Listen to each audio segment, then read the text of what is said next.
I was going to participate in the conversation, but Steam decided the wish list is the only page I cannot load.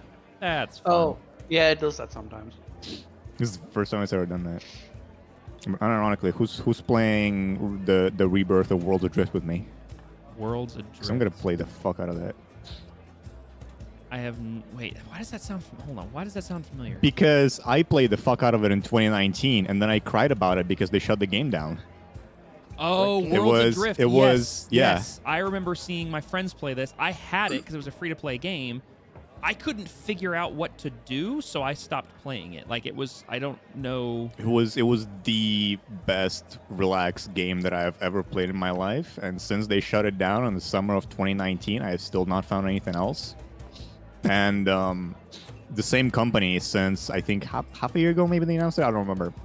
Maybe a year ago, they've like the reason they claimed like they shut it down originally was that it wasn't making the progress they wanted, it wasn't going the direction they wanted. Okay. And it was an MMO, and they're an indie studio, so Yeah.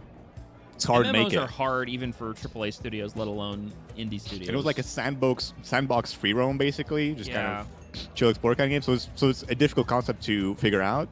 They came out recently. They're remaking it on a new engine, better, and they're making it as a co-op Oh, okay. instead of an MMO, so it's easier. And they just released an island creator again, so people can make their own islands added to the game. Nice. They don't have an announcement day for it, but I know that I'll play the fuck out of it when it comes out. And I think they made it 4 people co-op, so I can have 3 other people with me Spider-Maning their way around floating islands and then building flying ships. That's right. That's That what was I'm the gonna be game where doing. you use like little grapple hooks to like Spider-Man you around. I remember that. Wait, what? Yeah, it was. You had to use these like grapple gun things to like navigate, because the idea was you were building like sky-ships essentially. Yeah. And in order to get up around and do stuff, you had to basically like use these weird sort of grapple gun things.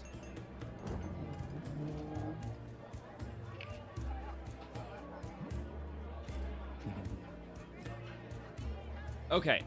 Can't for life me remember what they call it now.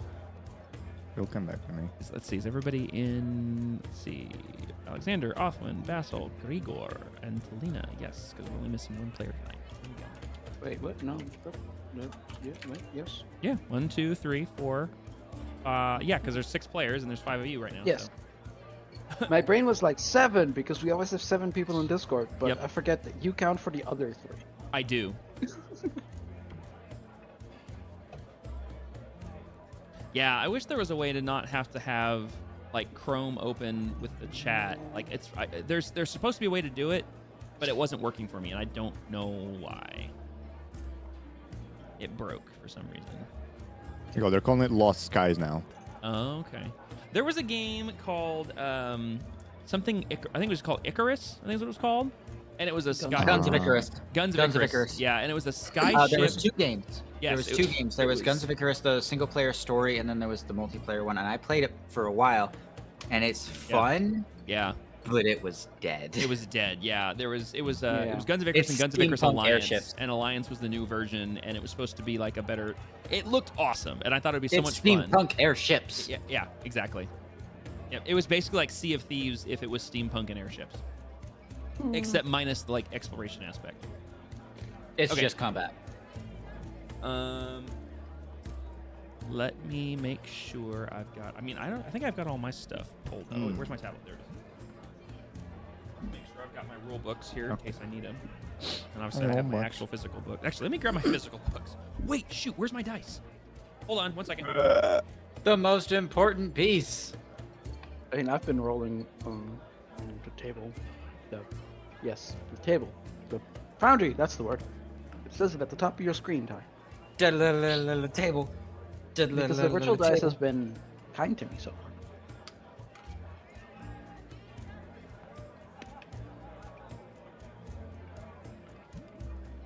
Like, I've only Oh been yeah, rolling we close also range. recently lost Little Bird.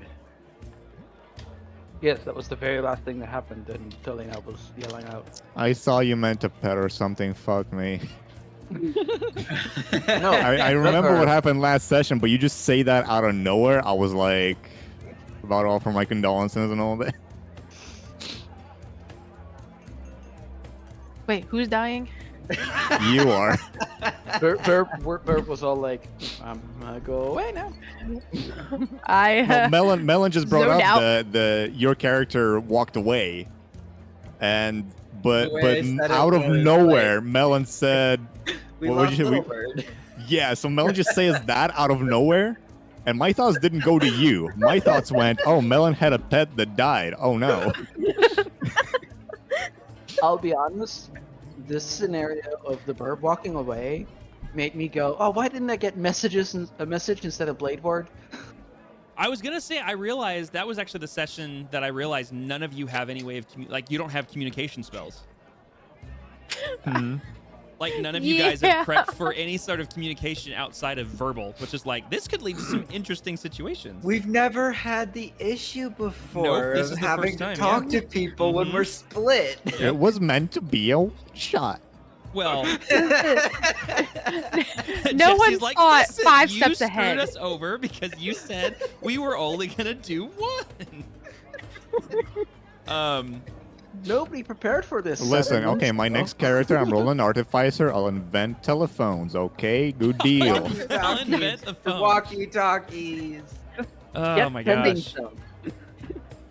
Just do the Marvel little earpieces that don't exist. Oh, the in-ear earwigs that aren't actually a thing. Yeah. yes. Yeah, I'll let you homebrew. Oops, wrong one. I'll let you homebrew a random. This is a like you mean like the sending stones, but like it's a sending pebble that sits in your ear.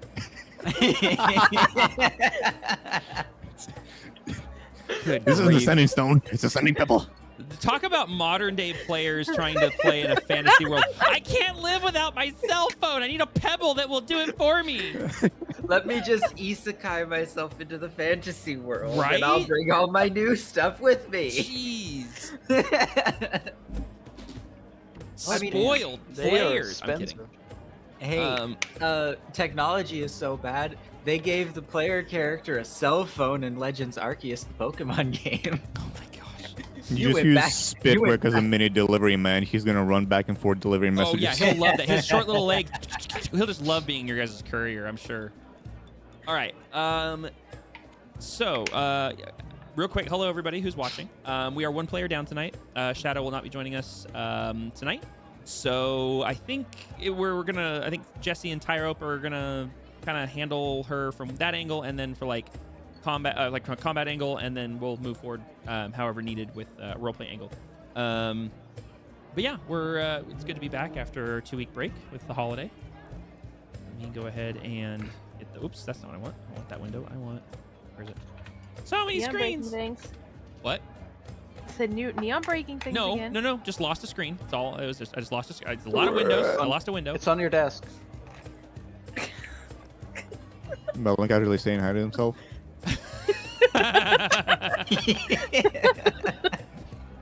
Look, it's not just us in chat yet. Actually, Wait, is hold it? on. It is just It us. is. No. We technically have some lurkers. Hello, But lurkers. yes. No shame on lurkers. But yes, Hola, no shame on lurkers. lurkers. Lurkers, you are more than welcome. We love you, but that was very funny. No need to reply. Hello, No need to lurkers. reply. You can giggle quietly and enjoy your evening. Let me go ahead and change the vibe here. So last time y'all figured out the Dax had a bunch of spells out of nowhere. Where are those? They're very basic ones. It's like Hellish Rebuke. Hang on a second, I'll tell you. So Yeah, I you can't see should her have sheet, access but- to her character sheet. Tyra, Yeah, I'm you on need the access as well. sheet now. Well, you said at the start that we I double couldn't teamed the combat. remember who And I was agreed like- to do what, but I'll give you access real quick. I'll let Jess do it, but if he wants a Yeah. second pair, Is it the tab with 3 lines and 3 dots next to him? Is that the one? No, it's the little book. This is like a spell book. It's still okay. Okay, I see it now. Okay, she actually has quite a few. She has Bless, Burning Hands, Disguise Self, Firebolt, Hellish Yeah, I Rebuke, see, which that's is a pretty good. reaction. I think some of this may have been wanted to keep secret. Well, I don't know. Maybe. I don't know, but I'm gonna forget anyways. But the point is these are the spells that you guys will be able to see what she can do. If you guys have Yeah. questions, let me know. They're all why are they all marked as innate spellcasting? That doesn't make sense. because they are all in his All of them? Yeah. Arcane Trickster. Oh, of course. Thank you. See, What do I know? I'm just Those, the DM. Wait, those, something those are all freaking- cantrips. So actually, no, Oh, they're not. wait, huh? Oh, I see what it's doing. This is annoying. I'm trying to. Oh, come on. Why is the? Are you seeing all this stuff in chat because I keep Yes, clicking on it? Yes. Yes. I'm trying to look at them, but it doesn't load a description. So then I click on it, thinking it will give me the description. So- The description goes into the chat menu.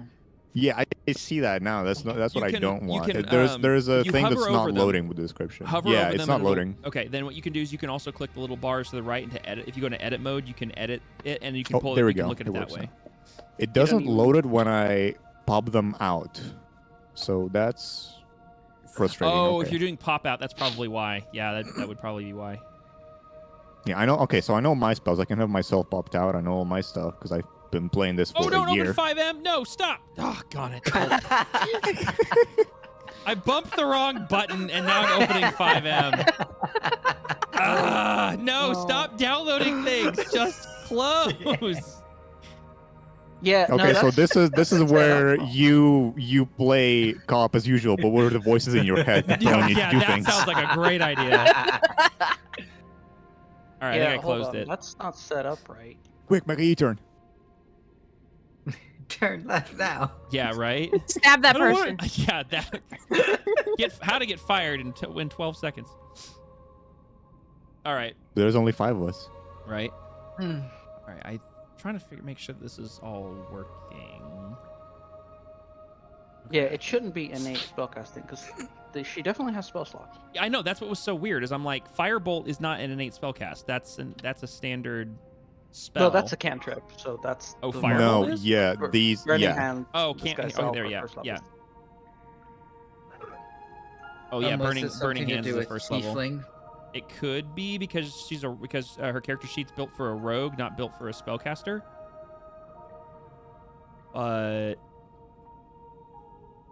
yeah, because like if you go to the spell sheet on that section, you don't have like spell slots and stuff. Like it doesn't even build that out, which makes no sense.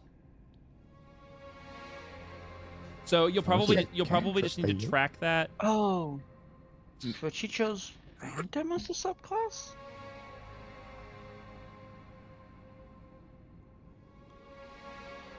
The what? Phantom. Yeah, I don't know what that is. I'm not gonna be reading too much into it. No, that's Yeah. fine. Honestly, don't worry about it too much for right now. Yeah. We'll deal with it as we need, basically. Okay. So, for right now, we'll go ahead and do the recap, and we'll roll forward, and we'll just make sure everything is. When we get to combat or anything like that, we'll deal with it as a group. We'll figure it out. Yeah. Okay. Does anyone have any questions before we dive in, or anything that you want to cover? I was gonna say something funny, but I'm too tired. Okay. Well, last we left off, our group had been still exploring the ancient catacombs of the old city of Darun, beneath the city of Darun, taking out, obviously, multiple groups of enemies. They had bested the large stone statue that Basil had accidentally woken up in a chamber with a runic symbol on the ground, and then began to explore all of these antechambers and tunnels and side chambers off of this large main thorough chamber with these large stone columns. A couple traps got sprung, a couple injuries were had, but the group is still standing on their own 2 feet and is still exploring. As of right now, the group is split. Currently we have Grigor and Daxori dealing with a rather upset Spitwick who fell into a crate / got pushed into a crate, and Basil and Talina re-entering said room, or leaving said room. And then here we have little Othwin off by herself. She heard some sort of voice in the deep recesses of her mind, coaxing her forward into this particular chamber in the direction of this large sealed door, with nothing more than this sort of voice kind of driving her in that direction. And then Alexander is currently spying on a pair of Low Hood gang members that he's discovered on the next level up, where they are having some sort of conversation near a large wooden door, and he is trying to maintain his stealth in the shadows at the top of the staircase. So it is here that we rejoin our adventure. Let's go ahead and start with Othwin. Let's go back to you. So we are down here. So Othwin, last we left Othwin here, she, like I said, you were hearing this voice that was driving you forward, and you could feel the pull from the talisman around your neck, the symbol of your deity, just coaxing and pulling and drawing you further into this chamber. And it seems that something important lays further beyond in this particular area. I guess the south of you, I guess we'll just go with that. To the south of you, there is a large door, same size as all the other doors that you've seen. And you do see light creeping out from underneath the door around the edges of it. So obviously there is light beyond. The room that you're in obviously is very large. It is empty except for 2 torches that are lit and another large door off to the side that appears actually appears barred. It looks like it has a large wooden lock on one side of it as well. What is Othwin going to do?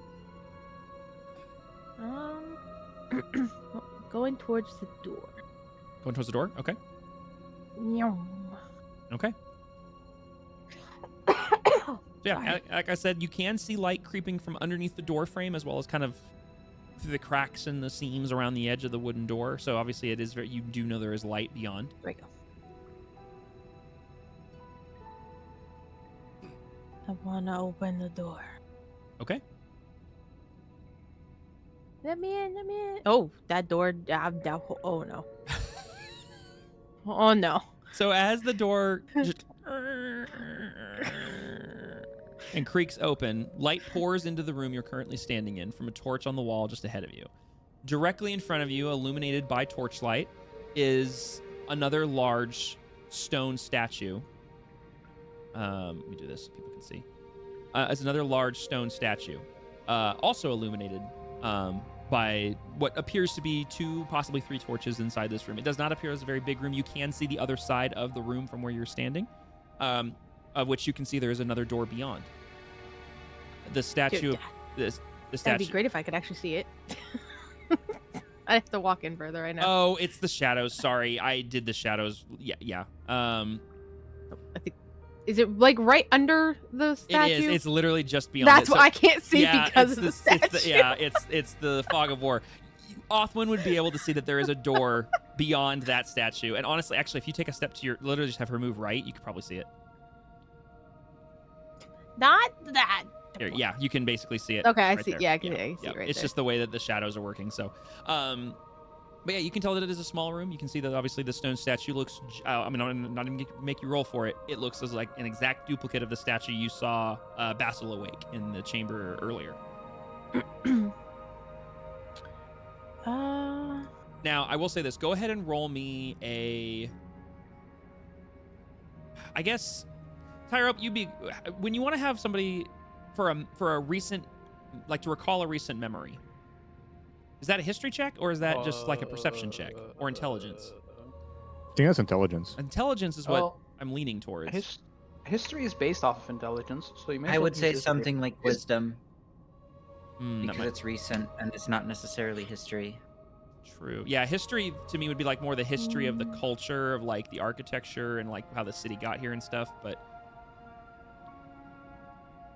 yeah, yeah. You know what? We'll DM rolling. Roll me just a straight wisdom check. Which just if the sheet's working, you should be just clicking your wisdom.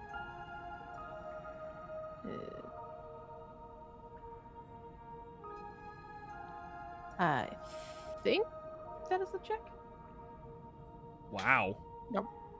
That's a very good wisdom check. Okay, with a 21 wisdom check, as a little Othwin enters this room, which for her feels gargantuan, and she sees the stone statue ahead.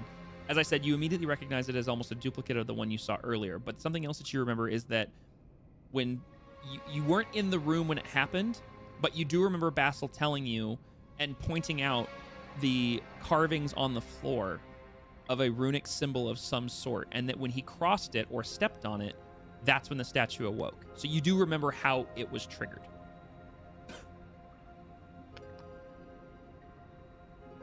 As I move further in, can I keep my eyes open for any of those symbols? So you can On the either ground? if you want to just have like it depends on what you're trying to do. If you're trying to do a perception where you're basically just trying to keep walking and you're just trying to keep your eyes open, you can do a perception check. If you're actually wanting to stop and investigate the area around you to try to see what you see, roll me an investigation check. It's up to you. I'm gonna go with perception because she's gonna walk in. Okay.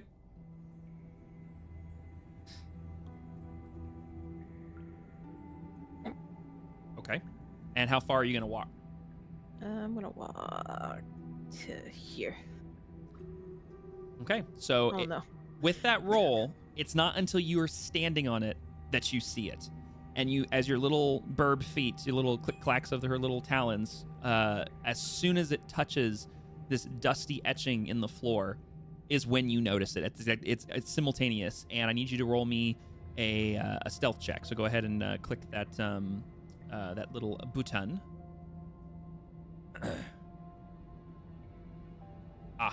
Thank you, Jesse. I appreciate that.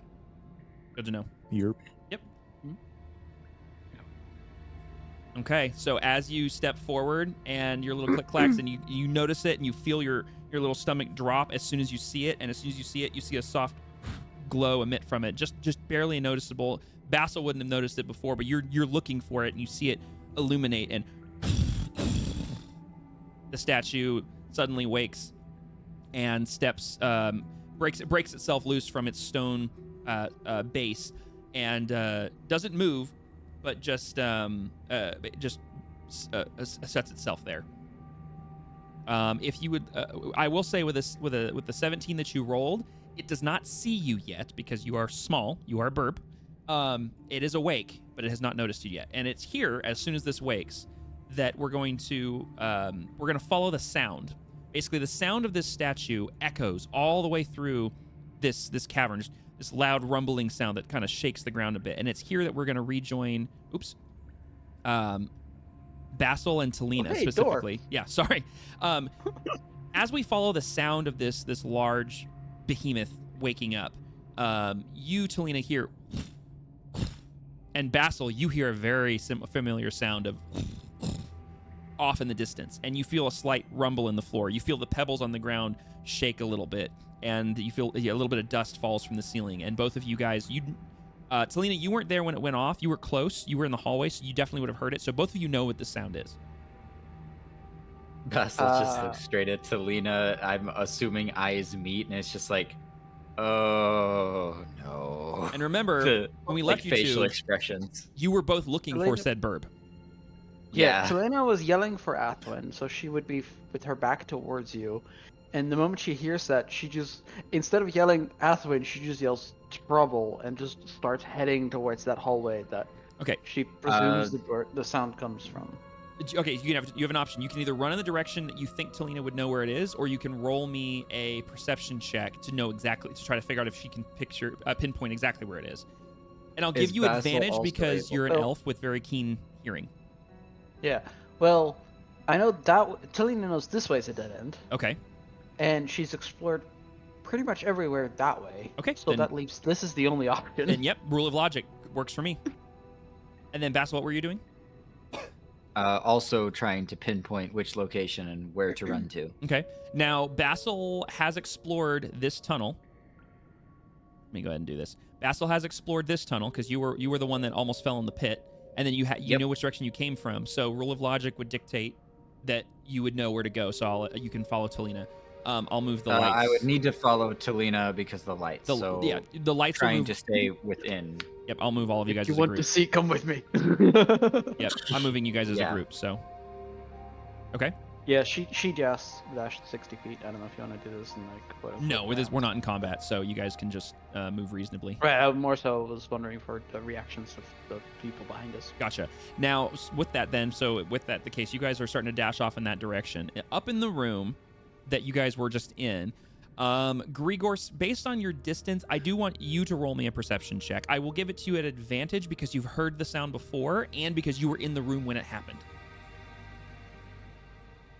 And then I'm going to do the same thing. Actually, whoever's Jesse, if you're controlling Dax, go ahead and have Dax roll me a perception with advantage as well, because again, she's heard the sound as well. I have a problem. Just one? I could have. Sorry, I was right Thanks. there. Wow. When Talena and Exori were in line of sight of each other, I could have clicked on the one and the other to change what I could see. Now that I can't see Dexori from Talena, I can't click on Dexori to get her. Oh, Listen. gotcha. Okay. Oh, well, you should have ownership of the token. If you I click can't off of see, Talena, you though. should be able to see her. Uh, If you click off of Talena, can you see Daxori? I'm trying. You don't even have to click unselect. off. You just kind of zoom out. Oh, there you go. Yeah, you have to unselect. Okay. Gotcha. Okay. Yeah. All right. So, okay. I rolled. All right. Yeah. So that 15 was the DC. So both of you guys hear the sound, and you saw Basil and Talena disappear from the doorway. So, do you guys? I'll say Grigor. Do you follow? Because this will be assumed that unless Jesse wants to do anything different, I'll say that Daxori would follow Grigor, and Spitwood could follow you guys. Grigor, what would you want to do? Talena did yell trouble before she started running. Yeah, you would have heard Talena yell trouble as well.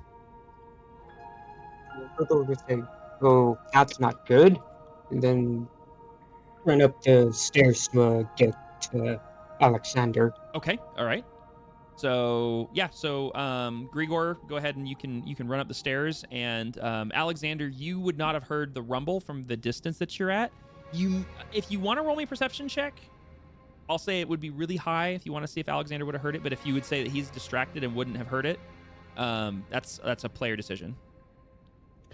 I will roll just because we are in an underground place with Mhm. stone walls that Yep. sounds bounce off of. Not only that, you could also technically feel the rumble, the feel of it, Yeah. if you're paying attention, because you are slightly distracted because you are keeping an eye on those low hoods.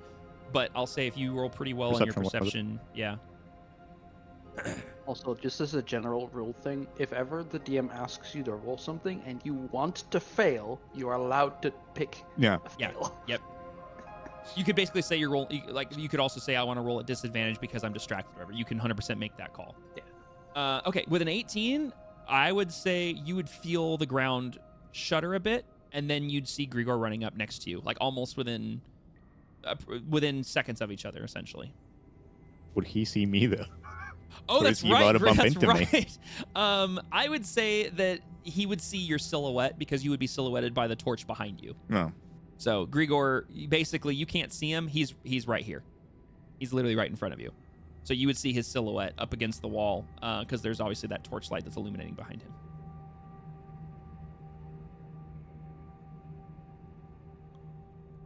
How did you peek behind corner? I forgot how to do that. You make sure you have your token selected, hold Q, and then drag your cursor, and you can peek up to one square. I think it's one square around you.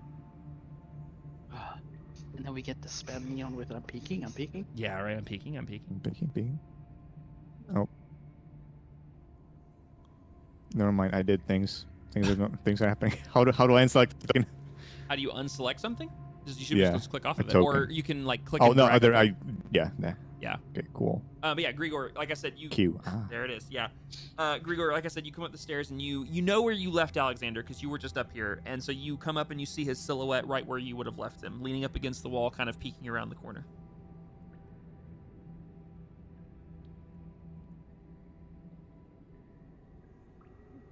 Wait, Monhole said I do not in text chat. What do you not? Well, he doesn't see you because of his Oh. vision, and so that's Oh, why yeah. that's why I'm saying like he's right here. Like he's, You know, he's considering that I heard the yeah. the bit of rumbling, and I think the last perception I had on the guys that I'm trying to pay attention to, like I was barely hearing anything from them anyway. Uh-huh. Like I only caught glimpses here and there. Like I guess among everything, like I would hear the rumbling. I would hear him coming up the stairs Yeah, as well. you would hear him if he was running. You'd hear that. And so Merrick would turn to where you are and quietly kind of identify where he is, because clearly he's the only one who can see in here. I'm trying to figure out if there's a way that you can see him. He's gonna go, hey, what's going on down there? Are they coming yet? He's literally next to you. Hold on a second. I got an idea. I'm not quite sure, but it seems that a statue somewhere got woken up. Again. Well, I guess these guys here can wait.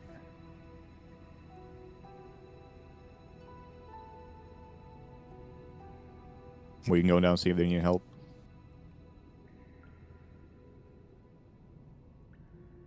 If I take one step over here, geared to go back down the stairs.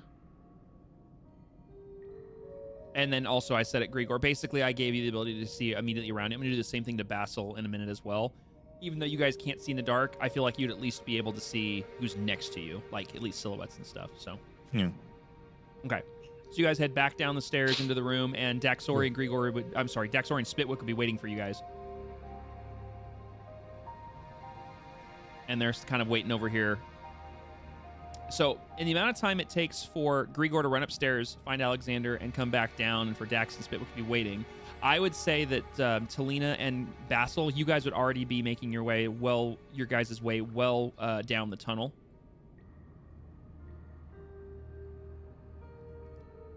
Mel, in your back, right? Yes. Okay. Go ahead and you and Talina, I would say you guys could make it another dash distance. So that would be 60 feet for each of you, right? Roughly. Okay. So we'll go ahead. I need you to move me because of the lights. I got you. Yep. So you're basically right behind Talina. So you guys are right there, entering this chamber. I would say that's about as far as you guys could have gotten in the amount of time it took for. Yes, the silly I can shadows. also see the trouble. Oh, you can? Dang, that's some strong vision. Yes, because I can see the trouble too, but there's also the painted in shadows between here and there. Yep. I mean, 150 feet isn't that far, vision-wise. Okay, so I would say, so let's see, in the amount of time it takes to do that and that. All right, so now what we're going to do is Othwin, I want you to tell me what Othwin would do in this moment. Is she going to try to sneak her way back out? Is she going to try to, what is she going to do? Because like I said, as of right now, the statue's not noticed you. It is awoken. It is awoken? Awakened? It is awake. It is up. But it has not noticed you yet. Just trying to feel for that feeling again, mostly. The feeling from Like that drew her into this room. Okay. I would roll me. No, I haven't. roll me a religion check. Activated. That's a good word. Thank you. It is activated. It is currently not static. Listen, sevens. Wow. Fuck off. Wow. You don't feel that pull yet. You're not sure what drew. You're not sure why your deity drew you in here. You're not sure why the Wild Mother seemed to be calling you this direction, but she seems to not be present at this moment, as if maybe she doesn't want to get involved, possibly.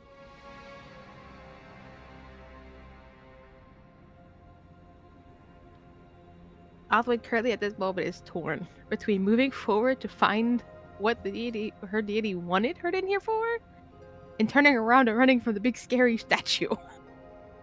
Okay, what's she gonna do? She's currently trapped in the spot, trying to make that decision in her head. Like, do I go forward or do I go back? Okay, so I will say then, based on the time of how everything's working out, I want you to roll me one more roll. I want you to roll me another stealth check. And I'm going to say the stealth check is at disadvantage because you're not actively trying to hide. You're just more hidden than a standard humanoid because you are so short. But I do want you to roll me one more roll real quick before we move disadvantage, forward. You said, right? At disadvantage because you're not actively trying to do anything to hide. You're just short.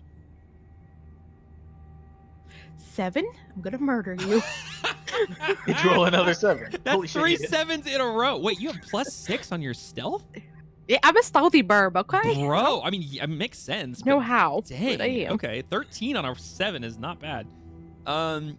Yeah, so as you're standing there, not frozen with fear, but frozen out of, like choice paralysis. She can't, Othwin, you can't decide what you need to do. You have this urge that you feel like you need to move forward into the chamber. You feel like the Wild Mother is calling you forward, but now there's this creature in front of you that is quite potentially could end you.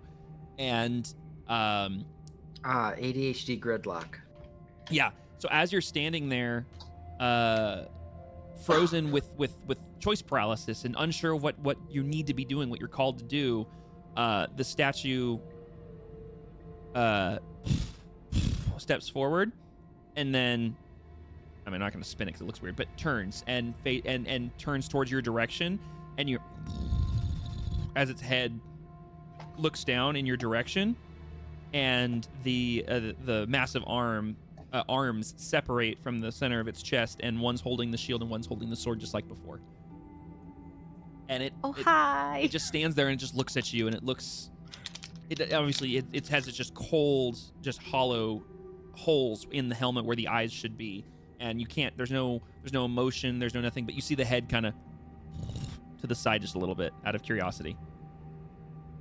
Okay, so in the amount of time that's happened, we'll jump back up here. Alexander, Grigor, Dax, and Spitwick. I would say at this point you guys would have been regrouping, and you do not see Talina. You do not see Basil. And then as you guys are starting to regroup, you hear another set of in the distance. Flipping is. So I'd say Grigor and Alexander, what are you two doing? And then the other two will follow.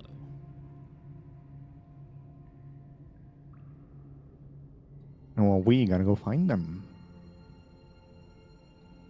Well, Alexander's gotta go find them. Based on just kind of how Dax was last few sessions, she would probably be following a bit loosely behind. Like, Spitwick's probably going to be even way ahead of her.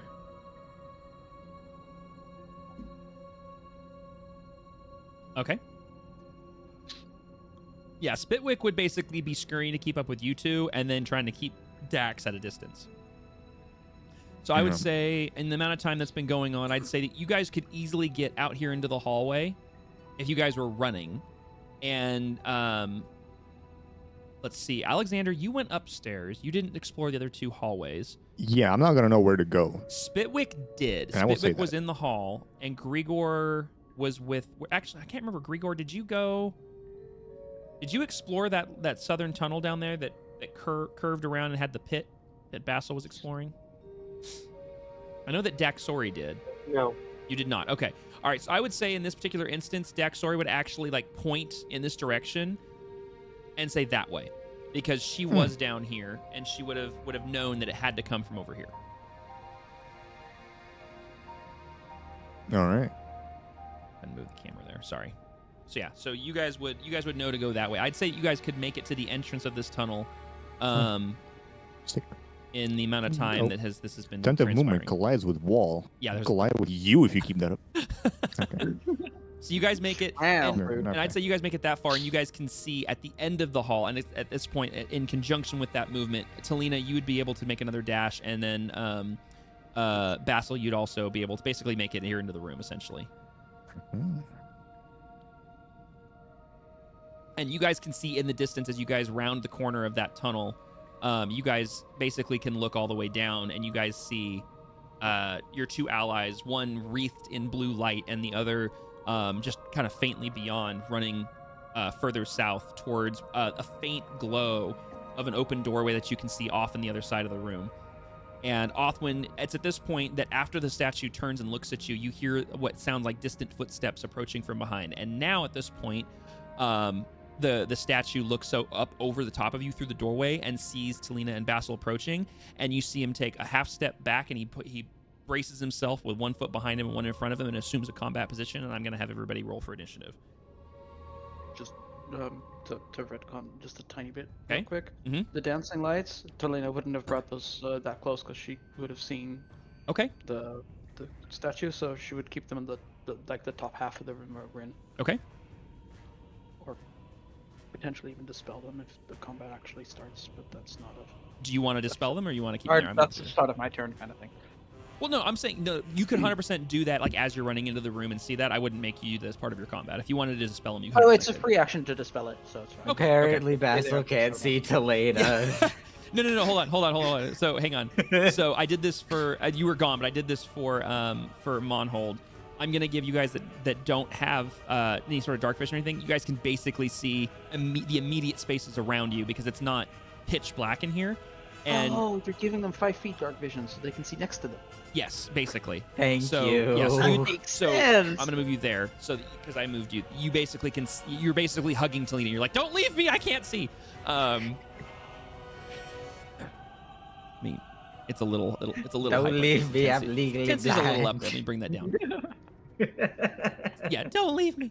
Okay, so yep. Okay, so when Dragon gets back, I'm gonna have you guys roll for initiative. So let me I go ahead. just tried rolling for You can't yet. initiative. So what you can Okay, do, actually, you guys can do figured. this yourself. If you right click your token, or sorry, click your token, and then right click it. There's a little toggle combat state next to it, little cross shield with cross sword with a shield, and you can put yourself into combat. There is no combat encounter in currency. Oh, there we go. There is now. There is no, yeah. So I added Othwin, so you guys can add yourselves. So everybody should be able to add themselves. I'll add Dax, and I'll add Spitwick, and I'll add the big baddie. I'll just roll for Dax.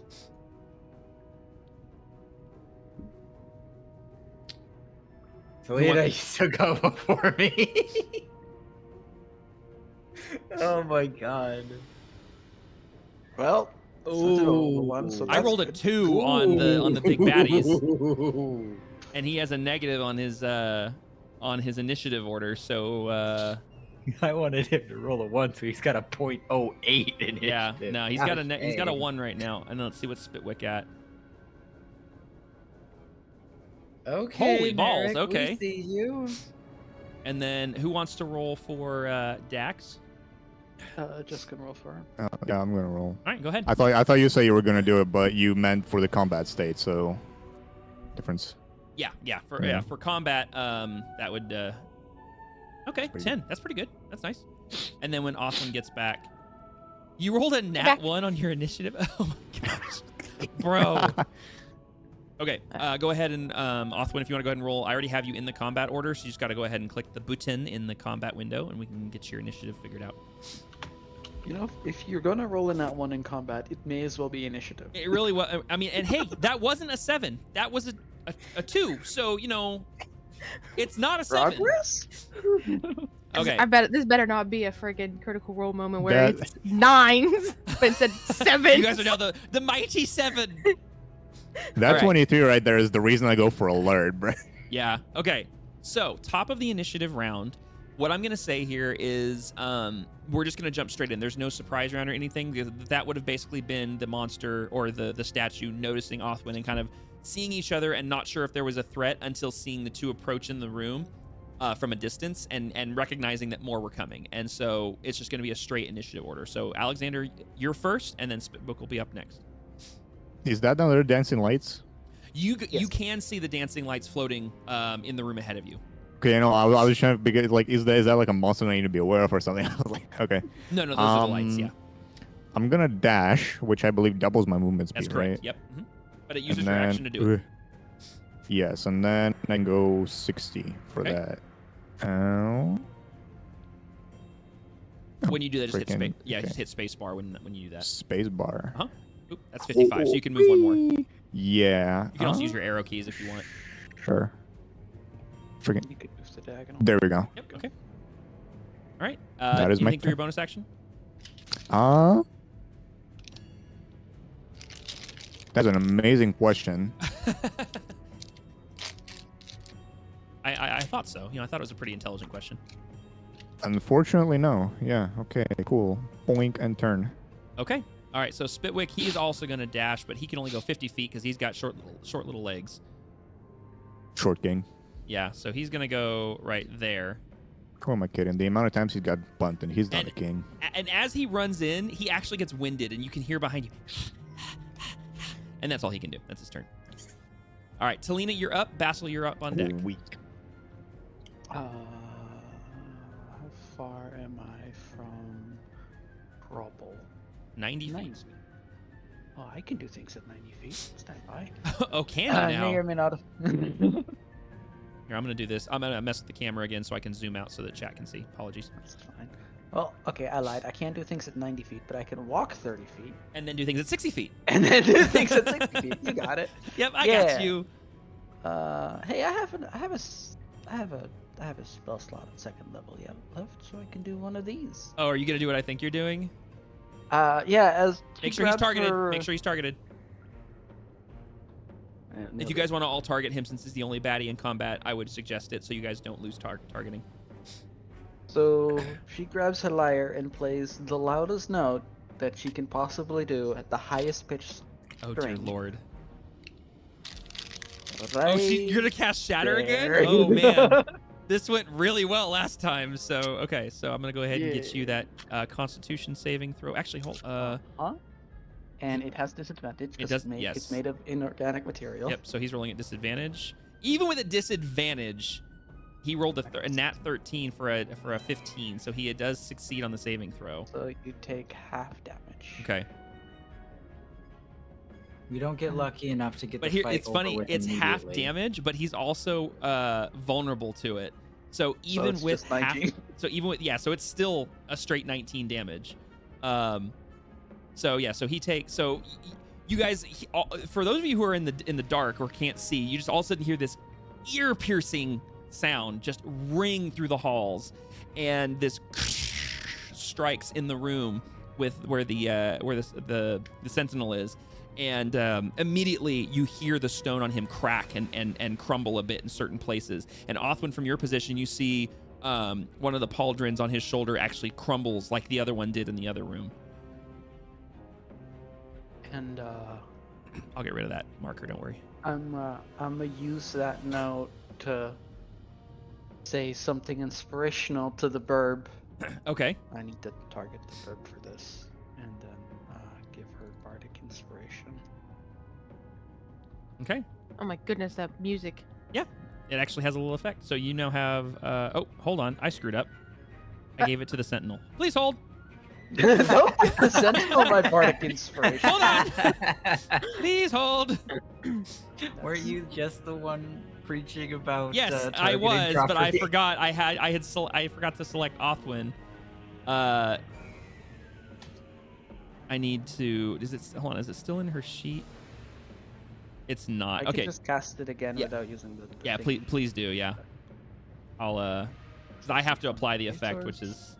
Why is it still selling the Boop. sentinel? Oh, there we go. Okay, there we go. Now you have bardic inspiration. There you go. It's been inspired to attack Selena first. Yes, exactly. Okay. All right. Is that your turn? That's Okay. movement action, bonus action. Okie dokie. You can. I think you have an option to click end turn, if I'm not mistaken. Sure do. Cool. Go ahead and do that. All right, Basil, you're up, and then Dax is up on deck, which will be under Jesse. All right. Quick question. There's a lot of rubble and everything on the ground. Is Mhm. there any big enough boulder rock that I could grab on the way into the room? On the way, no. In the room, yes. And you would be able to see that there's rubble here and there's rubble here that you could easily pick up, and it would be something light enough that you could carry, but hefty enough that might do some damage if thrown. But you'd have to Okay. run to go get it. It would not be on your way. I'm totally understanding why Matt Mercer always stands up when he does combat. Granted, I know he has to reach over his DM screen, but man, you feel like you just got to stand when I'm DMing combat. I would say Your that if, standing desk. yeah, I would say that if you wanted to go get a boulder, it would either be over here. So Or the it'd be here. plan is to. Oh, is it all the way over in the Yes, corner? I would say that something big enough would be over here or over here. Okay, I just stood up because of what Neon said, and I agree. Combat is so much better if you're Like standing. when you're standing, it's just like you got your. It's like, okay, let's go. I'm ready. I wish I could Alright. move my desk up with me. I know, right? Sure. Okay. Go over there. All right, and I'm not gonna make you roll a strength check, you barbarian, you strong boy. So go ahead and I would just say I'm that just you gonna grab a nice chunk of rubble perfect. and what's the football term? Just tuck it under my arm and just start running Okay. at the door again. All right, go ahead. So you're now carrying a boulder. I'm not gonna. Well, actually, Do you want me to say movement and then action of picking up? I would yes, it's 100%. I would say it's your trying to decide if it would be a Pretty bonus sure action or it's an action. to pick things up from Yeah, the I think ground. you're right. It is an action, correct. So Okay. yeah, it would be an action. That to is pick what it I up. have done. Yep. So you can move the remainder of your movement, which I think is 5 feet. Okay. I'll also say that your next turn, not this one, your movement. How big of the boulder do you think you would have picked up? Something big and heavy? At least probably 10 pounds. Oh, okay. Then never mind. I was gonna say if Or it was heavy. 10, 10 to 20 pounds Okay. or something of the sort. Just something decent enough that, shot put. Gotcha. Okay, I was gonna say if it was I'm thinking like a boulder that's like 50 to 100 pounds, it would give you movement of half speed. But since it's It's You're whatever could easily be picked up. Yep. And still waddled away with that. okay, cool, Wouldn't struggle to necessarily carry. good, sounds deal. So that's your action and your movement. I don't think you have a bonus action yet. Nope. All right, go ahead and end your turn. That's gonna be Dax. Othwin, you're up on deck. Burb is not useless. Stop that. I'll do the same thing. Dash and run. Okay. Rulers. Right there. Yep. Space. Now, as a rogue, I do believe, correct me if I'm wrong, that your dash is a bonus action, not an action. That's on your turn. If you have cutting action, yes. Let me double check that. He does. Do I have cunning action? Yes, it's a third level. There it is. Yep. So yeah. So you basically you can use your bonus action to dash, and you can still have an action after that. All right, Bas, can you click on the end turn so I can move? Is there an end turn? I Yes, don't. and these two swords, top right, and then it's at the bottom of the list. Okay, I did not know that is something I had to do. Yep. Yeah. I didn't know it was the thing because I have an end combat button there, so I didn't know there was an end turn button. There's Whee. also the arrows left and right, Yes. in case you need to pass the turn back. Yep. And I can do that as well on my end.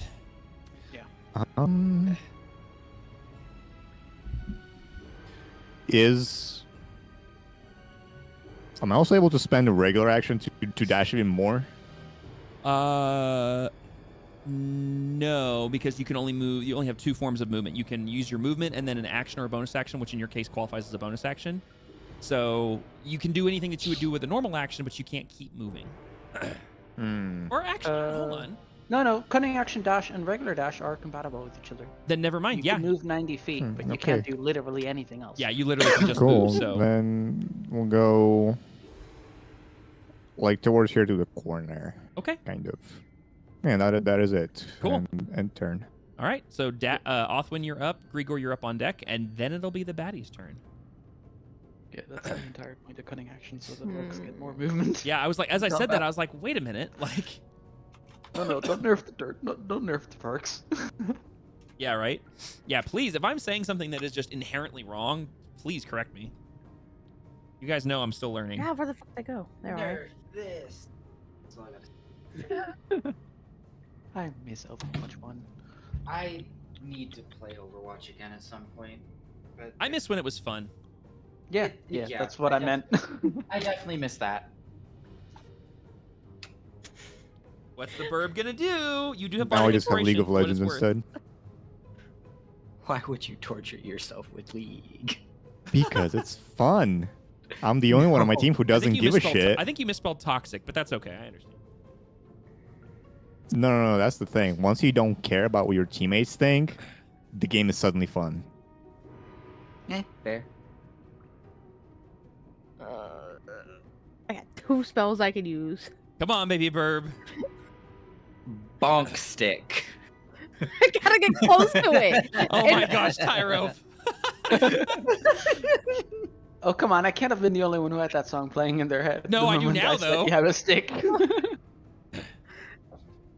But I can't use the stick without my spell. Sure you can. And I don't have any Stuff. spell slots. Thwack it. With your stick. Yeah, because that'll go so well against a stone statue that's like 20 feet tall. He has bardic Pocket inspiration, sand. I believe. Pocket sand and run away. I'm gonna do that. The stick is gonna break. And then you're gonna just have a crying burb the whole fucking time until we get another stick. Or until it steps on you, one of the two. Or that. Or Then that. a squirrel might no. appear. No splat. No No snow- splat bird. No Splatberg. I don't know. Come on, Othman, what are you gonna do? Okay. Hold on. What? I need measurement. Hold on. I don't know what It's, you 30 feet from measurement you. for runaway.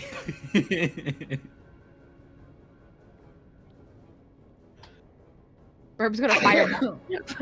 Little baby fire. Burb's gonna, what was it gonna do? I need you to dex Sacred there. Flame. Okay. All right.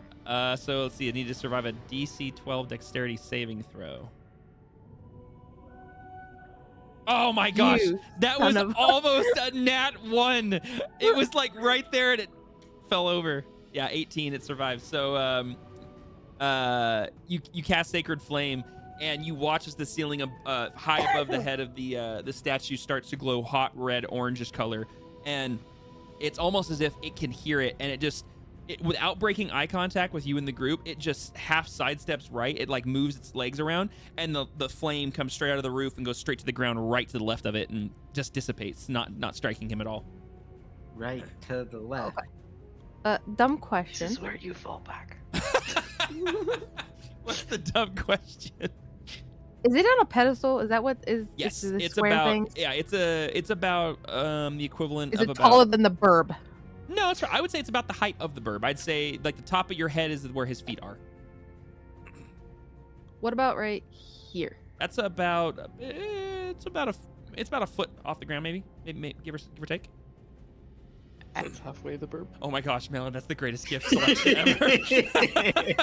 I remembered it. Yeah, I remembered that's that perfect. scene, and I'm like, that's perfect. You run away.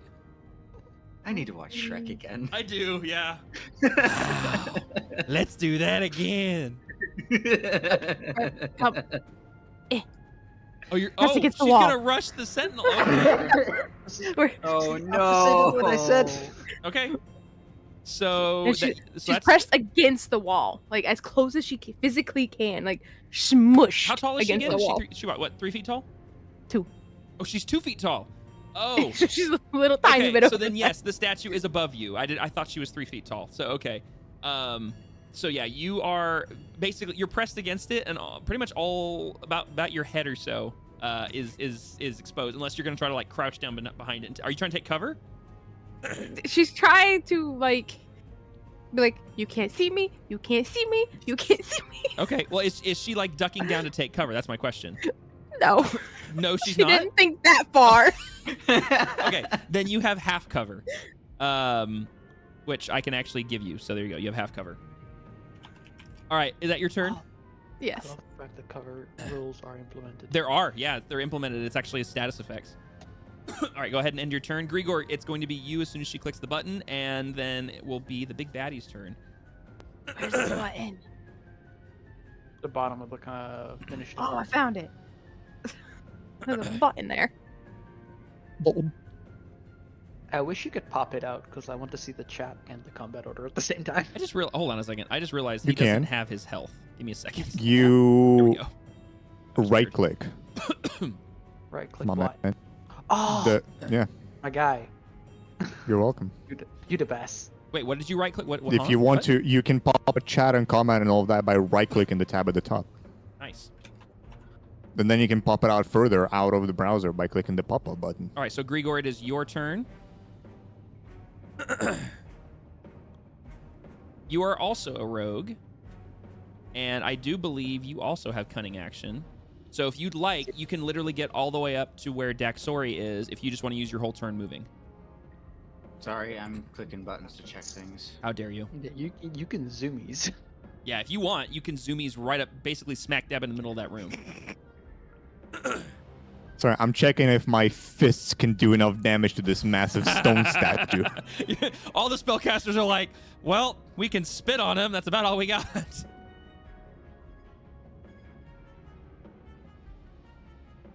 It's fine. Vicious Mockery is a cantrip. There you go. Yeah, the cantrips are what's going to come in handy right now. So that's 60. That's using your movement and your bonus action. If you'd like to use your regular action, you can move another 30 feet.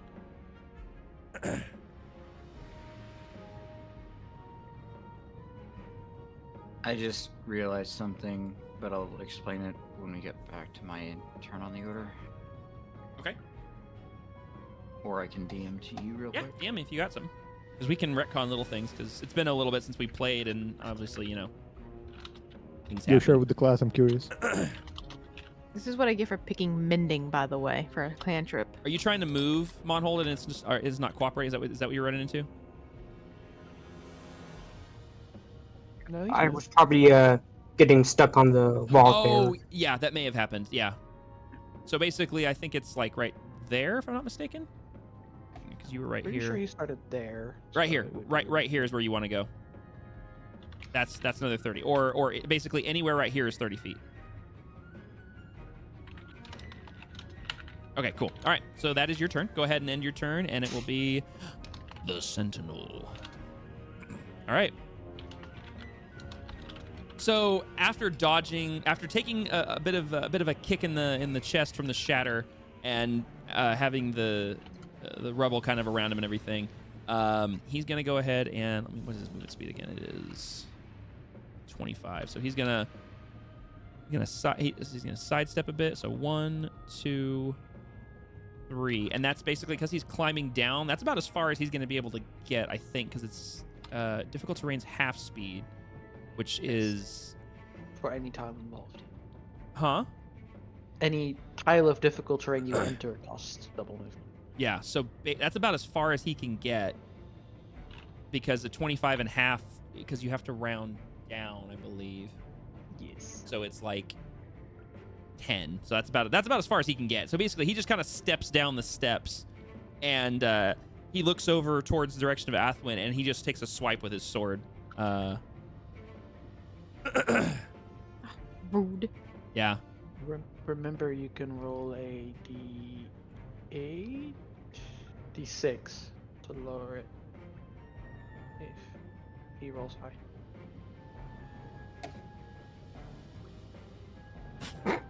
Or Oh, and she's too short because your AC is increased because you have half cover, which it automatically applied, which is pretty cool.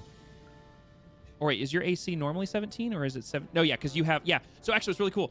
Just found this out. So if you go to your character sheet and you hover over your armor class, your leather armor is an 11. Your dexterity is adding you a +4, but because you have half cover, you get an additional 2 to your AC, so you have a total of 17. So it actually misses you and swings right over the top of you. Ah, the wall worked. The wall did work. Take that, Yeah. Sentinel. Yep. And it just returns to its stance and just stares at you, and that's his turn. He can't do anything else. All right, so we're gonna go move on to top of the next round real quick. Yes, Melon, let me check your DM.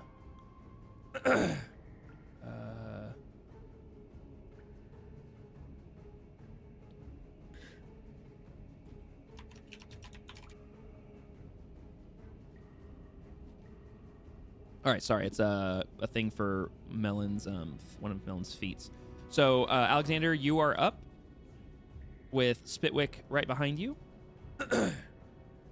Melon, did that make sense, or do you need me to?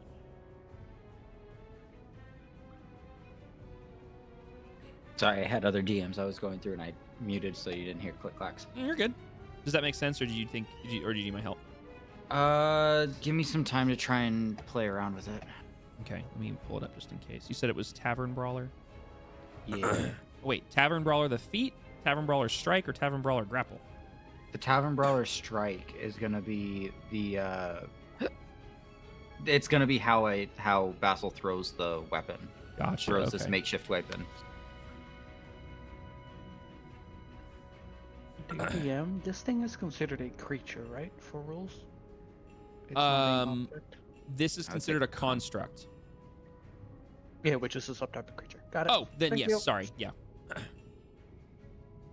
That's I weird. was just making sure that vicious mockery would actually work. It. I might need your help getting that Yeah, changed through them. because it is set up, but I don't think it's fully set up because it's supposed to be. No, it is based off your strength. 1d4. Oh, not the 1d4 plus strength. So it's supposed to just be 1 plus strength. If it needs to be 1d4 plus strength, and the current one Oh, that it is though. he has, I don't think it is, unless the feat is adding to it. I was saying when I'm looking in the way that it's set up for a 1d4. Is it? Yeah. Okay. Yeah. So you can look if you go to the activities and then go into the attack activity and then go to effects. You can see the attack damage and it's a 1d4. Activity. Anyways, Alexander, what you doing?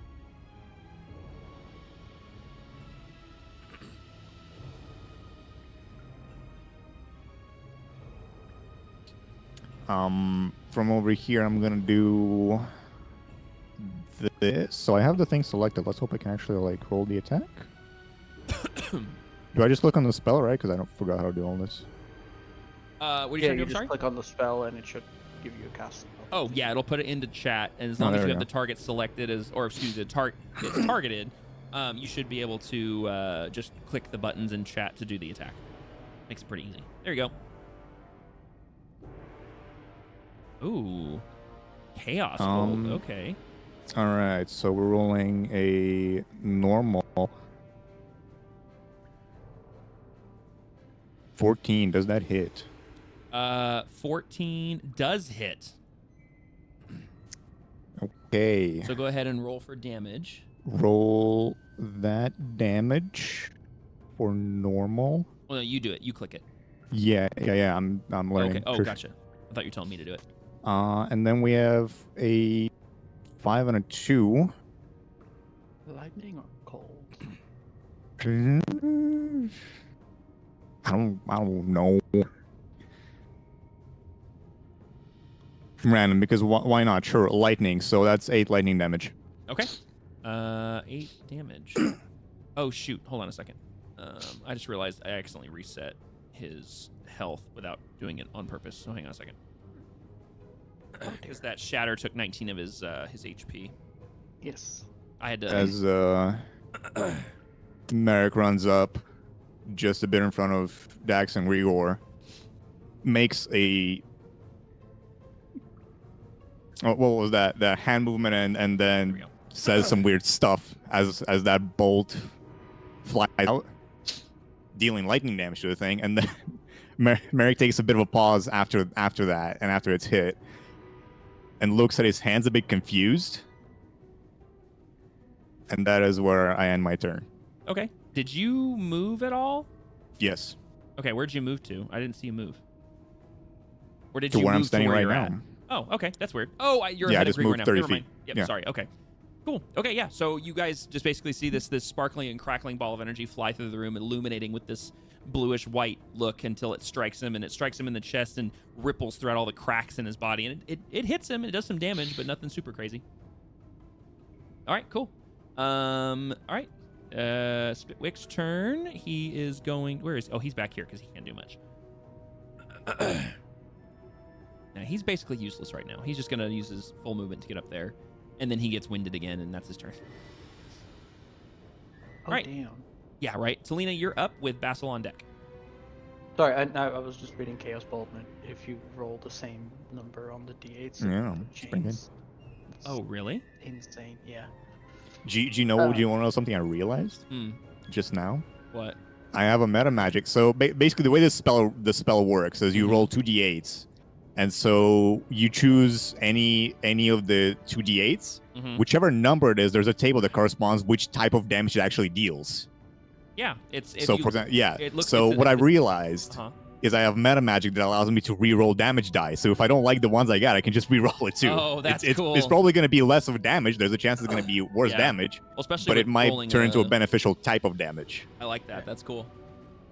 I mean, a 3 double is still more than a 4 here. Yeah. Anyway, Telena's lips turn purple, and she says, wait, I just need to ask, what do you need us to put on your headstone? All right.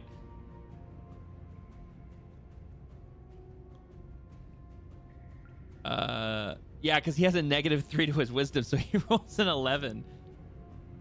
It's a shame that all of my spells are wisdom saves, huh? Yeah. Anyway, he takes 2 psychic damage. Actually- and has disadvantage on his next attack roll. He will have disadvantage because of the effects, but he is immune to psychic damage, so he takes nothing. That 'Cause he- makes sense. Yeah, but because he's a he's a construct. Yeah, he doesn't have a psyche basically. So, Well- he looks at you after you say the words, and he just kind of looks up, and you hear as his head tilts to the side. No. Oh, ignore that. I don't know why it didn't turn that Will off. do. Hang on. Could it be because I triggered a different one of the No, three it should have files? turned itself off after Othwin triggered it. Oh, I forgot to add a reset. That's why. I forgot to add a deactivate. That's my bad. There we go. Okay. You silly DM. I know, right? Yep. Silly DM. Oh, and I'll dispel the dancing lights because they're too far for me. Okay. I don't know if you can delete them, but I can definitely. Boop, boop, boop, boop. Nope. All right, so they've just gone out, and yeah, nothing happens to the Sentinel. So that's go ahead. So Basil, it's your turn. With Daxori is up next. So Jesse, go ahead and be thinking about how you want to play Dax. All there. right, so it's time to see. Can Basil look around the corner? Can he do it? Can he even see? Because right here is all just shadow. Yeah. Are you? You can still see. You can still see though, No. right? Like it's just shadow. No, right? it's the painted shadow. Yeah. So, but you could, but so it's not fog of war. It's just I painted can shadow. Okay. I can see Yeah. here. Yeah. If okay. you're okay with me moving the character Of through course. that segment, and Yeah. then No, back because here, it's the room's not pitch black. It's just Okay. shadow. Yeah. I am right above this stone, so I'm just gonna kind of. Oh, the game is currently paused. Sorry, it was because Talina walked over that thing and it pauses the game. I'm just gonna move here, You should be able to see the kind of. Kalina and the fire. There we no? go. Okay, so now that I know what's what, Oh, I see what you were doing. You were illuminating some area. I got you. because it was the stupid. Yeah, you're good. You're good. The pure black. Yeah. Yeah, Oh, it was. Oh, that's weird. yeah. It 'Cause was he the hasn't stupid been there pure yet. black. Oh, I This see what is you the mean. dog Because it's version. weird. I have clicked onto you so I should see what you can see, and it's not accurate. So Peeking, leaning. he's peeking. He's peeking. I don't see him from here. The heck? Now I see him. All right. I'm gonna say that was. You were right there. Yeah. So that's 5, 10, was 15, 20. 20. So you got 10 more feet of movement. Give myself as much ability as I can. 50 And 50 feet, that is within range. feet. Okay. That's so, all I gotta do. Yeah. So go ahead and make sure It he's. will be the unarmed strike. Yeah. Make sure he's targeted, and then go ahead and let her rip. So let's see. I think you already have him targeted. Yeah. You already. Targeted, Yeah, you're yep. good, All right, unarmed strike. We roll for.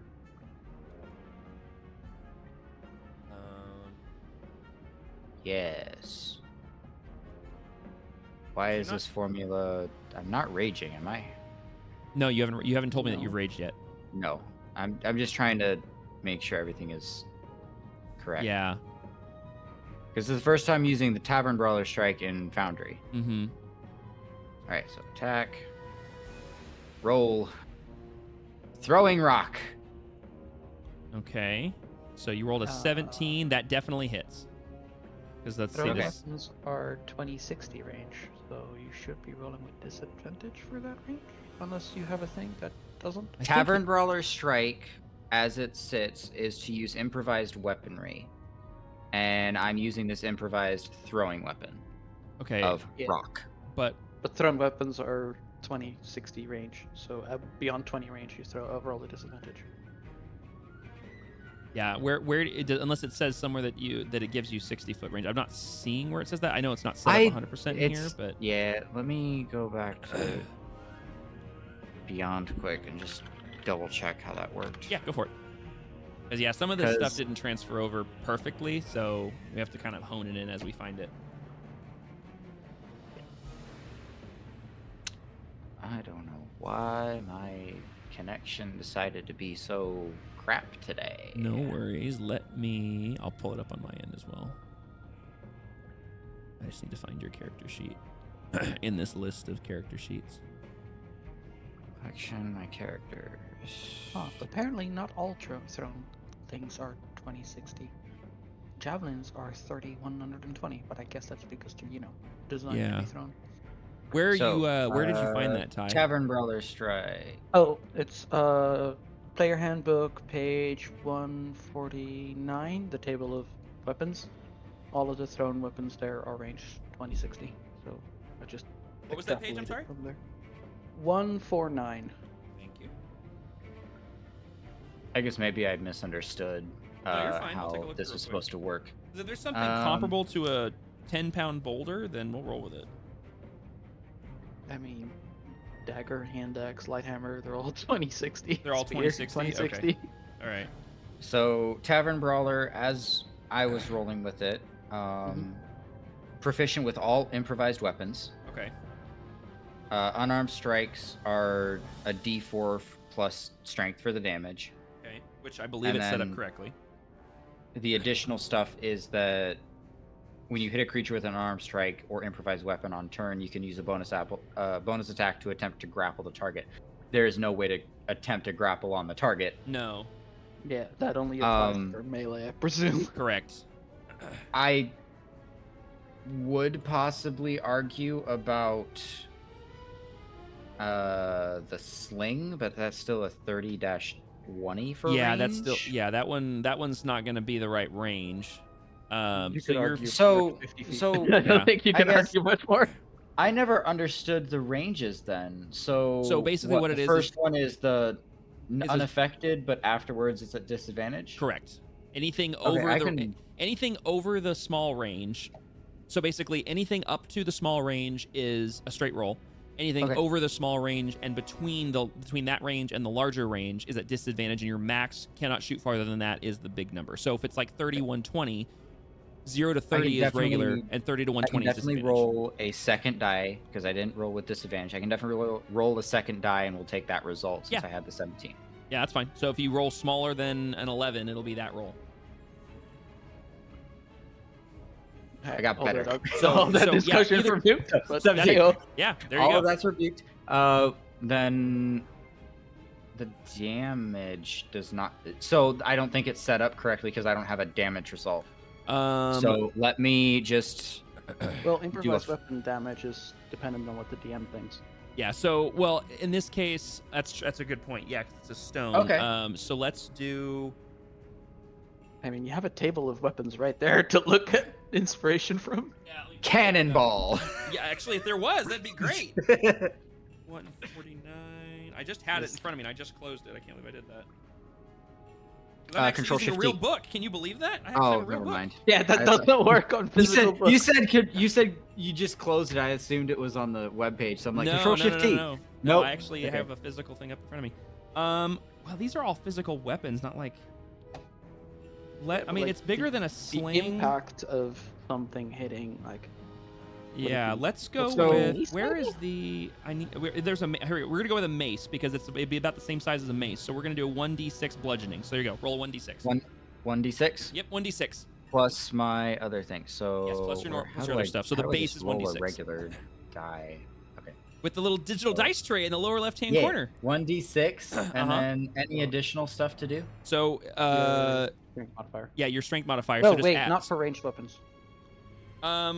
Well, wait, because he has unarmed strike, I'd say yes, because he's Oh, specifically because he has tavern brawler. So yeah, you can add your strength modifier to this. So Would I do just hit the plus button in that thing until what is your strength modifier? 3? 4? 4? Yeah, so you just click it 4 times. So it has your dice plus 4, and then you'll hit roll. Okay. Or you can just type a 4 in the box where it says 0. A solid 8 with a All right. boulder. I mean, that ain't bad. That is not bad for chucking a boulder through an open door into a room. Just full on rounds the corner, does the spinny spin The shot put, and just right over, yeah, yeets. yeet, goes right over the top of Talina's head, and Talina, you just hear this right over the top of your head as you watch this stone boulder whiz past your head and strike the left torso of this construct, sending it half step back onto its left foot, and you hear the crumble of some rock come off of it, and you see him kind of roll his left shoulder a bit, which is holding his shield. And as he rolls it, some more rock falls off of him onto the ground, and he just kind of braces himself again. I like to Basil. imagine that as Telena's that head stone, the moment she's a stone, the rock flies past her head. And just shatters into a billion pieces. Basil learned his lesson. If Little Rock didn't work, Big Rock. All right, so there you go. Is that your turn? That is gonna be the turn. Okay. All right, go ahead and end your turn. And Dax, you're up. Othwin, you're on deck. All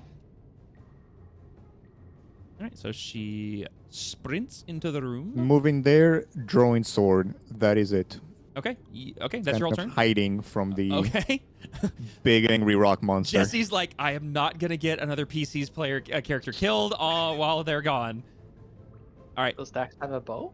she does. She has a short bow. She does. Yep. But and if she's Tiny stick versus rock monster. I'm gonna check something. Yeah, actually, if she stood right there, which she could do with her movement, you could shoot at it. It's in range. Yeah. Just for the record. I know. Okay. As long as you're good with that. All right, Othwin, you are up. Grigor, you're on deck. Oh no. Beelzebub. What to do? You can always run away. Yeah, cue the meme from Shrek. Like, Cue Shimmy. Captain Jack Sparrow looking at something, saying nope, and then scurrying away. yep, right. Are you shimmying underneath it? Shimmy. Yes. Okay, I'll allow it based on the current circumstances. Because he's Or not. the fact that I can just click on America and then see the battlefield again. There you go. Yeah, because he's not standing on the ground level. He's standing on the platform above it. So, yeah, I'll allow it. Yeah, Melon, your gift game is on point tonight. So I'm good at searching for gifts. Yeah. Okay, so you shimmy, shimmy. Now what?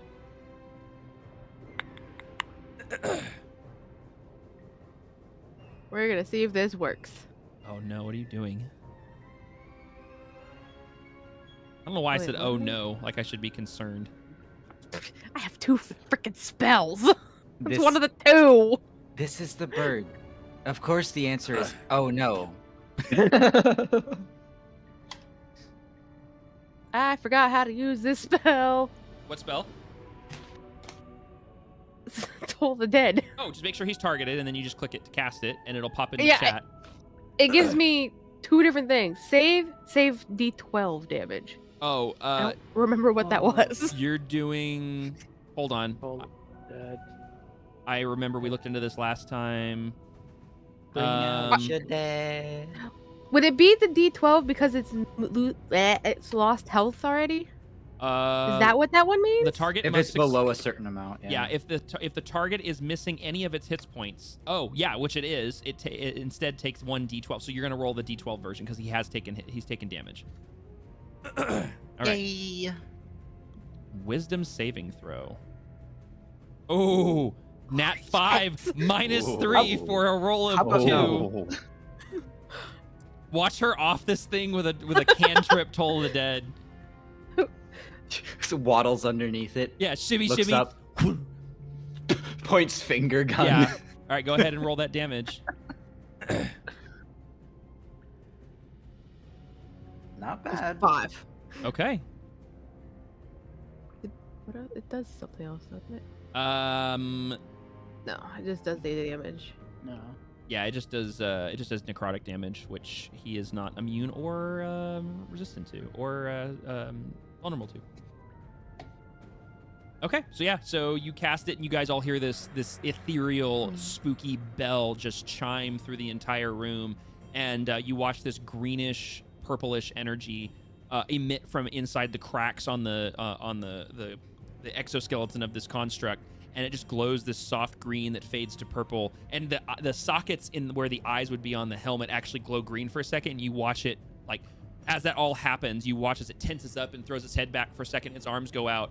And as it does, it fades and it returns back to its posted position. And it's looking a little rough. It looks like there's more cracks showing up. There's more chunks of stone that have fallen off in various places.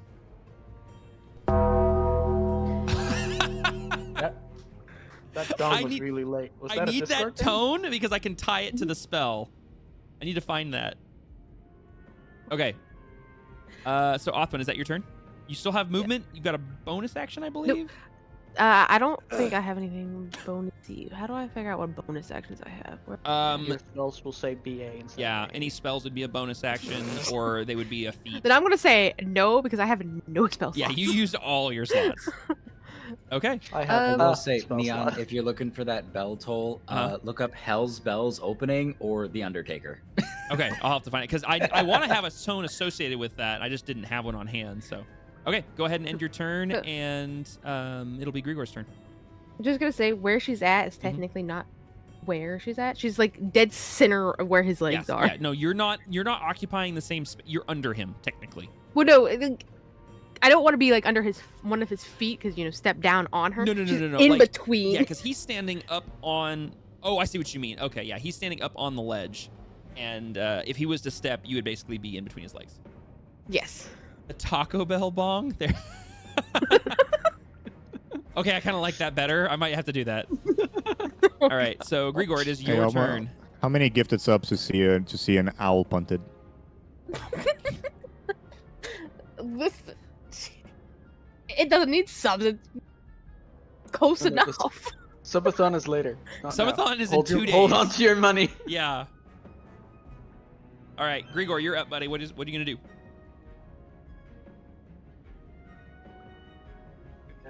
Do an opportunity action dash. Okay. So you can move 60 feet if you only want to burn movement and bonus action. If you want to burn all 3, you can move 90, which would basically put you in the room.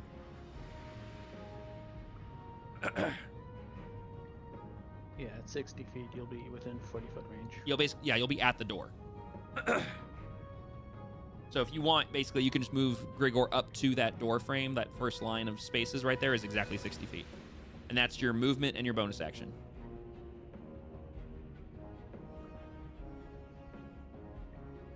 Naruto runs through the dark room.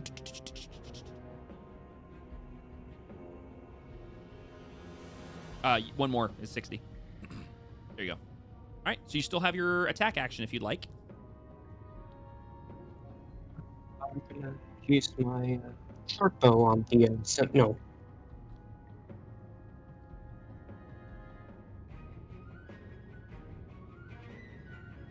Sorry, was that?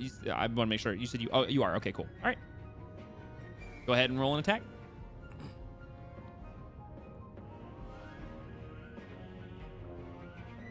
All right, so you run up to the door, you draw an arrow, and let it fly through the room, and it hits it, and you just watch as it just shatters upon impact with the stone. All right, and that's all your stuff. So that's your turn. Go ahead and end your turn, and it'll be the Sentinel's turn. All right. Did 2024 remove damage types? Did they? Because I can't see anywhere in those descriptions that it's piercing damage. What, for the short bow? Yeah. Oh, no, it's set up in the back end of it. That's just the base description. Fair enough. Yeah. But if they did, that would be stupid. Yeah, no, I don't think they did. All right, so 'cause I here's just what we're noticed gonna do. it was strike you. You have shimmied underneath. Well, no, he can see you. You're not under him. So he just has to look down. So yeah, you know what he's gonna do? Actually, he is going to try to step on you. So he's gonna try to perform an unarmed strike, which I don't actually have as an attack in here. So give me a second. An Rude. unarmed strike is going to be, if it hits, it's always 1 plus strength. Okay, so I just Unless need to proficient. roll. 'Cause I don't have it built in here. When Because we're unarmed, gonna see an owl get stumped instead. I got it. hold on, what is an unarmed strike? It is a finesse style strike, if that helps. So it's his dex. D20 plus dex or D20 plus strength, whichever is higher. Yep. Well, his strength is definitely higher, so it's going to be that. So we're going to go ahead and roll a d20, and it'll be a +4. All right. So if this hits your AC, never mind. Lifts leg. Lifts bird leg, and scuttles. Burb just like I just picture Burb just sitting there looking up as he just lifts leg, and she just like half shimmies out of the way and lands right next to you, and like completely misses you. And with that, he's now stepped down off the ledge there as part of his trying to step on you. and misses. So that is going to be his movement and his attack action. So he's going to go ahead and actually take another step to the left here, try to back up and get a good look at you. And he's not going to move any further than that. It's going to be his turn. All right, Alexander, you're up with Spitwick on deck. So that's going to be up here in the other chamber. I can't believe that. That was a horrible roll. It was a 4. He's not the only I one. mean, given that he stepped 5 foot forward, not surprised that he missed. He's 5 foot up the Right. curb at that point. Though if it was like one off, I would have like thought maybe he stepped on her cape or something. But that far off, nah. Yeah, no, with that kind of a roll, he didn't even get close.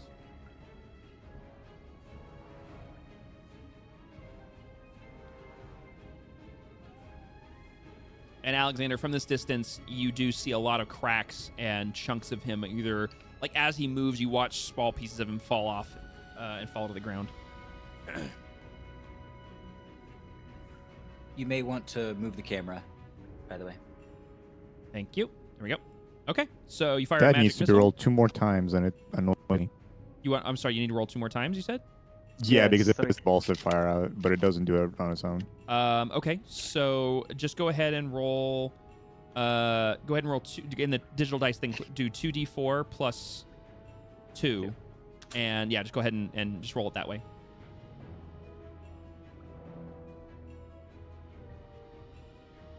Seven. So Takes 8, total 9 of 9 force damage. 9 force damage. Okay. Let me make sure. Okay. At this So- stage, only the game master needs to learn about resistances. Pretty much. So you let these 2 magical entities fly out of your hand, or these 3 of them, and they fly through the chambers and across everybody's heads and strike and explode in little modules of magic power on his chest. And he kind of recoils back a bit. And as that happens, you actually watch a whole chunk of his torso fall away. You watch a whole chunk of his leg armor fall off. His other pauldron has completely shattered and fallen to the ground. His shield actually has a chunk of material missing from it now, and he is looking very rough. It looks like there's not a lot holding him upright right now. All right, is that your turn? All right, it is going to be Spitwick's turn yet again. Mr. Useless is just going to sprint his 50 feet and pant. And that is his turn. Selena, you're up with Basil on deck. So, Telena lets go of her lyre, which dropped on the thing that she has it on. Okay. And her rapier, she steps forward. And I'm pretty sure this is the first time anyone in the party has ever seen her use her blade.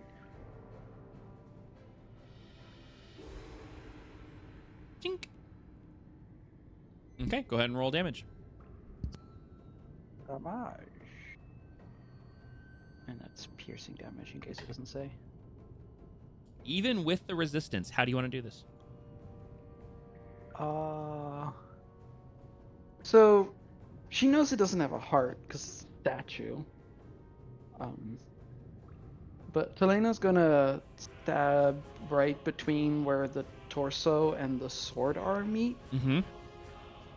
and but the statue's obviously taller than her, right? Oh, very tall, yeah. But she's gonna try to get her blade stuck in the armpit, Uh-huh. and it's just gonna crumble around the sword down. Yeah, you watch it. You guys all see as Telena stabs her rapier up into the basically where the ball and socket joint of the shoulder would be, and as she does that, and she twists and moves her blade, the whole arm falls to the ground, and as it does, the other arm falls. The shield falls to the ground. The legs start to crack and crumble, and then all as one, the entire torso and legs just crumble to the ground, and he is dead. Well done. There you are.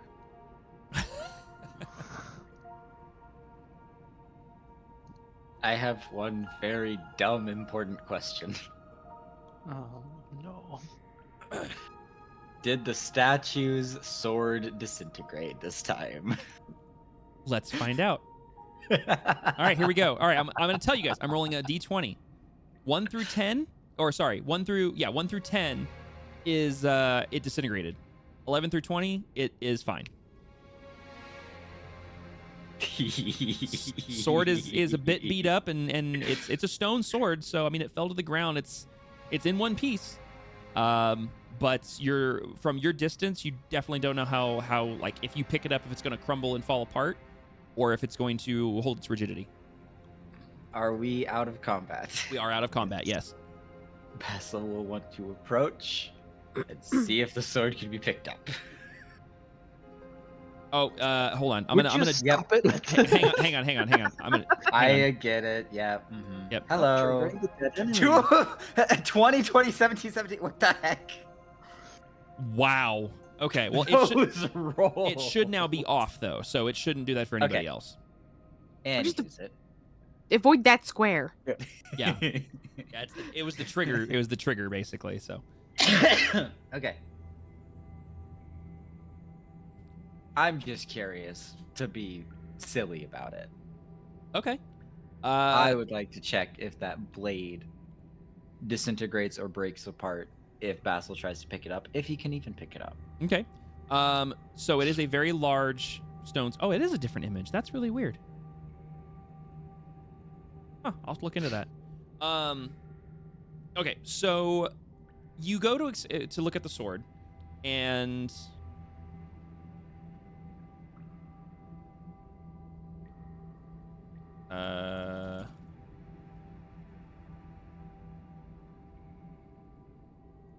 hold on, sorry, I'm multitasking. All good. Okay, so you go to look at the sword, and it's a very large, what would be to you a two-handed stone sword.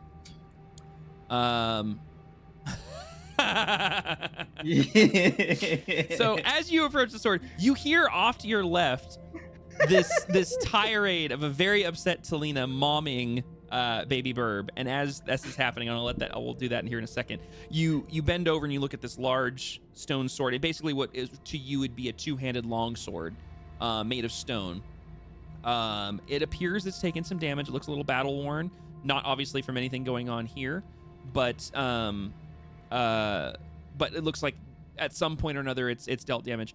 You can easily tell just by looking at it, it's not sharp and stone, so it's not like it's not made of metal, so it probably will do damage, but it doesn't look like it's gonna be very sharp. You're also rolling those as Dax, by the way, Alexander. Yes, that was the point. Oh, okay, gotcha. Oh, that's good to know, Talina. Thank you. Look, we're finding things. This is awesome. Yay! Yay! We love discovering things. Oh, apparently not green, just whatever It player glows. color. Yeah, it glows your player color. character It's color. fine. Player color. Would Purple. Go ahead. just for the sake of it, would I be able to wield it as a proper weapon or improvised? As of right now, this would be considered an improvised weapon. Because you have never dealt with a weapon of this kind before, it is an improvised weapon. It would deal damage similar to a longsword, but it would be classed as an improvised weapon essentially for the purposes of this this particular object. Basil would like to pick up the sword and take it with him for the time being. Okay, so I want you to go ahead and roll me a strength check, followed by just a straight D20 with your charisma modifier, just for kicks and giggles.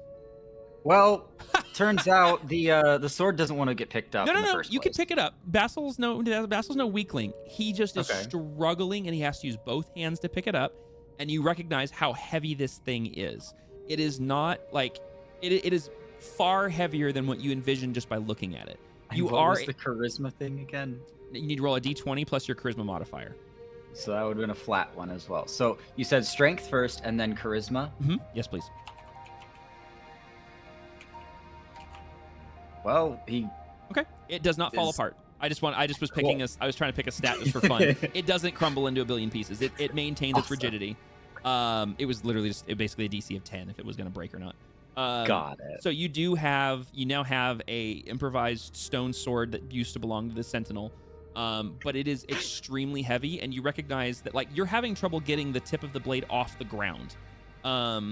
It takes you a minute to get it hefted to where you're holding it like you would a sword, and it's a bit of a strain at your current like stature. Like, I mean, you're no weakling, but you're also, you know, in game terms, you're level 3. Like you're not that experienced. You're not as strong as you know you could be. I will say that if you want to try Level to 4. I'm sorry, level 4, not level 3. Sorry, level 4. If you want to try to keep it, you can, but you currently do not have a scabbard that would hold it, and unless you have it's gonna get drug across the ground.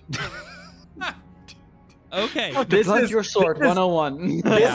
This is Basil's interpretation of found a stick on the ground. Found a stick on the ground, and now I'm yeah, exactly. Okay. All right. So Check my GIF in the chat. Yes. Yeah, except not holding it that well. Like, oh no, that kid literally took it from the ground and just literally barely leverage. Doing it. Yeah. It's leveraged over the shoulder. So yeah, no, that's. Yep. I expect it to break on the first hit. Well, who knows? But for now, you can. That or you. Yeah. Right. Yeah. Yeah. You just hear his shoulder just snap out of place as he tries to swing it. Actually, I might make you do that if you try to use it. We'll see. I haven't decided yet.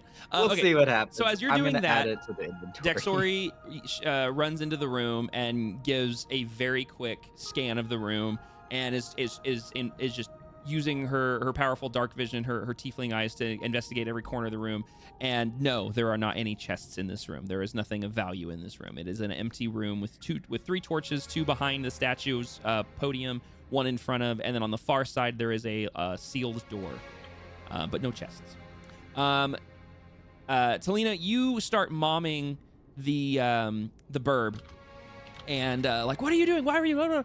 And Burb is not looking at you. Burb is shimmying away. What is Burb doing? Shimmy, shimmy, shimmy, shimmy, shimmy. What is Burb's movement speed? Yeah, hold on. Is it 30? or Numbers. 25? 25. Okay. Wait, I can see that. I can keep up with her. I'm gonna try to grab her hood. Oh. And just put her in the bag. Okay. We're gonna make this a contested roll. So Talina, grapple. yeah, Talina, treat it like a grapple, exactly. So it's my athletics versus her acrobatics or athletics, whichever is higher. So that's gonna be. Oh well. That was almost a 20 according to the 3D dice. That wasn't much better. That was a 2 and a 3. 7. Okay. You won 30 because you got to use acrobatics. But all it matters is it's contested. So so you go to grab her, and Othwin is just a little too quick, and she shimmies out of your way, and you grab for her again, and she shimmies again, and you're just like, no, wait, no, come, no, and she's shimmying away. Shimmy, shimmy, shimmy, shimmy. Alexander, you step into the room and you see Daxori just bolt in and start investigating the room, and Spitwick's standing next to you, and you just look down and he's bent over with his palms on his knees. He looks up at you, and he's dripping sweat from trying to sprint up to this far and then getting here as the battle was over. I'm just imagining Talina like grabbing over and over again, and she keeps not making it down. Go through between the legs over here. Yeah.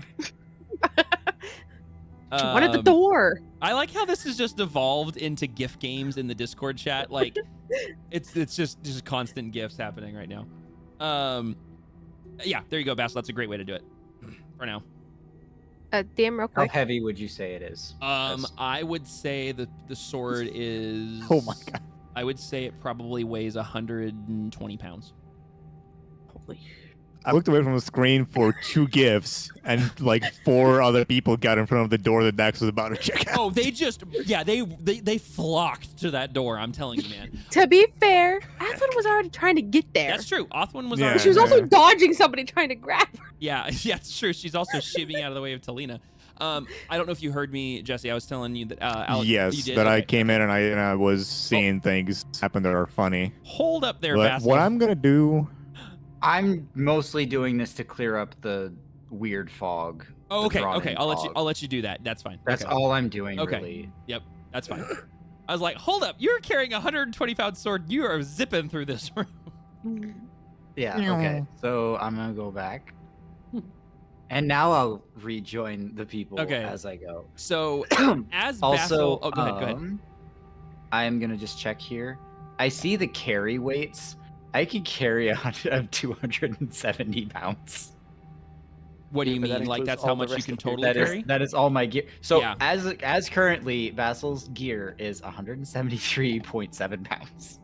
Yeah, you, yeah. Well, and then I'm also not I think at max carry weight, apparently. I don't know according if to it. my sheet. I don't know if it pulls the but- weight from the backpack and your pouch as well. It is. It is. It Okay. is. All right. Cool. Then it is doing the math on that. That's good. Cool. Yep. So if you check Basil's sheet really quick, you'll see my limit is 270. Okay. Cool. Wait, So was it? while this is happening, so real quick, Othwin, I need you to roll me a religion check. Grigor, since you and Daxori would be the first there, but since since you're the active PC, I want you to roll me an investigation check. Talina, if you're continuing to try to grab Othwin, roll another grapple attempt. And Basil, you can move at half speed to try to move through this room. And every time you move right now, Oops. basically until you decide to drop the sword, if you were continuing to drag it, you do not have the ability to make a stealth check right now. You will auto fail stealth checks while you currently have this sword in your hand. Okay. I'm also sending you a private message quick. Okay. I accidentally clicked Arcana, but it's both +1, so whatever. Oh, okay. Okay. That's the grapple attempt? Is that the grapple attempt? Yes, it is. Okay, so then Othwin, so you just did the religion. Real quick, while you're doing that, go ahead and roll the contested to that. So whatever your athletics or acrobatics, whichever one you chose. No, come on! Dude, what is this? Okay. So yeah, you continue to try to take little swipes at her, and she just keeps shimmying out of the way. Othwin, Bob and weave between legs. yeah, it's because of the distraction of Talina trying to grab you. You don't feel like the Wild Mother is speaking to you in any capacity. You don't feel the pull. And then the investigation check, Grigor, is that you can tell that this door is with a 10. You can tell there's something odd about this door. It doesn't appear that there's any danger to it. It appears it's a door, and you could probably open it. Why the fuck did that go public? Because you just typed it into chat like a message. If you do / I did the select. That's the roll. Never mind. Yeah, it's you fine. can do /W there. space and then I really Game don't Master, care. and it would go to me. That's everybody can know. Everybody can. know. That's literally. Okay. I like your thinking though. It's not like, it's not like intentionally trying to sharpen it. It's just like this is the easiest way to drag it across. You're cringe, Yes. Merrick. Yes, Jesse. That's perfect. Make sure camera's all centered here. Okay. So, anyways, Grigor, you can tell there's something different about this door from all the other doors you've seen so far. All the other doors have looked like they match the age of the environment they are in. The doors look as if they belong in that space. This door looks newer. Not like brand new, but more new than the rest of them. Okay, if Burb wants to try to open the door, try to open the door. Okay, and the door and swings open, and inside is a dark tunnel. You'd see, I will say, I think, yeah, you guys have fog of war on it, so you guys can't see, but I will give you basically that the room looks like it's not very long, and the shadows indicate it looks like there's another door just beyond.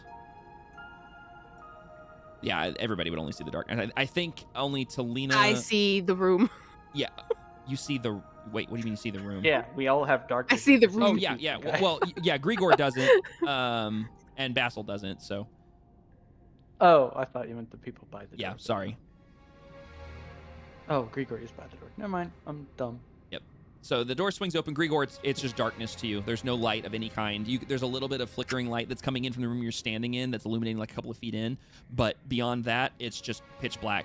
Othwin and Talina and Daxori, you guys, and then Alexander, I think from across the room, you guys would be able to see that the room is not very deep, and there's another door just beyond. The moment the door opens, Talina would stop trying to grapple and, be prepared for bullshit. So, as you re-enter this room, and you refocus your mind, Othwin, and you're not being distracted by Talina trying to manhandle you.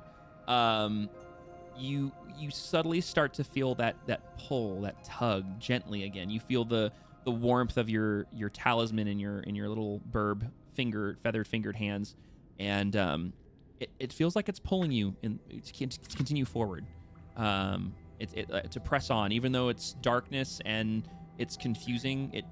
It feels as if you're supposed to continue. Go forward. Is Grigor relighting his torch? Yes. I had a feeling. Okay, so, boop. There's your. Oh wait, hold on. Yes, there you go. So your torch is relit. Okay. While this is happening, Spitwick rejoins Alexander and Basil at the corpse, or I should say the rubble of the construct, and he kind of picks through it a bit with his spear. He kind of pokes through it a little bit, and raises an eyebrow and looks at the two. He says, "Odd that these are down here, isn't it? Why are these down here? These are the catacombs. This is the sewers of the city. Why would anyone be down here? And much less these things." And he looks genuinely confused. He genuinely doesn't understand why these are down here.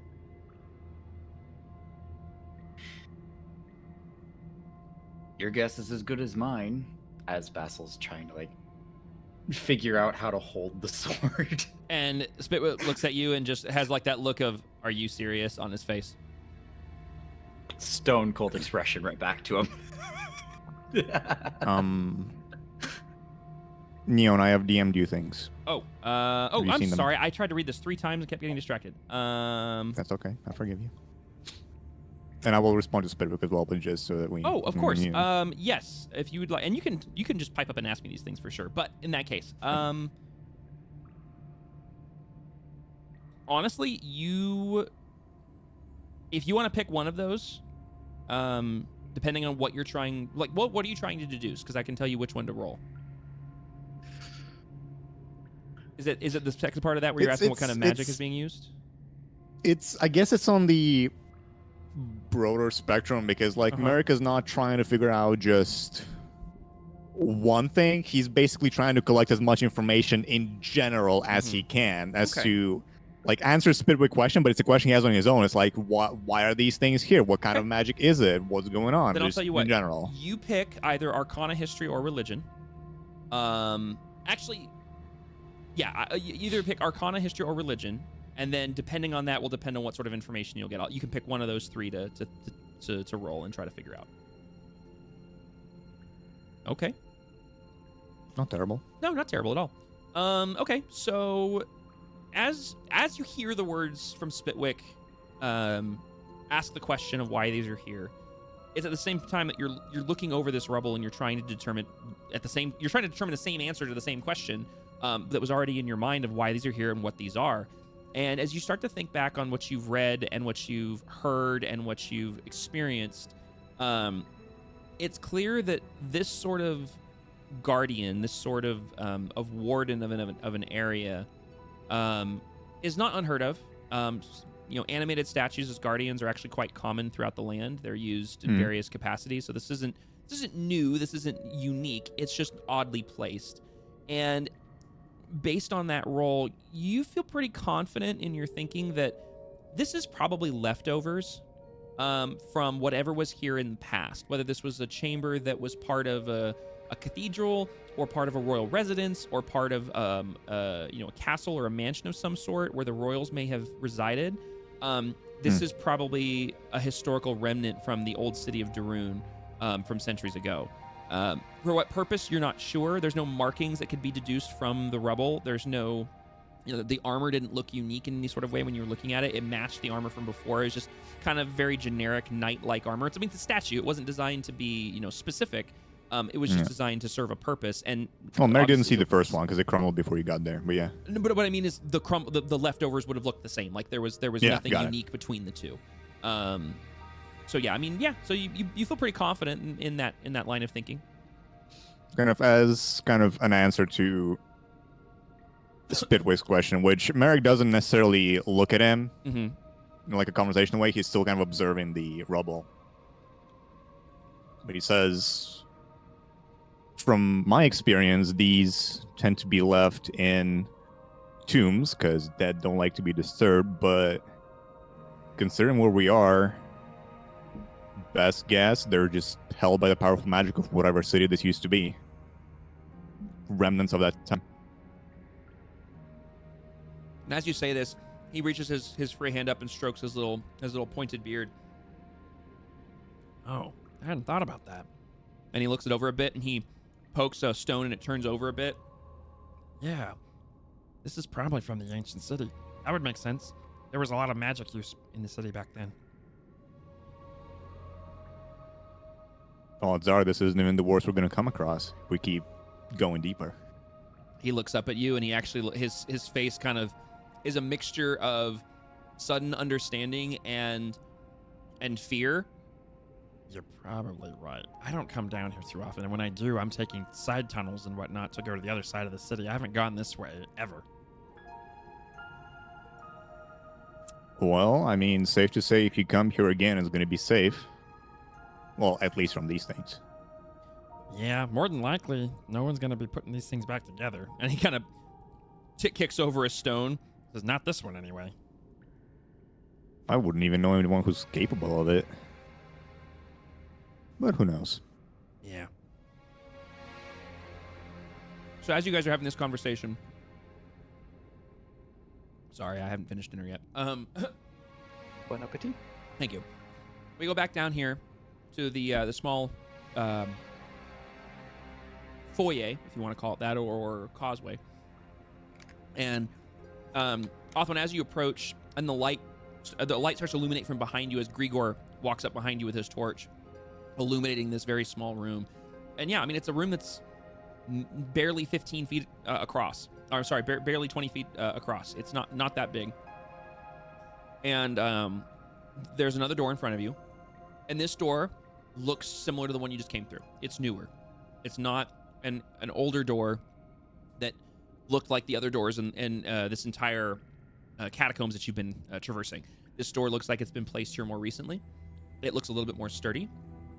And you can also see from underneath the door frame, light is coming through this one. And you do... Open the door! Uh-oh. So... Wait.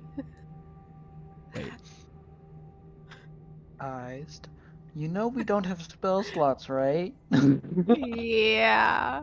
Okay. I just re-remembered questions, that. Your Honor. Fine. This is why ADHD and dungeon crawling is a bad time. Okay, So you reach up and you start to grab the door handle, and as you do, the amulet, the talisman around your neck, thrums and gets hot. Go ahead and roll. Go ahead and roll that intelligence saving throw. You have bardic inspiration still, assuming it's less than 10 minutes. It's getting near the end of it, but I'd say it would still be active. How do I use that again? Over in the I think if you click the D20, it'll give you the option. If you have the little box to type things in, you can just do 1d6 in there.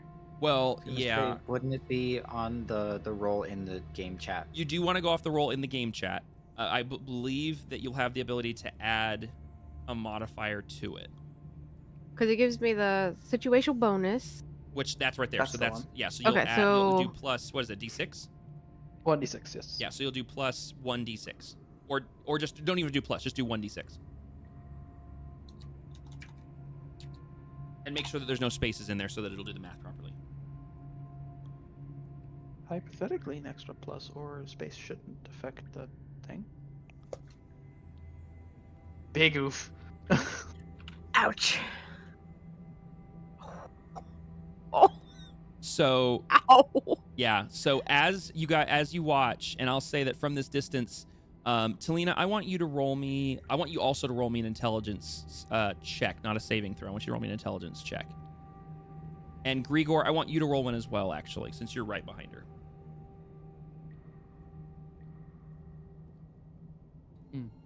Okay. I'm disappointed. Stupid dice. Dice are not people's friends tonight. It's funny because before They this stream, I was were. like, I've been rolling the virtual dice because they've been nice to me, and they heard. Yeah. Okay, so Talina, from your distance, you look over and watch as Baby Burb disappears into this hallway, and you can see her through your dark vision. You can see the light illuminating from Grigor's torch, and you find it odd that she continues to wander off her own, which is kind of counter to how she's behaved thus far. And Grigor, as you see her reach for the door handle, something in your gut screams out no, and before you can utter the words, you reach out towards her, and all of you watch as Othwin grips the door handle, and as she does, this lightning-like energy builds up with inside the locking mechanism and then thunders out through the handle and spikes into her hand, through her wing and down to the ground, singeing her feathers a bit, and smoke's kind of billowing off of her a little bit. Othwin, you take 16 points of lightning damage as you grip the door handle, and your hand is on fire. Like it feels hot. Your heart is beating quickly. Your talisman is almost as hot as your hand. And then after a moment, the talisman heat resides, almost as if the Wild Mother was trying to warn you. Oh, I need to take off your cover. You still have cover. There you go. Yeah, nobody can supposed to. No. Yeah. Oh, yeah, I got rid of that one. Yeah.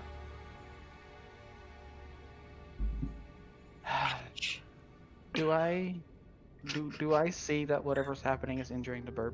Oh yeah, it lights up the room with a bluish light as the energy strikes from the door into her. It's no secret. Lena just yells, "Oh, stop hurting yourself!" as she And plays a little ditty.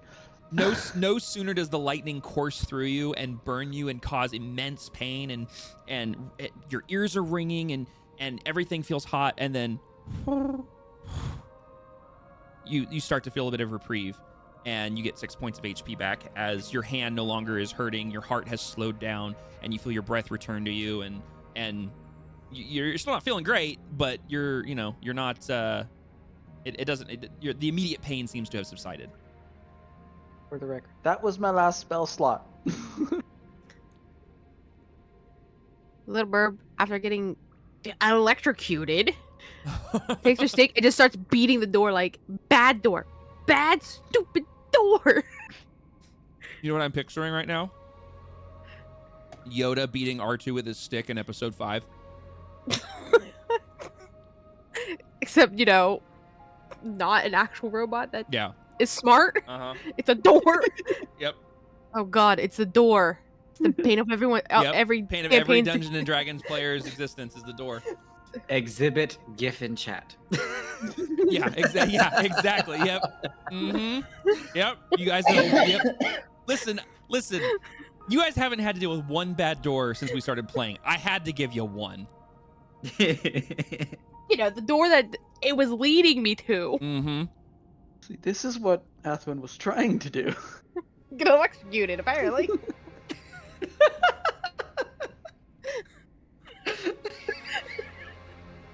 Our GIF game is on point tonight. The gift game is on another level tonight, guys. I wish that with chat could see this because it is on another level. It makes up for our dice being really assholes does. tonight. So, after the electricity has subsided, the lightning has subsided. Often you feel a little bit better. Grigor, you approach the door and, yeah. I mean, what would you guys like to do? If you understand the other trapdoor, the trap I know about still active. Can you say you want to investigate it? Is that what you said? Pretty much, yeah. Okay, go ahead and roll me an investigation check. And I'll say it with advantage because you just witnessed Baby Burb get zip-zapped. Okay. So, with that investigation roll, I mean, obviously, the door was trapped. But with that roll, you can tell it's probably not trapped anymore. But you do identify that the door is, in fact, locked.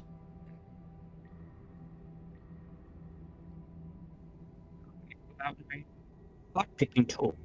Okay. Go ahead and roll me a Thieves' Tools check, please.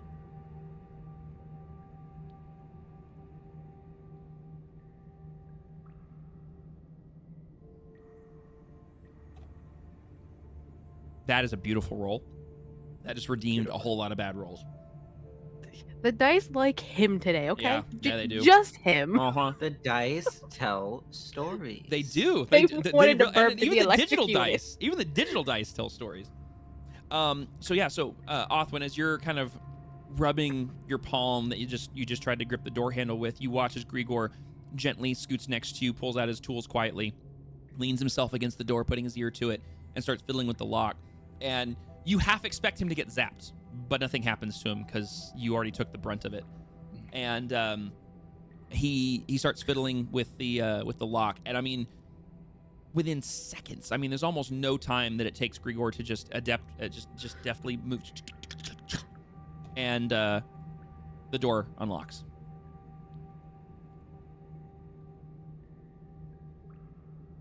I want to say, just while all this was happening, Yep. What are you guys doing? after Athwin got shocked, Merrick would have heard it, so he would have came a bit closer. So he moved a bit just to kind of see what's going on. Spitwick would have followed you. And Dax would still stand where she is, but kind of look at her hand and be a sigh of the relief that she was not the first to approach that door. Basil, what are you doing during all of this? Are you still fiddling with your sword? Phrasing for one. I wasn't gonna say it. But no, he'll eventually make his way down towards the rest of the group, dragging the sword across the long way.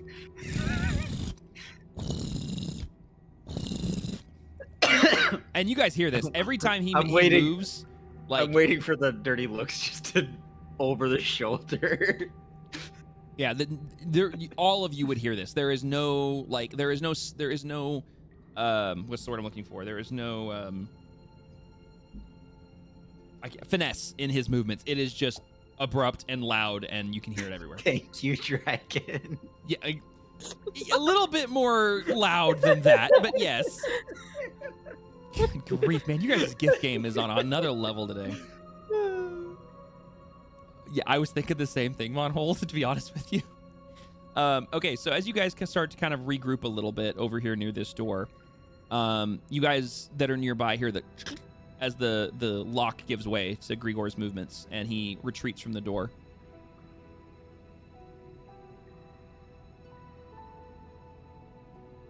Okay. This time, she's going to carefully try to open the door. Very, very slowly, tentatively, like, hey. Are you gonna hurt me again? Like the hot door tap the door handle sort of move? Yes. Okay. All right, go ahead. Like, you gonna hurt me? So Why as you open the door, it doesn't creak as loudly as the other ones.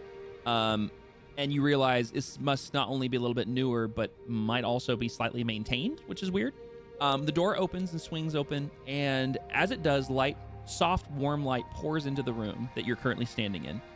And inside the room that is perfectly lit should be lit to everybody once you're in, is some sort of workshop. Torture chamber. No, this is more of a blacksmith shop. Anything could be a torture chamber. I mean, yes. So as you guys basically step close to the door, so Othwin, Grigor, and Talina for sure would be able to see that you are quickly able to identify a anvil, some sharpening wheels, some sharpening stone wheels, various crates, benches. There's even a forge in one corner that's still glowing with a soft orange glow coming off of it. There's various tools that are scattered around on the counters and over near the forge. Very large wooden crates line one side of the room. But as you guys enter the room, and I'd say, would anyone not enter the room? I'll say this just for the sake of expediency. Or would everybody be entering the room kind of together? Oh, well, hi, Dax. Basil, knowing that he is definitely not the epitome of stealth right now, is hanging back. He is hanging back. Okay. So you guys just in the distance here. So as those who are in the room enter the room, it is a dimly lit room. There's currently only one torch on one side of the room that is still aglow, and then obviously the light of the fire from the forge is lighting up various parts. How did you break that? Break what? Because Dax is standing right next to the wall, and I noticed that in the corridor up above through too. the wall. I think she accidentally went through the wall because I don't think anybody else can see that. I could No, reset it. yeah, it happens here, and then it also happened up, you like guys, in the tunnel on the left side. which means she accidentally went through the wall, which sometimes happens. It's just, so. Yeah, just letting you know. I'm not gonna reset it because it will literally break it for everyone, which would be really frustrating. So I'm just gonna leave it at that. I didn't say anything that I shouldn't have, as far as I know. It was just a bit of a bug. You just see the art around the side of it, which looks a little funky, but that's it. So, so just ignore the fact that the room looks weird for you and nobody else. Yeah, as you guys enter the room, you see all these things. You guys do see that there is several workbenches. One seems to have a various accoutrement of small handworking tools and carving tools, maybe some sort of finesse tools in various leather pouchettes. Hold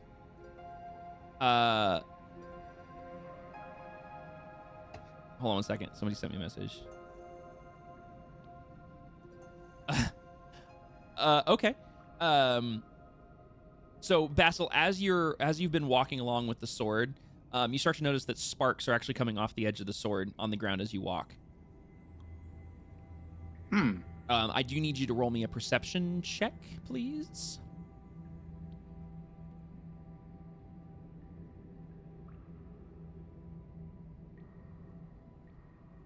Okay. Yeah. 10. So you notice that the sparks showed up. They weren't consistent. They weren't happening when you were first dragging it across. It wasn't until you got closer to this room that suddenly sparks started coming off the edge of the blade, and it strikes you as odd. That's all you can determine right now. Anyways, so there is that workbench over there with the various tools and whatnot. There is a large shelf that goes about 10 feet from the ground to the ceiling. The ceiling is kind of high in here, probably about a 15 to 20 foot ceiling at most. It's not very, very large, but it is taller than an average ceiling. The shelf has all sorts of jars and pots and containers and hand tools and just kind of a hodgepodge mixture of items over on this shelf here. As you guys turn, there's another workbench that has all sorts of parchments and papers and quills and just kind of a collection, a smattering of various items on top of the table. And then there's also a shelf above it with a whole bunch of glass vials. And then lastly, there is a large bookshelf from floor to ceiling that is packed with books and scrolls from top to bottom. There is not an empty space in here very much. The entire back half of the room that Grigor seems to be exploring is just full of rubble, as if it looks to be... Well, roll me a person. Anyone who wants, that's surveying the room, roll me a perception check. Grigor, if you are actually investigating the whole room, you can roll me an investigation check if you'd like. Can I Jim? specifically investigate the forge to see if it's been Sure. recently used? Yep. So if you want to Did roll you me an say so you're rolling perception? investigation for the forge. No, well, never mind. 2 Can you 3s. repeat for me, Neon, because I was You're fine. not I listening. was saying anyone who is giving a scan of the room, roll me a perception check. If anyone's wanting to really thoroughly go around and investigate some section of the room, you can roll me an investigation check. Okay. That forge sure feels hot. No, go away, Sevens. Good grief. Thank you. Okay, so Thank you for Talina, throwing a with your 15 in there. investigation of the forge, it's warm, so obviously it hasn't burned out. So it's been lit recently, but you're unable to tell how recently. If this has been a day or two, or if this has been kind of simmering down here and left alone for a week or two, you're not really sure. You do know it hasn't been probably over a month or so, because it would have burnt out by then. This isn't a big enough forge to have been able to maintain heat like this for that long. Grigor, with your investigation check of 7, basically your best determination is it looks like either the wall has caved in and that's why this is empty, or maybe it's the other way around and this is rubble left over from possibly trying to dig. You don't know. You're not sure. Merrick, same thing. You're not really sure why there's rubble in the back of the room. It could be a number of things. It's just kind of odd. It's also kind of an odd spot for all of this. I will say with Dax, if so for Dax's position, Dax is able to determine based on her keen eye that this room looks to have been carved out of a smaller room, and the rubble is left over from digging into the further into the room. Othwin, you feel the warm pull of your talisman around your neck. It's not pulling you in any direction, but it's warm to the touch, and you have that sense building within you, or settling within you, I should say, that maybe this is where she was bringing me. Maybe this is it. You're not certain. You haven't made that connection with the Wild Mother quite yet, where you feel like she's actually speaking to you, more suggesting to you. So you feel like you're in the right spot, but you're not quite sure. Are there any project pieces left in the forge? In the forge? Yeah. Any like metal glow that I can see? Sure. I'd say I'll keep that investigation check from the previous roll, and you don't see anything on the top. It's a pretty big pile of coals, and you don't see any like grips or any sort of device to reach in and poke around without taking your hand and shoving it into a hot furnace. So you don't really see anything. Bless you. That being said, as you guys survey the room, you do notice that everything that's in here, as Tyrope already kind of pointed out, OOC, this looks like a fully operational blacksmith shop. There's everything you would need here to run a pretty successful blacksmith shop, but you are nowhere near society. Like, no one's going to come down here to purchase horseshoes or farming equipment. Mixed with the strange concoction or strange connection to these workbenches with tools that you would not see in a blacksmith shop. Grigor, the table that you're currently looking at, these tools are not blacksmith tools. These are there's a mixture of some blacksmith tools. There's some hammers and some vice grips and things that you might use to hold and manipulate pieces of metal to work with. But there's also these smaller leather pouchettes that are unfurled that hold very like finite finessing tools, like small little picks and rakes and little tiny tweezers and a magnifying glass and little like punches and pins and things that are very small, designed to work on something much smaller than like a horseshoe or a rake or anything large. It doesn't match. You also notice that there's another leather pouchette just next to that has this strange these several tube-like containers that are made of some sort of metal or maybe possibly glass, and they're holding. They're opaque. You can't see through them, but they're holding something, and they're corked on top. Othwin, as you approach these crates over here in the corner, they're large crates. You use well, Talina. These are very large crates. The one you're standing next to, Othwin, is very long. They're about probably 7 feet in length from left to right, and you're not sure how deep they are based on your burb size as well as where you're standing. But the crate that you're standing next to, they're not very tall. The crates are only about 6 inches tall, but there's about 4 of them stacked on top of each other where you're at, and then you can see that there's something on top of that appears to be open, but you can't see that high. Talina, where you're standing at, that crate is much larger. It is a singular crate. It's about 4 feet by 4 feet by 4 feet, so it's a perfect square. And there's another one next to it with another crate on top of it. And that crate on top is smaller and also appears to be open. I just realized the latch is on the other side, so she'd probably approach it. I was going to say, yeah, that's just a box. Yeah.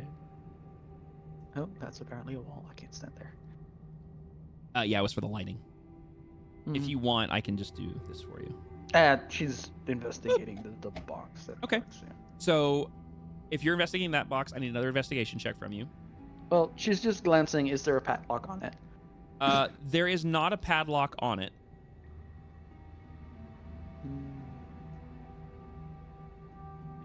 Does it look like it would latch shut, or is it just like It is latched. Sorry, I was lift multitasking. that Apologies.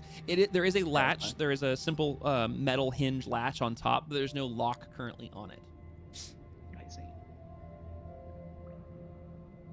Okay, so Daxori is, to no one's surprise, trying to find things to steal. There is tools everywhere. I mean, this whole rack right here is full of various hammers and weights and various items you'd use to pound and hold and manipulate the raw metal coming out of the forge. Nothing of particular value per se, but there is a collection of those hammers. There are various sizes, both large two-handed hammers and smaller single-handed hammers. There's, like I said, this whole shelf over here is full of various odds and ends and bits and bobs. There's various things there's jars and pots, and there's all capped with lids. There's hand tools over there. There's jars of various liquids. It's just a very random concoction of things that with a 13 you're not sure from this distance what they are. And then, like I said, over here this is just full of books and scrolls, and then over here is unfurled parchments and various things like that. Othwin, if you want to investigate those crates, you can try. I will say it'll be a disadvantage because the crates are taller than you and they're stacked one on top of another. So you would be unable to open any of the crates below the top crate, and the top crate also has something on top of it, and it's bigger than you. Well, we're gonna do something first. I'm sorry? I'm doing this first. Okay. What's this? Please. That's a 2. You son of a butthead. My deity hates me right now. No. So as you clench your eyes and you grip the amulet or the talisman tight in your little burb hand, and in your mind you're reaching out. What is Othwin? How is Othwin attempting to reach out to the Wild Mother? What is she doing?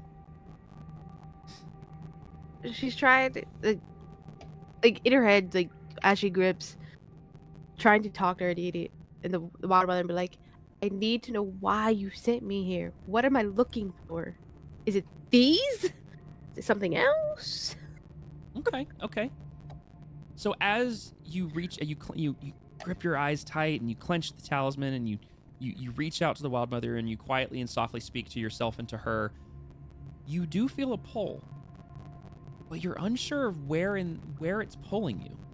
Or a little to the left, and then you kind of feel yourself turn around and pulls in a direction, then it pulls you a different direction. You feel yourself kind of spinning in place, and it's not so much that the Wild Mother isn't speaking to you, it's more of you're having trouble understanding her. You're still learning how to communicate with her in a way that you understand and that she can clearly relate to you, and you can't quite tell where she's pulling you.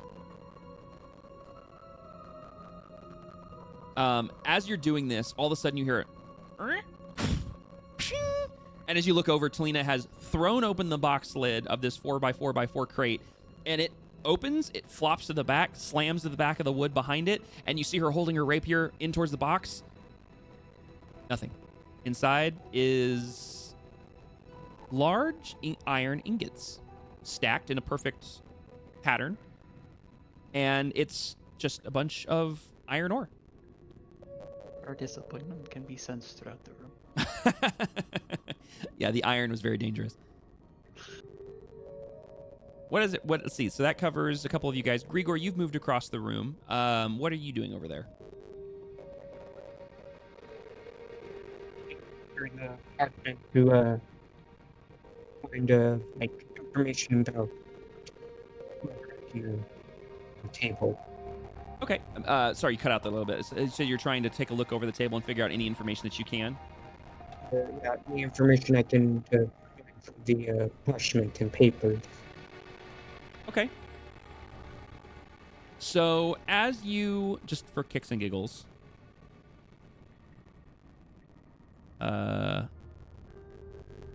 as you guys, as you're standing over at the table, you're looking around and you see these strange parchments. You've never seen something like this before. There are various drawings and sketches and schematics of these odd shapes. And please do not read too much into what's actually in that image. It's an AI image, bear with. But bear with what? Well, it's for aesthetic appeal. It's not specificity. No, I was playing on the word bear. Oh, okay, fine. Yeah, what's the bear got? Right, yeah. Oh my gosh. So as you're looking over all these, but there are these very strange drawings. You've never seen drawings like this before. It's very clear that someone was trying to just draw or design something. But you and your experience in life, you've never seen things like this before.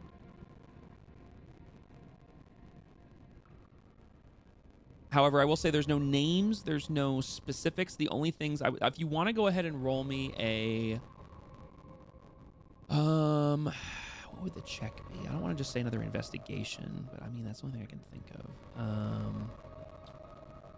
If you want to roll me an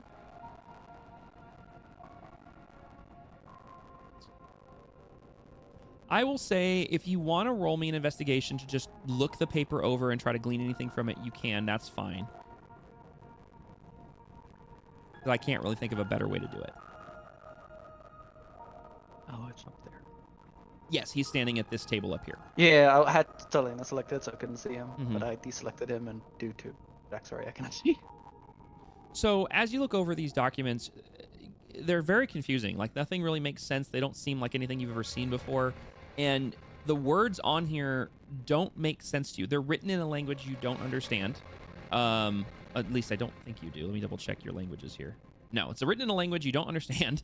And there's no complete sentences. There's like little blurbs and words, and there's circles and there's lines, and it's very clear someone was making handwritten notes on this schematic, but you're not sure what any of it says.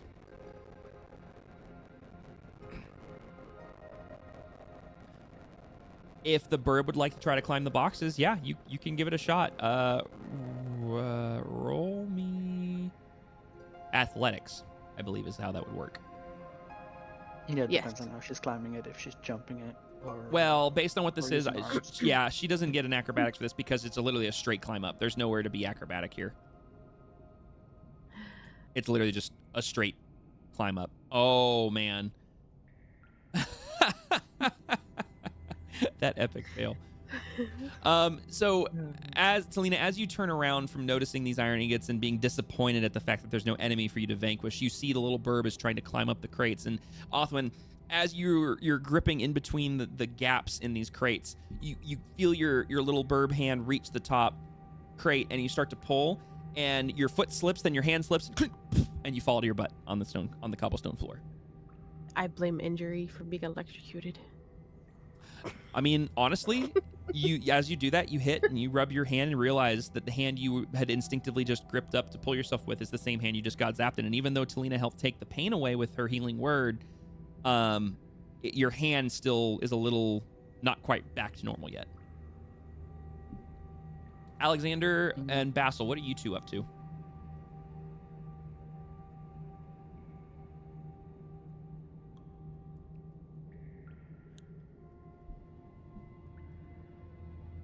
Sorry. Struggling to get my mic unmuted. No, you're fine.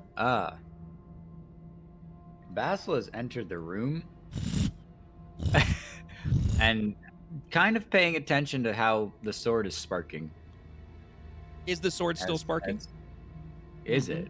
Okay, yes, it's still sparking. Well, Okay. no. Okay, so the sword has stopped sparking as you walked into the room. Weird. And actually, let me ask a question. Hang on.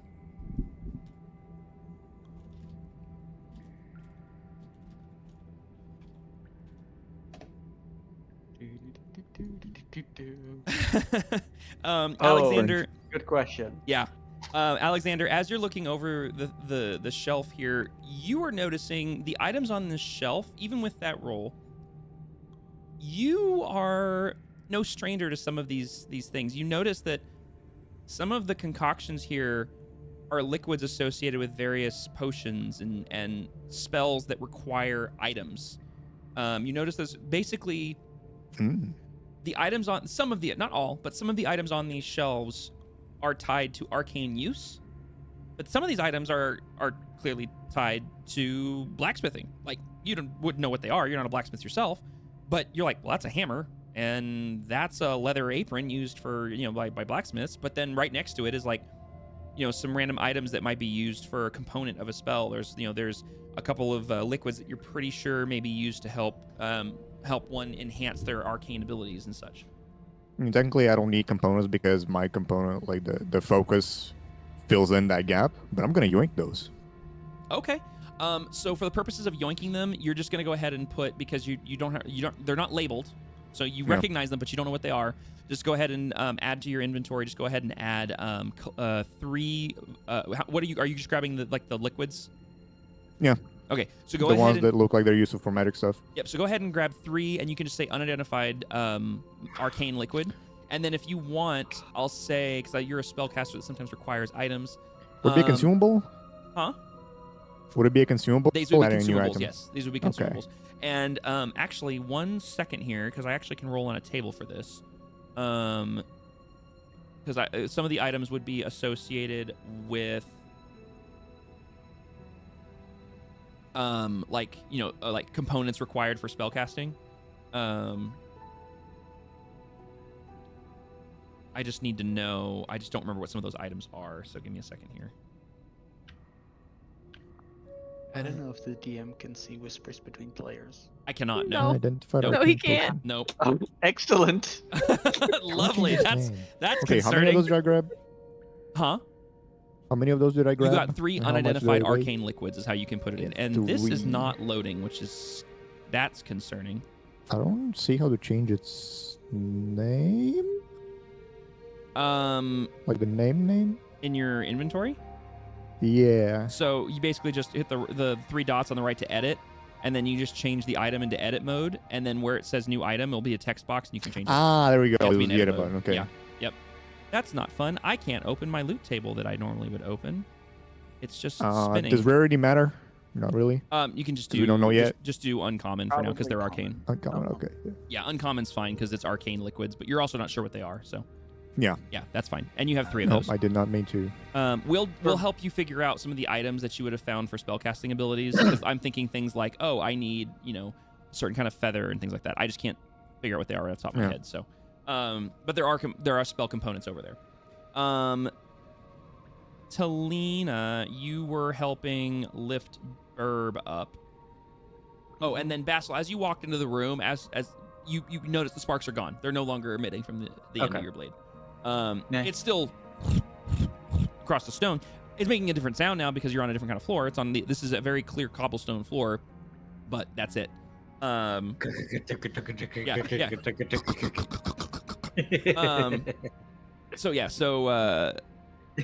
Okay. So as long as Burb is not fighting you, you can easily lift her up onto that top crate. Yeah, That that's is what how the we- whispers were like. That is how we figured out She's you like, cannot we'll see accept them. uppies. Nice. Uppies. I love it. So Burb is up on top of the crate. I'm not going to move you Burb, because it will move. break. Actually, hold on. Will it break it? Hang on. I cannot. No, it won't break it. So I can move you. So, boop, you're up on top of the crate. Ha! So you're currently about, I'd say, 4 to 5 feet off the ground. Probably You're 4. eye Probably level. 4 feet. You're basically eye line with Talina. Look, I'm the same height as everybody. Some of everybody. So as you get up there, you notice that this crate, there's another smaller crate that you're standing next to that is on top of this one, and it is open.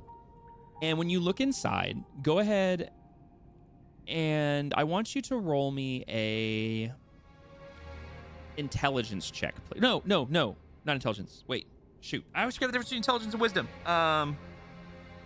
Memory is intelligence. Okay, then intelligence. Thank you. Just blah blah English. Yes, just an intelligence check. is book smart, wisdom is street smart, charisma is people smart. Thank you. Ooh. Basil definitely isn't people smart, that's for sure. There's a 7 in that number. There's So you look inside this crate and it's full of straw, like packing material. But what you notice mixed in between the straw are these long iron, what appear to be rods that are about roughly 5 feet in length, maybe 4 feet. You're not sure. And as you examine them, you reach in and you grab one. They're not very heavy. You can basically lift one end of one up with your size. They are hollow from end to end. Hey DM, Hmm. can you put the burp in the box? You are now in the box. Thank you. You watch Burb, whoop, and this box is not that tall. The box is maybe about, the box is maybe about 6 inches tall, 7 inches tall. Actually like 8 inches, because then there's about an inch gap from the edge of the box down to the packing material. So it's not very big. You don't disappear when you jump in. You're just kind of standing on these now, and now you're standing on top of these iron rods, essentially. I would like to let it just be known that as Basil's moving around, I'm only moving him a little bit every so often, just so I'm not flying around the room, since he does have the heavy object. Just zoomies around the room with a 120-pound sword, scraping across across the ground, trying to draw crop circles or something. Yeah, no, you're good. Alexander, I noticed you over at the bookcase. Are you inspecting that bookcase? Yeah. Okay. I want Do you you to wanna roll roll? me. Go ahead. No, yeah, you were about to say an answer to the question I asked by interrupting you. Yeah, go ahead. Roll me an Arcana check, please. Oh, okay. Oh, just throwing straw out of the box. So there's just straw flying everywhere. Cue the GIF in chat. Oh, is there a GIF? I missed it. Oh, yep. Yep. No, ferrets. Yep. That's it. I was just playing in it. No, it is not just it's straw. It's everything. Well, Yeah. all that's in there is straw and iron rods. There's The nothing rods else. are going out too. The rod. If you want to get the rods she's out, making sure. need to roll me a Does strength check. Stelina have to do a dex check to avoid metallic rods flying at her? First things first, we're going to see if Baby Burb can even lift the rods out, because these are about 4 to 5 foot long iron rods that are hollow, but they are still long iron rods. So strength check. Mm-hmm. Throws one out, hits Stelina in the eye. Oh my gosh. I am literally thinking in my head, I'm going to make this a DC 20 because she's Baby Bird, and she rolls a okay, well, jeez. So, Selena, Make I need you to Talina roll, dodge. Make Talina dodge. Selena, I need you to roll me a dex check, or dex saving throw. We'll make it a dex saving throw. Burb is determined. Okay, yeah, so, Selena, you help her up, and then you look around the room, like okay, she's going to do her thing, and all of a sudden you hear straw, like, flying out, and as you look over, you see a puff of straw go by your face, and you kind of recoil a bit, and as you look over further, before you can react, an iron rod about 4 to 5 feet in length is just chucked out of this box and flying at your face, and you barely dodge out of the way, and it clips the side of your cheek and kind of and falls onto the ground, and you take 1 point of bludgeoning damage. Excellent. There goes one of my temporary hit points that I that still you've had have. for 3 sessions. And How does yeah, that Othwin, last? are you chucking these mindless like you're not looking? Yes, Okay. I'm looking at the bottom of the thing. Okay. It Like doesn't trying to take clear it you- to look at the bottom. You move one of these rods with ease. The rest of them you just move out of the way, and you do make it to the bottom of the crate, and it's just a wooden crate at the bottom. There's nothing else. It's a crate, packing material, straw, and then iron rods. While you're doing this, Alexander, you are going through these scrolls, and you don't recognize the specificity of some of these scrolls. Some of them you know. Some of these you know. Oh, that's a that this is the scroll. The spell scroll for Firebolt. This is the spell scroll for a cantrip. This like you recognize a few of them. Yeah. Most of them you understand these are spells that you would learn, but you've never heard of them before. And almost all of them, I'd say with a 15, almost all of these spells have something to do with some kind of like a blasting effect of some kind. Yoink. Most of them, like even the ones you don't understand, all of them have some sort of explosive like outcome. Some of them are mundane explosions for like like entertainment, like a firework sort of thing, like it's just kind of a pretty light. Like you recognize the Firebolt spell. You yourself have seen this scroll before, and you know what the spell is. But almost all of these have something to do with that. What languages do you speak? There's a good question. Give me 5 seconds. You speak Common, Draconic, and Deep Speech. Yes. Okay. You do Yes, not definitely. recognize about half of these scrolls as they are written in a language you've not seen, that you are not familiar with. It looks familiar. And actually, if you want to roll me a what was that? A history check.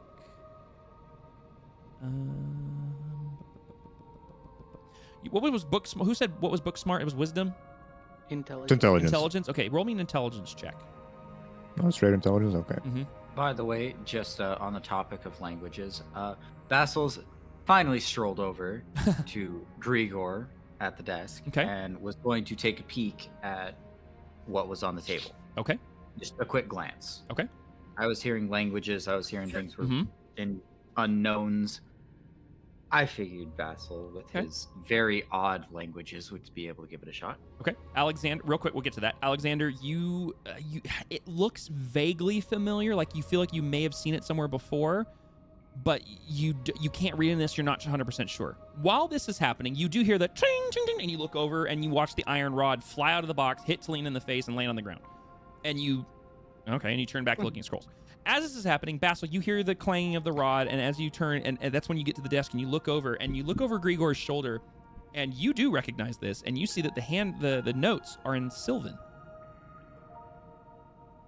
Eyebrow raise. Why would that be? I'm gonna prop the stone sword against the desk and like motion and mention for Grigor to scoot aside to You prop the stone sword against the table, and you put your hands on the table to read, and falls on the ground. looks down at the sword. And it almost hits Spitwick. Like Spitwick actually has to dodge back a quick jump to miss the sword hitting him. To answer Grigor's question, Basil would nod towards him and then scoot over to get a better look. If you want to private send me what is written there, either in Sylvan or not. We can test that actually. Hold on. You should be able to whisper to me. I want to see if this works because we've tried this. So I'm going to do this real quick. Okay. In game, the only person that should be able to read what that says is anyone who Yes, speaks Sylvan. yes. What does that? What does that say? Squiggles? That is Okay. Sylvan. Yep. Okay, cool. So if that's the case, you see these particular Now- things. Oh, go ahead. Beforehand, Dragon, I know that you also know Sylvan because that is the language of the Fae. She actually does not speak. I think Okay. I clicked. I think I fucked up with that one. I thought I can Maybe. I can add it to your sheet. Aran was. You're Can we correct. change that one? Because for some reason I have the primordial speech, and I'm like, why the? Yeah, you shouldn't Why have speaking to Orin. them? You should have Sylvan. There you go. Right. Yeah, Primordial okay. was like elementals. and Yeah. stuff. Primordial is Yeah. elementals, And that's fine stuff, if she so yeah. sees it, but because obviously you guys are all good role players. I'm not going to expect Got Offwin it. to suddenly stick her head out of the box and go, "I know what that means," because she's not even on that side of the room. I don't expect that, so I'm not worried about it. Yep. Basically, you see these couple things written on the sheet. You see, I can spell today. Oh. Huh. It's funny because chat can't read it either. Uh huh. Yeah. Oh, that's awesome. Huh. All I Oh. can tell is that second to last Oh, God. message, the third icon looks like a butt. And no, I can't unsee that. So you see those things written on the sheet. And there's a couple other notes, but they're very innocuous things of like So then, mathematical equations and just schematic like points of interest kind of thing. It's nothing and like then generally it's looking like a blueprint of yes, some kind. it's that much is clear. Like even Grigor can tell this is a blueprint. This is a schematic for some sort of and what you're able to determine from the two of you is scrolling through a few of these, basically like flipping through a few of these parchments. These notes are scattered across multiple parchments. There are 3 here that you've been able to flip through, and they have various pieces and parts of the overall schematic on each one. And so those notes are on so the first one that I sent and the second one, those are on one. The third that I sent is on the second one, and then the last one was on the last sheet. Just to try and puzzle some pieces together. Mhm. Basil looks over his shoulder and looks at the iron rod that's been tossed and landed on the ground. Mm-hmm. I look back to the documents on the table, Mm-hmm. back again. Is there any connection to the pieces. So as you're looking back and forth and you flip between the parchments, on the second parchment, on the third parchment, you notice that the schematic calls for some sort of component, and you can tell based on the numbers written in Sylvan, but you can read it, that something between 4 to 5 feet in length, and needs to have a hollow center, and needs to be made of a strong material. That you're able to determine. Given his like constant looking back and forth between the thing that hit her head and the parchment, she's just gonna bring one of those pipes over. And it's heavy. So as you do this, you recognize Baby Bird had some oomph to get that out of the crate and fling it at you and actually hit you. Speaking of which, is Baby Bird trying to get down? Let me do this real quick. Sorry. Here we go. Try to figure out if this is lower than where I'm currently standing. It is about the same height actually. So if are you trying to hop over? Yes. Okay, there you go. Haha, So more as boxes. Talina picks up the rod and or the pipe as she called it, and walks over towards Basil, you step over to this crate, and this one's also open, and inside is a smaller box, or on top of it is a smaller box, and inside is also a bunch of straw packing material. But something that's interesting about this box is, unlike the other one that had just one type of material, one type of item within inside the crate, this one has a random mixture of items that you've never seen before. There are circular items with sort of like points, little like sharp points all the way around it, with a hollow center. There are strange iron or some sort of metallic-like component of this strange sort of shape that almost looks like an S with a flat side on one side. There are all sorts of different sized little metal rods, little iron rods, of very tiny but various sizes and lengths. It's like this random concoction of items that are there's trinkets of various sizes and shapes that, honestly, to Othwin, she thinks shiny. She's gonna see shiny in this box. Not like actually shiny, but like reminds her of shiny. Trying to climb in the box. I have a feeling I'm gonna have a bag full of metal things. Thank you. So Basil, Selena's not there right now. In the midst of all of this happening, I think these are weapon components of some kind. And it's as you're saying this is when Talina shows up and sets down the large rod, which basically goes almost from end of table to end of table. There's a few inches of give on each side, but it almost covers the full width of this table. Wait, you said they were about 4 to 5 feet. 4 to but 5 that feet. table is 15 feet long. Oh, it is. Tiles. Okay, that's correct. Sorry, I forgot that table was massive. Never mind. It takes up a good chunk of this table, but it is obviously not the full length of the table. Apologies. It's probably as long as that wooden thing in the middle there. It'd be longer than that actually, like, and realistically speaking.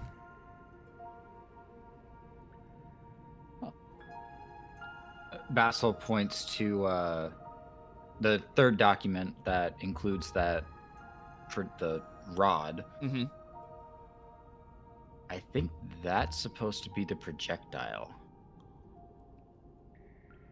according to what's said here.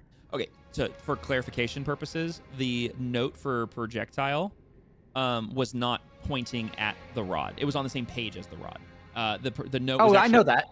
Okay, no, I know that. No, I'm clarifying that the Yep. note is pointing to a different item. That Oh, is, okay. yeah. Okay. There is another item that the note is pointing to, and it's just a sketch of something that is about 2 inches long. On the schematic, it indicates 2 inches long by about a half of an inch in height, but it doesn't say anything else beyond that. I want you to know that the OOC I popped into the chat, I hate having the knowledge out of character. I because know. I immediately know what's going on here. I'm sure Oh, I most of you don't like do, but your it. characters don't. Yeah, she says so this is the projectile. She points at the fact that it's hollow and goes, "This projectile or projectile goes in this? Because this is heavy to projectile. You'd need a big Double check. crossbow for it. Double checking the notes. You're right. Projectile goes through it. Othwin, are you repeating the same procedure as the previous box? Not exactly. Okay. I need to pause Not for a full second. ferret booty. Okay, good. As long as you're rummaging through it and you're finding the repeat of these same things. I need to back up because I realized I forgot to get back to Jesse. Jesse, you rolled on that Arcana and you got a bunch of those scrolls. Did you want to do anything else at that shelf? With No, I those just scrolls? wanted to yoink all of them. Yoink all of them? Yeah. That shelf That's They're is scrolls. a lot. Okay, I need to clarify. That shelf is 15 feet across It's and is all of 20 it feet high. scrolls. What? Like literally all of it magical scrolls. The entire thing from floor to ceiling is full of books and scrolls of various kinds. And as you're pulling through all of them, you're noticing that everything in this shelf has something to do with arcane references, whether they're scroll spells, whether they're books, whether they're references. All of them have to do with spells, and all of them have to do with some sort of, like I said, like explosive or combustible component or outcome. Well, then I want to yoink a bunch of the ones that I do know and Okay. ones that look like they're gonna explode. Something I want to explode. Roll me a d10. Just roll me a straight d10. All right. It's a shame we don't have a wizard.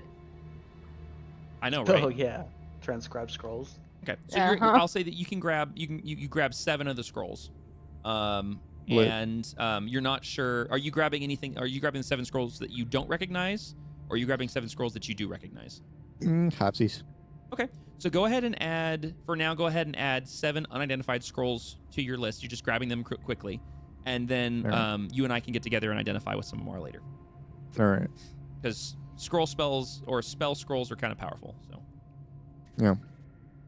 So just go ahead and add Depends on what 7 they scroll are, spell. but yeah. Yeah, just go ahead and add 7 spell scrolls to your inventory for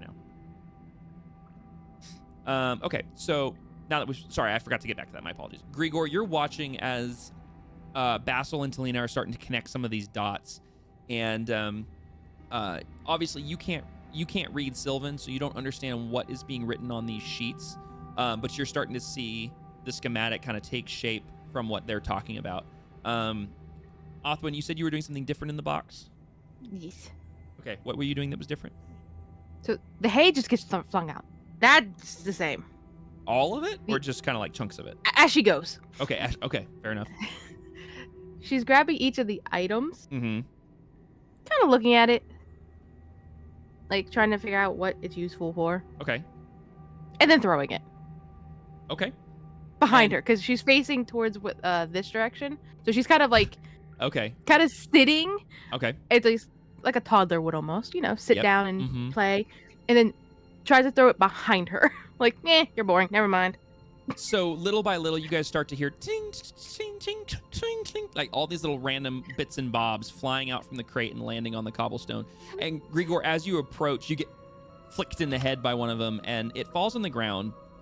And as you lean over to inspect it, what you notice is a shape that matches one of the shapes on the schematic you were just looking at. And it is a circular object that has a hollow center, and it's about the size of what you would know is about the size of a quarter. And it has basically spiked edges all the way around it.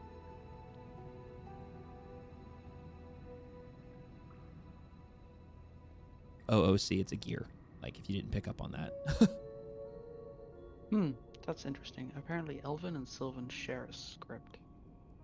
So I could figure out what the letters are because I speak Elven. Yeah, But I yeah, don't know what the words say. Yeah, you would be able to identify. Sorry, I should have established that. You would be able to look at this and recognize it as an Elven language, but not one that you immediately recognize. Like not one that you can read. You go, wait a minute, this looks. It's kind of like when you look at you're an English speaker and you look at Spanish, and you're able to okay, I can kind of pick my way through this.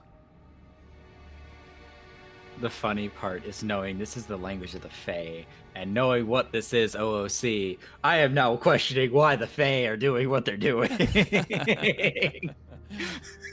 Because Fae be chaotic. Always question why the Fae are doing what they're Well, doing. yeah, End of always question sentence. Faye, yeah. So as Grigor returns to the bench, he sets down this gear, and now that it's in proper light, The object is made of brass, or it seems to be made of brass, anyways. And like I said, it's a circular object, and it has a large hollow center, and it has spikes all the way around the edge of it. And it appears to be, for sake of explanation, it is some sort of rudimentary experimental gear of some kind that is about the size of a quarter. And it does match page. I have 4 pages. Page Yes. 1 is. You have page... Technically, you have 3 pages because the first 2 are from the same page. Okay. Yep. The second So was 3 from, pages. Yep. So it's from page 2. Oh. And Othwin, can you roll me a d roll me a d6, and then roll me a strength check, please. In that order. Okay. Oh. You said strength, right? Yes, please.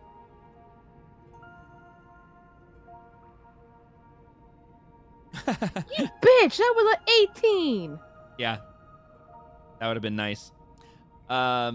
So as you're sifting through this, you grab something that doesn't look shiny. It doesn't interest you at all, and you grab it and you flick it over your head. And it flies all the way almost across. And actually, Alexander, as you're sifting through some of these scrolls and reading some of these books, you feel something hit the side of your right cheek and fall to the ground and makes a clinking sound. So I may have missed it. Blank but stare, turn to the right, look at her. Did that other object get brought over to the table, or The small one that the- Grigor did, yes, he set it down. If you Okay, look in the okay. chat, he set it down on the table. as it comes over, Basil's gonna try and line it up with whichever document and kind of get a. We're piecing together a puzzle. Yep, page 2 would you'd start to recognize that. And as you're doing that, Alexander, you look over towards Othwin, and she's not looking at you. She's got her back to you, and you can see that she's just chucking items out of this crate. And you do notice that the item fell basically right next to you on the cobblestone.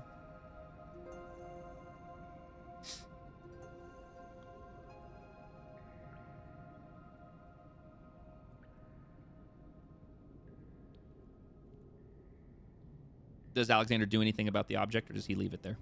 What object is it? You're not sure. Just a small object of that hit you in the side of the head that seems to have come from Othman flinging objects out of the box. If it looks like something he doesn't know, he'll probably pick it up and take a look at it. Yeah, okay. You would never have seen an item like this before. All right, then I'm gonna pick it up and take a look at it. Okay. So as you Curious. pick up this object, it's got some heft to it. It feels like it's pretty dense. It's about 3 inches in length, and it has a curve to it, and it looks like it's some sort of almost like an S sort of shape where it has kind of a curve to it. On one side, on the one end of the S, it has a flat edge to it that is perpendicular to the curve, almost like it's going to push on something. The other end actually comes to a flatness. So while it's kind of round and thick on one side that comes to a flat end, the other side curves down and it comes to a flattened side that's also perpendicular, but parallel to the curve. So as if it's got a flat side, like a flat edge that it can lay on something, and then it has a flat end on the other side that can push against something. It's a very odd shape. It's nothing you would have ever seen before. Can I do both? Arcana and investigation. See if it's magical, and if it's not magical, then just to kind of, Sure. I don't know, try to understand what it is. Yeah, go ahead and roll me both of those. Which order did you say that was in? Arcana, just to know if it's magical, and then investigation. Okay, Just kind of try and gauge its purpose. sure, go ahead. Okay, starting off with the Arcana check. There doesn't appear to be anything arcane about this. I mean, even with that roll, you don't feel any, aura off of it or anything. It does not feel like there is any arcane abilities to it. Dice definitely have a story to tell tonight. Right, but when you think about when you're really looking it over, quite frankly, you haven't looked at anything else in this room. You have no idea what this could be for. You're not sure what the purpose of this is, why it's in this room, why the heck it was in that box, and why the heck the owl threw it at you. Does Why does the owl ever do anything? To be honest. My question is, does Merrick now see the 3 or 4 people at the table looking over the parchments? I mean, they're right behind him. That's not where the that's not where she threw the thing at him, right? So Yeah, so you would have looked this he's not way. really gonna pay attention. He's just gonna put it on a shelf next to all the scrolls because he doesn't know what it is, so he doesn't care about it, and then he just continues browsing and grabbing scrolls, I guess. Okay, so yeah, so you reach up and set it on the shelf next to you and keep going back to scrolls.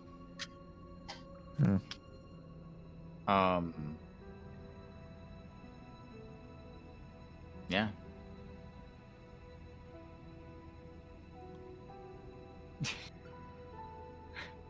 Basil's gonna turn to Linus since Grigor walked off with the torch. Like looking and poking at his That eyes, is- kind of. Yeah, that is nerve-wracking. Continue. Where Talina, could we Dax get the lights, please? is next to all the stuff that Athwin is throwing out. I guess Dax will take a look at all the things they're showing out to. Okay. I guess the same thing, just investigation, maybe trying to understand what those things are, if they're useful, if they can be sold. If they can be sold, I may or may okay. not have been slightly distracted by gifts. What are you poking me for? Basil is asking for some light because Grigor walked off with the torch and it's a dark And it got corner. really dark. That's funny. I think the lights are still in existence. They're just up.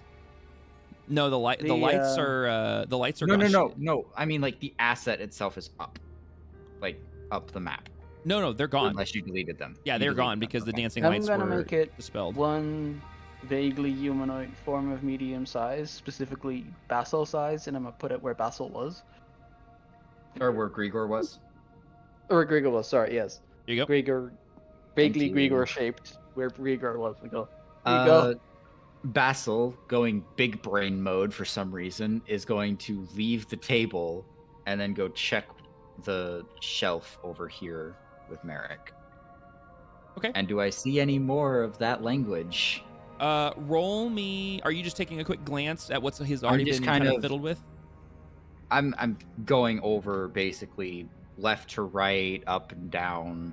Just kind of, I'm looking for anything that's remotely Sylvan. Roll me an investigation check, and while you're doing that, Dax has rolled an investigation check. Dax looks into the box.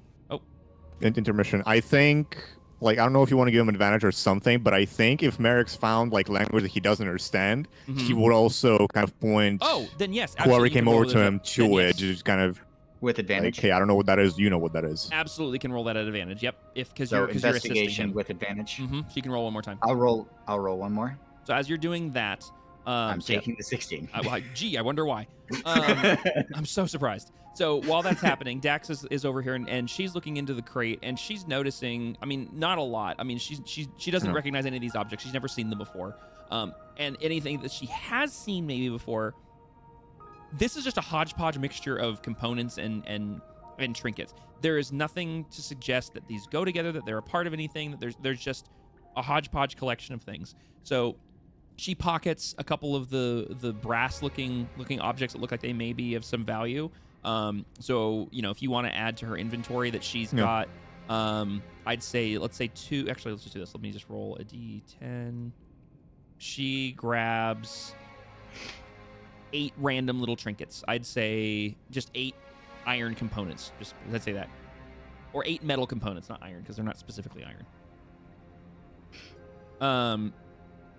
And so Basil, with the assistance of Alexander showing you some of these things, the things that you see in Sylvan are confirmation that these are spell scrolls.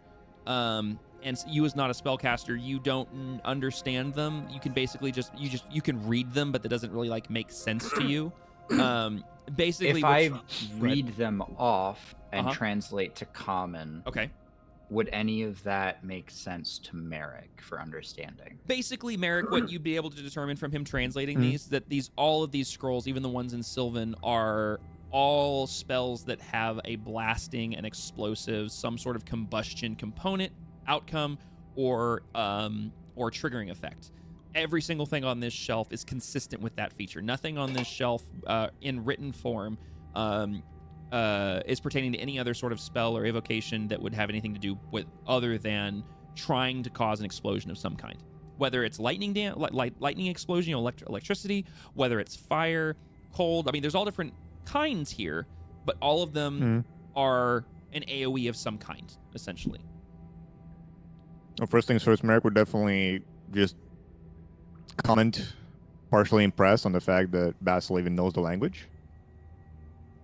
Basil gives And a then, shrug. yeah, he would tell you, like, these all appear to be spell scrolls that would cause some sort of explosions. Don't know exactly what these are. I've never seen them before, but that's what their purpose is. That kind of goes with what I've been reading on those documents then. What have you found? Explosive components, blasting caps, and projectile with range? And then something about a trigger.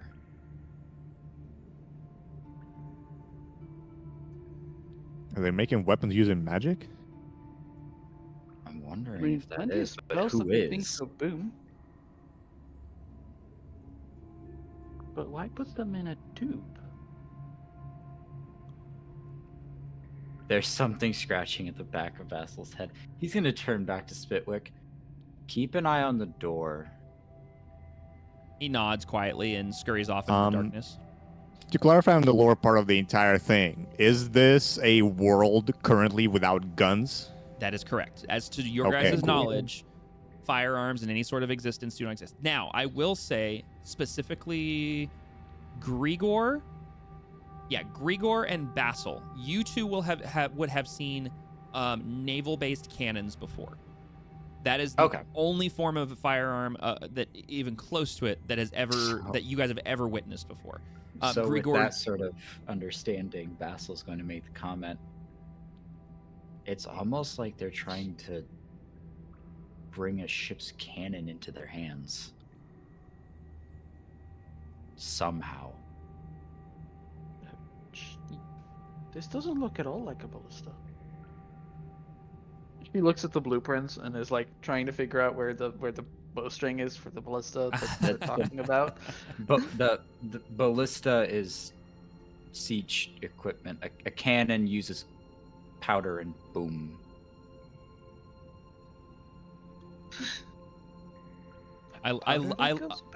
Ty, take a point of inspiration if you've not already used it, because I love the fact that Talina's like, no, it doesn't, and she's like trying to put it into the frame of reference that she understands. Like that was epic. That was so good. Yeah, because as far as she knows, naval battles is still fought with giant ballista. With giant ballista, yeah, no.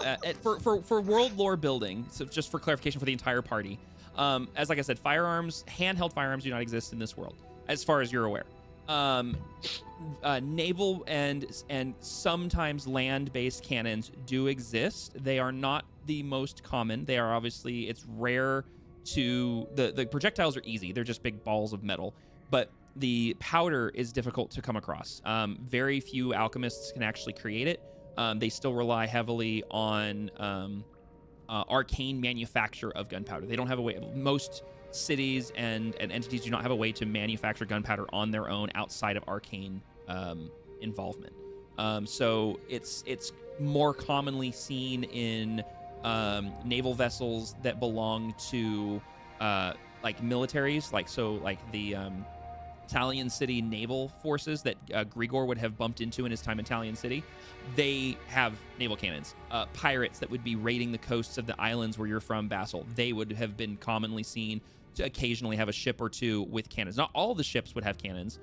The ones that they've stolen from the naval forces from around the continent would probably have them, or they would have stolen these cannons and then retrofitted them onto their ships to make them work, because they found out the immense power that they could, like a single ship with cannons in a single naval fight can turn the entire tide in this particular world. This is very early on in the world of discovering like explosive capabilities of gunpowder. Hand raising. Okay. because all of your explanation brings up some good points of Okay. if Basil would know, and I basically just said powder, Mm-hmm. spark, boom Yeah. is how they worked. Mm-hmm. Realizing he just said powder, Mm-hmm. and we have the thing for spark and boom. Mm-hmm. Looking over any of the writing, be it the shelf or the table, does anything describe a powder or some sort of like the alchemical style component? So Mm-hmm. what would make the boom go? So roll me a intelligence check. I'm gonna get this right. Intelligence is book smart, wisdom is street smart. Okay. Roll me an intelligence with advantage based on your argument, essentially. I see a nat 20. That is amazing. So, man, the dice are on one want a tonight. story. I love it. You notice you quickly have this silent moment to yourself where you start to connect some dots, and you scurry back over to the table and you shuffle through parchments. You shuffle through parchments again. You flip them over, and they're not there. And you realize, no, wait a minute. This has to be here because from what I understand of how this works, my very limited knowledge, we're missing something. There is an element of this recipe that is missing.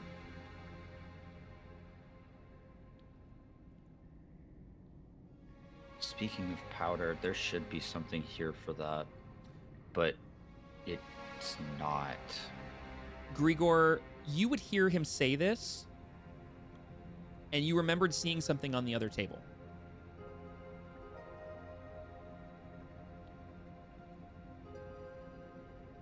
And as you're poring over the bench, Basil and Talina, you're watching intently, and Alexander, at this point, unless you're completely disregarding this, you'd be perplexed by this. Othman, are you still digging through the box? See. Yes? Okay, so still a little odd. And at this point, you're running out of odds and ends to chuck out of the box. You're getting to the end of the box. And Daxori is just watching amused at this point. She just stands there, arms crossed, smirking, and thinks it's hilarious. Grigor, as you approach the table, you remembered seeing the other leather pouchette that had those containers with a cork on the end of it that was opaque. And you reach to grab one of them and pull it from its sleeve, and you pull the cork. And inside is a sand-like material, almost all the way up to the top. And it's a slate gray, blackish color.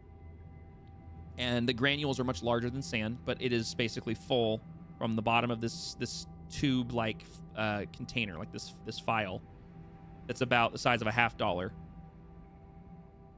And from top to bottom, it's full of this powder-like material. That's a read for after stream. Yes, I will read that after stream. Thank you.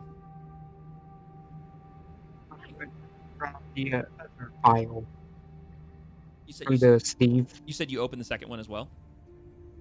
I would just grab it. I wouldn't open it. Okay.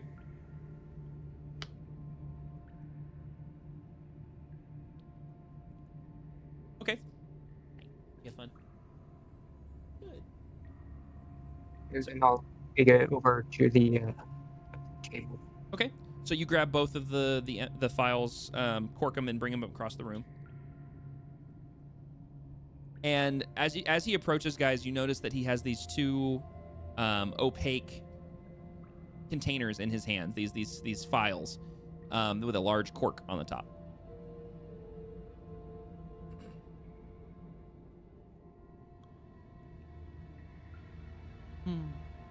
And as Basil's going to gently grab one of those vials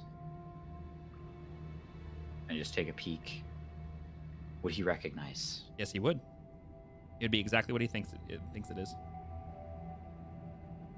But it only looks like it. You'd have to. Basil knows there's one way to test it. Another thing clicks in his brain about when he was dragging the sword into the room. Oh no. No! I love Tyro's sudden acknowledgement of what. Oh no! Looking on the ground, does there seem to be any spillage of a similar dust? That's a good question. Go ahead and roll. You don't have dark vision, and it's not the brightest room. I mean, there's a dancing light right next to it. Yes. Yes. Or you just talking like right where you're standing? Just really close by or towards the door. Oh, okay. Go ahead and roll me an investigation check. Or are you investigating? Are you just trying to take a look around? Are you just trying to perceive I'm it? taking a look to see if I see the same kind of Okay, still an powder investigation then. substance. Yeah, still an Okay. investigation check then, yeah. And this will be a straight roll. Because it would be advantage because you know what you're looking for, but disadvantage because of the low lighting, even with the dancing lights. 13. You don't see any. But I remembered that there was some out, or it sparked outside the door. So, setting the vial back down,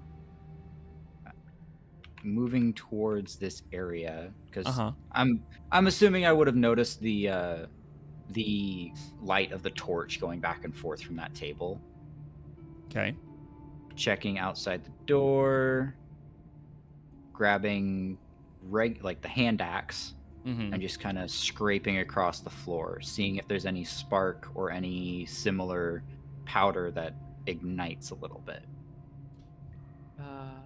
That's Basil walking around, right? Yeah. Hey, Basil. Are you trying to make this happen as she creates sparks over here? The same And sparks that were coming up. He's in the just gonna source? give you a really annoyed side eye. Give me the vial. I can't tell gives you. the annoyed I side cannot eye. tell you how happy this makes me as a DM for that. How all that played out, because it was not my idea. It was Tyrope's, and he didn't know. And oh my gosh, That was perfect. I love that. I am so here for that. I am giddy as a kid right now. So Basil's just gonna say, "Hey, give me one of those vials again." Oh my If you're gosh. looking Swaps for of- a spark, I can just- make the powder spark. Well, he was just going to pop the cork on it, pour a little bit of a stack onto the floor, cork it again, and set the vial down. Go ahead. It's like a nickel You've been size. talking about Boom. Where did you pour the powder? Oh, over there. Okay. Or there. Oh, you're gonna. It's a like, distance walk- away. It's Okay. It's Yeah, I'm okay. going to pour it and then walk away and Gotcha. Okay. go ahead. Selena's gonna like hold her shield in front of her, and with her Again, other hand, it's snap only her like finger. Grigor's like, Yeah, but "I'm she out." doesn't know Like- that. He's like, I'm It's a gone. it's only a small coin size. And all she it's knows not is Boom. encased, so yeah. Yeah, she's gonna hold her shield in front of her, like peeking over the top, snapping her fingers as she. Like, Basil's lights picking a up the sword and just small kind of holding it in fire front of him because he knows there's exactly going to on be top of the heat. heat. Yeah, and so as you use prestidigitation, it just goes, and it's not that much, and so literally it just goes, and it lights up real quick, sparks a bit, and it ignites the gunpowder. And if you guys have ever seen like a fuse go off or gunpowder, it just real quick, it just burns it up real fast, and it's gone. That's definitely the stuff. That was surprisingly tame. She lowers her shield again. It's in the open. It's when you have it contained that it's dangerous. Grigor, where did you find that?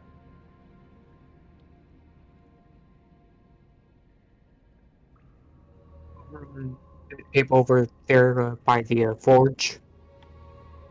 Setting Next the to sword fire. That's a down, great not place to letting store it gunpowder. blink.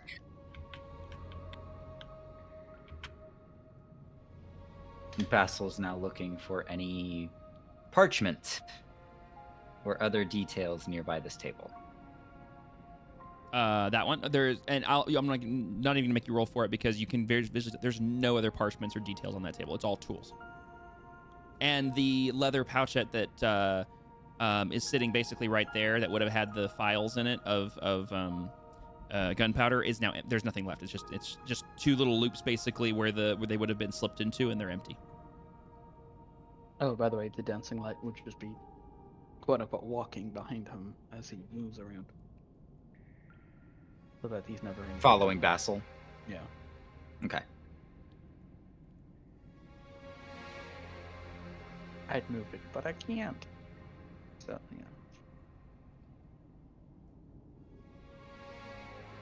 I'm wondering if I'll just move him back over there because he's going to talk more.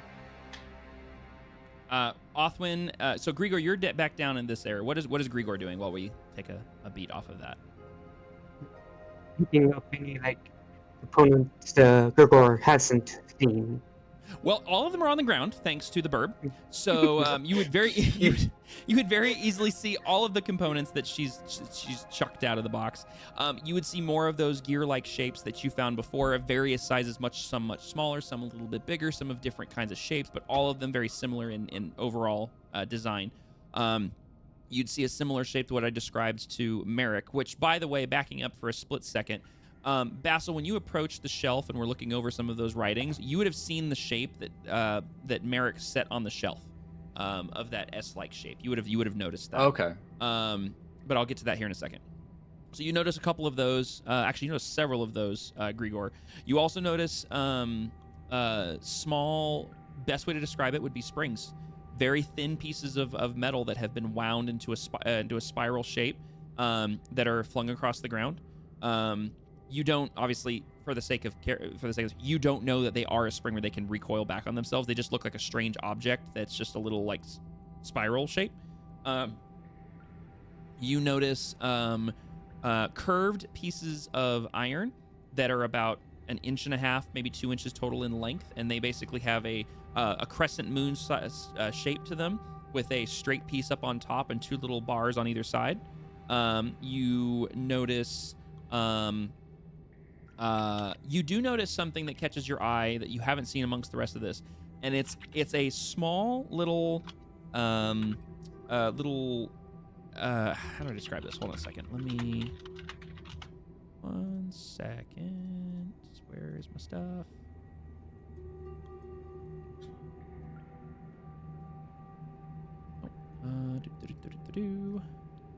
So you notice intermixed in here, only one of these. It's a brass tube about 3 inches long. That is thin in the middle and wide on both ends, so it kind of has a dip to it all the way around. And it is hollow, completely hollow. There's nothing. It's just an odd sort of shape. It's like 2 funnels put on either side of each other, and it has 3 brass rings in the middle in various spots, and it has a flat bottom to it that looks that has some sort of holes, like it may be mounted onto something.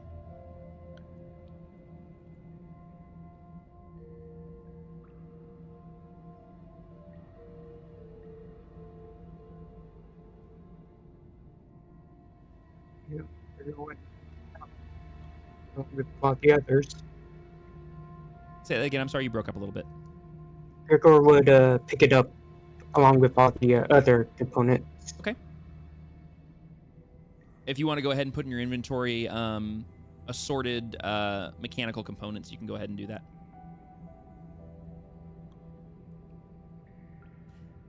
So as you guys are having these conversations and talking to each other and trying to figure out what's what, Spitwick returns from the hallway, and he doesn't rush in. He just kind of walks in, and with a bit of haste, and he looks towards all of you, and he's holding his finger over his mouth.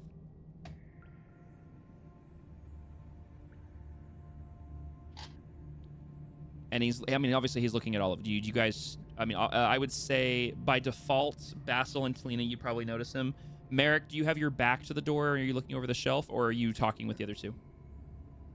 I was zoned out for most of just what just happened in general, but I after all of them investigating the to-be gun parts, I think he would have been done looking at the scrolls and would have just kind of listened to them at that point, because why not? All right, then you would definitely have seen Spitwick re-enter the room.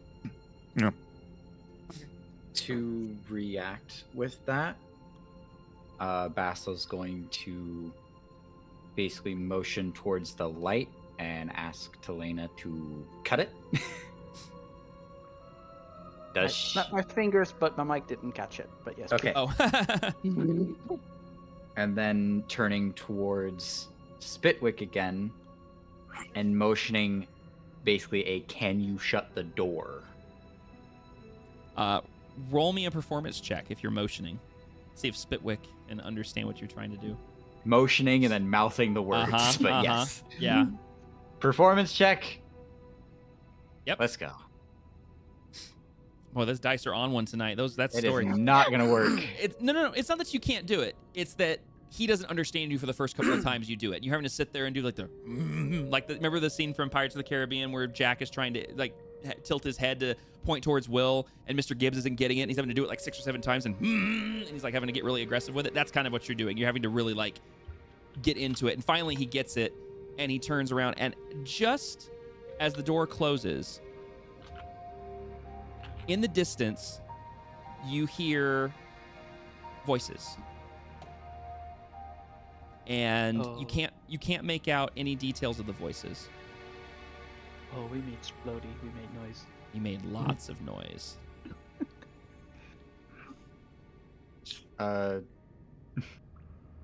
Basil's gonna notice the torchlight behind him and turn to Grigor and be like the hand across neck and pointing to the light. Trying to stay silent. Delena's gonna roll up the papers on the table and put them with her other papers. Why did it get suddenly bright? It got bright. Oh no. Oh What? no. Just Did here Bert- got really bright suddenly. That's It was because very Grigor has a torch. Would Grigor get rid of his torch when they're trying to get it to get trying to be stealthy?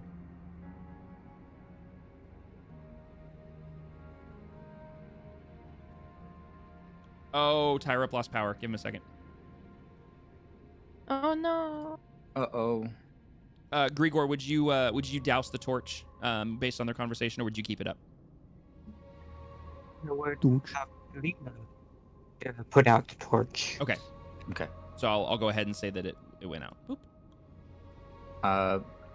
And Basil's gonna try and hide behind the grindstone. Okay. Just tuck behind the grindstone. Okay.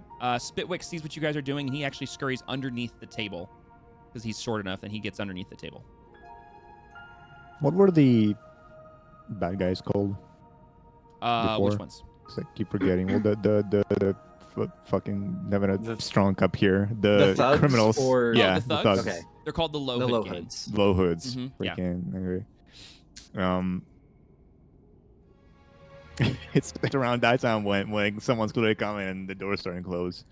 Mary's gonna go, might be a good time to mention that before the statue and what happened here, I ran into some low hoods past that smuggling room. Basil's just like an expression of, oh, now you tell us. I wasn't the one fighting the big statue. Fair enough. Othwin, since you're technically behind a wall, where would Othwin go? I can help you with that. She has no idea what's happening right now. Well, you would have noticed that the lights went out. The torch from Grigor and the dancing lights have both been doused, and you would have seen Dax duck behind the anvil, Basil duck behind the grindstone, Grigor join him, and Spitwick scurry underneath the table. You would have witnessed all that pretty quickly. Even if I was facing the wrong opposite direction. I definitely would have seen Dax move. But the other ones, because I remember she was facing this way. Sure, I'm just You saying. would've- I'm saying if you you would have would've seen that and noticed then it. looked, you would have noticed the rest of it. It's up to you. What she would have seen. She's no idea what she sees. Everyone's moving. She's just no idea what's going on. But she's going back her business. Oh, she is. She don't know what they're doing. No Okay. one's told her anything. All right. In that case, I want you to roll me a.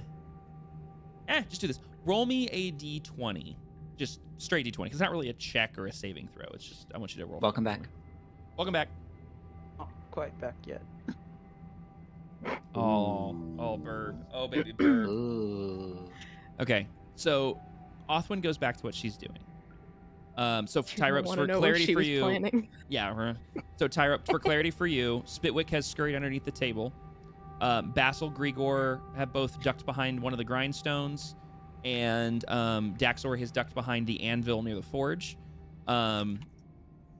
that is as far. I think I'm not sure when your power actually cut. Well, I was midway saying that she was grabbing the scroll, the blueprints, and putting it in her. Oh, yes. The place she keeps her regular papers. Okay. Yep. Like I was saying that, and as I finished my sentence, my power just went poof, and I was in the dark. Gotcha. Okay, so in that case, you have scooped up all the scrolls. Alexander, you have 7 scrolls from, or I should say the parchments and the schematics. Alexander, you have the 7 scrolls from the shelf. Grigor, you have a collection of mechanical components from the floor. Daxori has a few as well. Basil, you still have I assume, unless you left them, you have the files of gunpowder, or did you leave them on the table? I left those on the table. Okay, so those are on the table. Okay. Spitwick is underneath the table. Anything else you guys want to do real quick here before I continue? And by the way, do you guys need a bio break or anything? Because I know we've just been going because we were all in it, and I didn't. I'm even gonna ask. take a break. Yeah. Okay. I was gonna note probably a good mention of doing stealth checks. Well, we'll get to that. That's- Trust me, I have not yeah. forgotten. Yeah. In a second. Yep. So everybody's taking cover from the door, Yes. presumably. Is Spitwick sitting on the No, table no, or sorry, under? sorry. He's under the table. Okay, Yeah, good. I mentioned that right when you got back. He basically saw you guys duck for cover, and he's short enough. He scurried underneath the table. Table. Yeah. So. So, Table. and then Othwin doesn't know you guys are hiding, and she's going back to digging in her crate. That's not what she got out of the box for. Dear DM. Oh no! What? Which way does the door open? The door swings inward, and so Inward for Yes, us left so- or inward for us right? So it swings. You know what? I didn't think about that. So we're gonna make this nice and easy. It swings. You guys are lucky. It swings, like, oops. It swings like this. So It there's swings the. that way. So it swings like this. Excellent. She's Yeah, gonna stand. you're lucky. Had that been less than a 10, it was gonna swing this way. He would have stood there in that case, and it wouldn't have mattered. Yeah, so the door swings basically towards you guys, thus creating a hold on. visual barrier. No. She wants to stand over there and snuff out the torch behind her. She wants to snuff it out. Yeah, snuff out the Yay! torch behind her. Extra darkness. Yep. Okay, so the only light in this room is the soft glow emitting from the forge. Oh, Extra and darkness. I'll be right back. Okay, so right now, with that being said, I'm gonna go ahead. We're gonna take a quick bio break. So everybody run to the restroom, get a drink, whatever you're gonna do, and we will pick this up right back here because I need to also use the restroom, and I kind of forgot to hey guys, let's take a quick break. I'm glad that Firefox rebooted with the tabs open. Oh, nice. 'Cause otherwise, I would have lost my GIF recap. Disaster. Disaster. All right, I will be right That would have back. been terrible. Not me putting it in a notepad now. Also, yes, Ty, that was amazing accidental story work between Basil and Telena. I just wanted to do a bit of trolling. Like, And the trolling turned into, oh, goody. so let me scroll up to get the exact phrasing, because now that the cat's out of the bag, where is it? Helena would try to sneakily create sparks at the edge of the giant sword dragging over the floor the moment he crosses into the workshop using prestidigitation, and then I rolled a 21 sleight of hand check. Wow. Yeah, that was the 17 plus 4. That's insane. And the way it turned out, like you seeing the sparks in the hallway was like, that's not how I intended it, but we roll with it because it makes it more funny. Because the moment he disappears out of her line of sight, she was just like, you want to create the spark?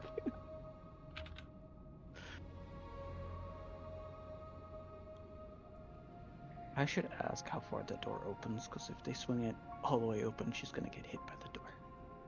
I'm going to step back a bit.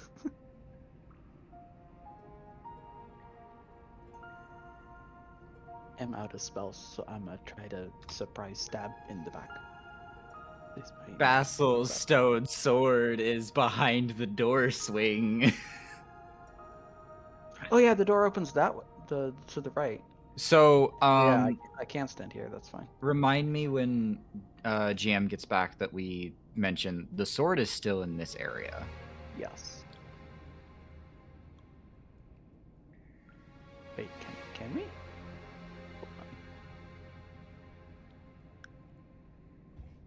Am I able to mark? Yeah, just give me a second. Okay, I was gonna say it's probably closer to like the actual corner of the table. So Wait, I tried to make it a text, but I couldn't. What? Oh, draw update drawing. freehand. Update drawing. Oh, that's big. That Oh is my real goodness. big. Okay, Maybe font size 8. there you That's go. All right, yeah, that's basically where it's at, if not like right next to it. Oops, that was not select. That was draw another one. How do you- Delete button? Delete button. All right, let's get off the drawing tool. Are you able to move it? Because Yeah. I'd say it's more cornered. What Hello. is that bubble? And I should also probably make the line. I don't know what the fuck that bubble means. I don't know what you just did. I have no idea what. I've gone invisible. So you were Oh. I like, don't understand. Oh, I understand that- why I created a Okay, bubble. that bubble is probably like you're invisible up to the point of getting right next to them or something, or like that's supposed to be. Is your that how invisibility bubble. works with new rules or something? I don't know. which It ability? could just be a fancy thing. That could be a stage of they potentially notice you if they go through that barrier. What What kind did of I barrier come did back you to? draw? Why are we drawing shapes? Okay. That could have been a lot this worse. Try to get started- rid of it. I'll This be right back. started I'll make off- coffee. This started off with I wanted to remind people that the big sword is sitting right next to the table. Oh, I like that you drew that there. Oh, you know what? I forgot to grab a snack. Hold on a second. I like that you drew that there. Thank you for doing that. Yes. Because God dang. I was testing the free draw, okay? That's a thing, Profession- apparently. Professionals, by the way. Yeah. Professional amateurs, by the way. You can't tell me the Critical Role crew wouldn't do that. Oh, for heck, yeah. Thousands They of got times worse. would. Heck yeah, they would. I They'd mean, be if nobody derailing else, everything to doodle all Sam over it. fucking Regal.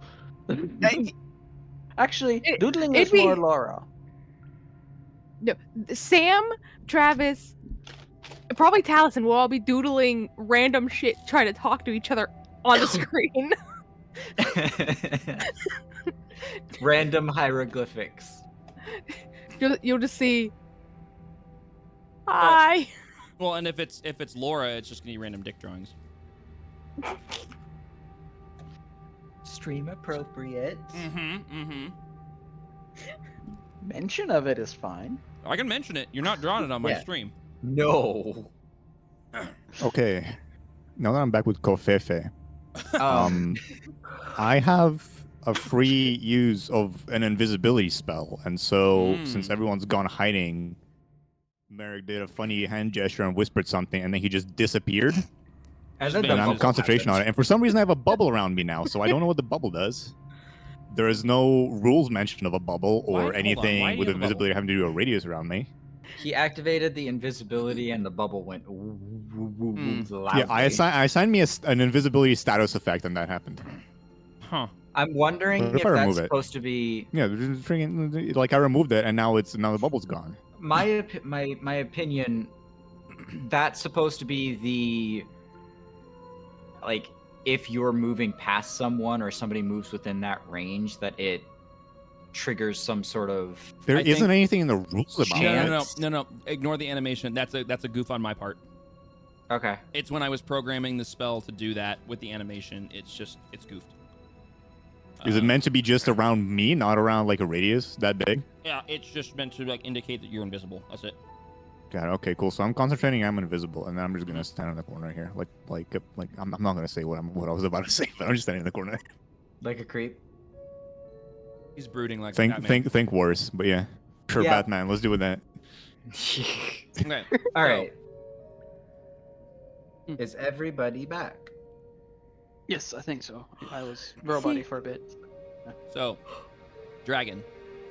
See, Othwin has jumped into a box. technically she's now out of the box. She's out of the box. What is she doing? You really want to know what she was planning? Well, I need to know what she's doing because I need to know how the rest of this plays out. She's trying to push the box off the box. Oh dear. Okay. So, all right. So here's what's going to happen. Before we do that, as you guys all scurry into hiding spots, let me see if I can find some better appropriate music here. Hold on. I see what happened. Nope, that's not what I want.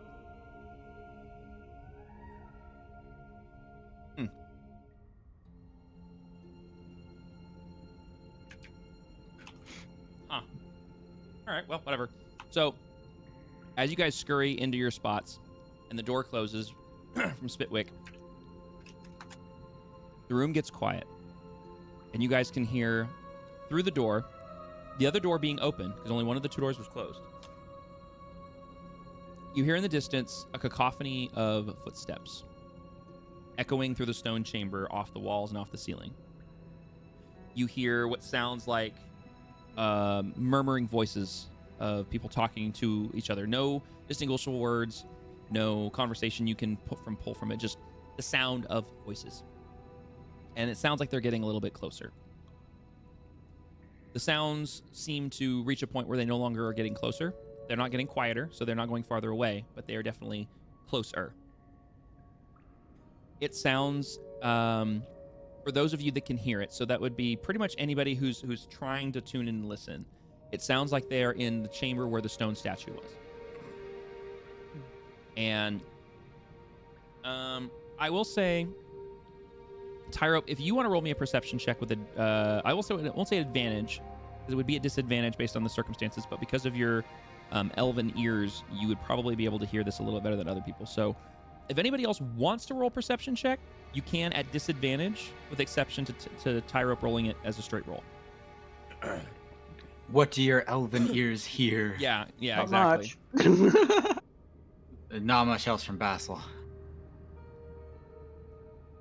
Yikes. That was almost a 16 and a 20, and it went to a 2. It was almost a 20, yeah. Yeah. So- For those who can see, for those who can see Talena, she's like, has her hand near her rapier, and is like, going for her lute, and is a lyre, and is like, doubting between whether she's going to play the music and just make them trans, or just stab. And she's like looking around to see if others are readying their weapon. Did you say that Talena was trying to turn off the torch? Oh. The torch. Hey! Torch is already Torch off. is making that. The forge can still light up that area, Yes, so the I forge am is the happy. only light in the room. Basil can still see. Mhm. Basil can fight. It's very dim in here, though. It's lit, and so you can make out objects. It's like the equivalent of a nightlight. Obviously, it gets much brighter the closer you get to it, but Wasn't also there have to a remember- light in the hallway? So the moment they open the door, we have more light there anyway. there was light in the chamber. There was no light in the hallway.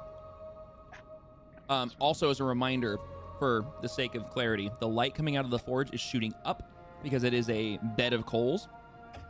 So the light is projecting towards the ceiling and kind of reflecting from there in kind of a soft glow. So it's not a very bright light. Obviously, for the sake of the game mechanics, it is, but the room is still pretty dark. It's okay. I turned on ray tracing. It's bouncing all over the place. There you go. Would anybody, in answer to the question from Tyro, would anybody be in Talena's line of sight, which would be... I can see Spitwick. You'd see Spitwick. You would not... And... You wouldn't Basil see Basil. can be seen if I peek. Yeah, You can't I see can see Merrick, those he's two. invisible. Yeah, Merrick is Quite- invisible. quite Basil literally. is hidden. Dax is hidden. You would be able to see... I can see Dax. Oh no, wait, I can see Dax because I have Dax. No, I can Yes, see you Dax do. even without him. So. You can You see wouldn't be able Dax to see can't Dax see 'cause you. Dax is hiding. Wait, Uh, yeah. No, Dax can't see her, so she can't see Dax. Unless for some reason that idol works one way. If Dax is ducking down behind the anvil to take gonna be a cover, line is that of what sight is thing, that what yeah. she's doing? Is she ducking down to try to hide behind it? Yeah, like if, Okay. if I can do this and then I can see Talena, but if I don't, then I gain total cover from something. I don't know. So if Daxori is leaning down to take full cover, she cannot see Talena. Talena cannot see her. Okay. Grigor still is see the icon, but I'm gonna zoom Grigor is out. currently in line of sight of you, because he is kind of ducked behind Basil. Grigor, did you want to be any more specific for hiding, or are you just kind of standing in the middle of the room? Well, not in the middle of the room, but behind Basil. Might want Stealthily behind Basil, trying to stay out of line of sight of the door. Okay. I would say, perfectly blunt, a better spot would be more like there. I can't see you then. Are you okay with that, or do you want to go back to where you were? Okay. So in that case, Talina, the only person that you can see is Spitwick, and you can technically in the background kind of make out Othwin over in the corner. who is up on top Don't of see Bach. Athwin's icon. Well, it's so- because of the way the walls are in here, but you would basically be able fair. to see her right there, kind of up on top of the crate. Either of them have their weapon out? Othwin, as of right now, is not even focused on any what you guys are doing. She's not aware of this, so nobody, as far as you're aware, is prepping their weapon. I mean, Basil's always got his at the ready, but that's because Yeah, he's got a fisticuffs massive are stone cool. sword. No, the stone No, sword's sword- actually sword across be the here. room. Yep. Oh, But- okay. Basil's never unarmed. He's got his fisticuffs. Okay, so with that being said, with the perception rolls, so Daxori can make out voices but can't make out words. Grigor can hear sound. Alexander, you can tell there's voices but you can't make out a single word. Same thing with Basil. And then Talina, same thing. You can make out words but you're not hearing. You're making out language but you're not making out words. You can just tell there's voices in the other room, and you can hear multiple voices. It's not like one or two. There is numerous voices, many footsteps. It is abundantly clear that there is quite the presence in the other room. Now, Did Dax hear anything? She Uh, would have, 'cause she rolled higher than I did. yes, Dax is hearing the same thing. We're like words and Alright. voices, but nothing specific. Perception's based on, what was it again? Wiz. Wisdom.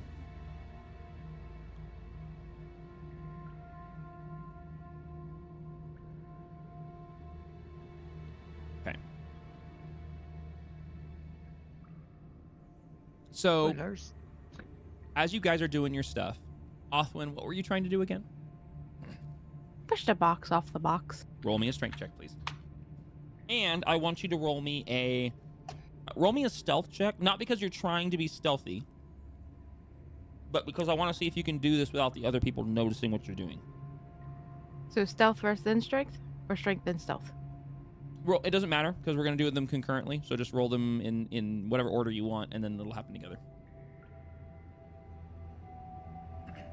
Well, because I have to figure out where strength is. Wow. There it is.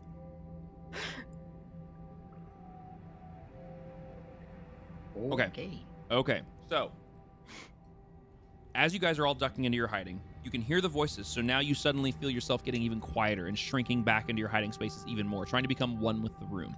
You are praying to whatever gods you may worship that no one opens those doors, because you recognize there is no way out of here. There's one way in, one way out.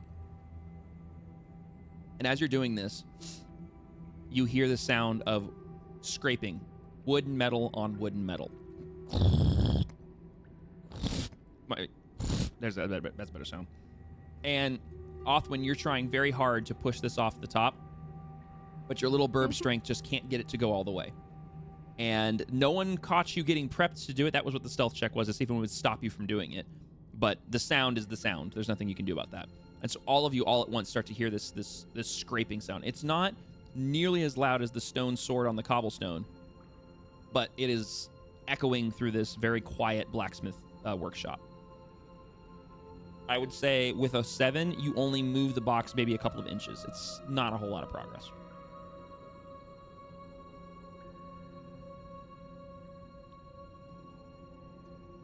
She tried.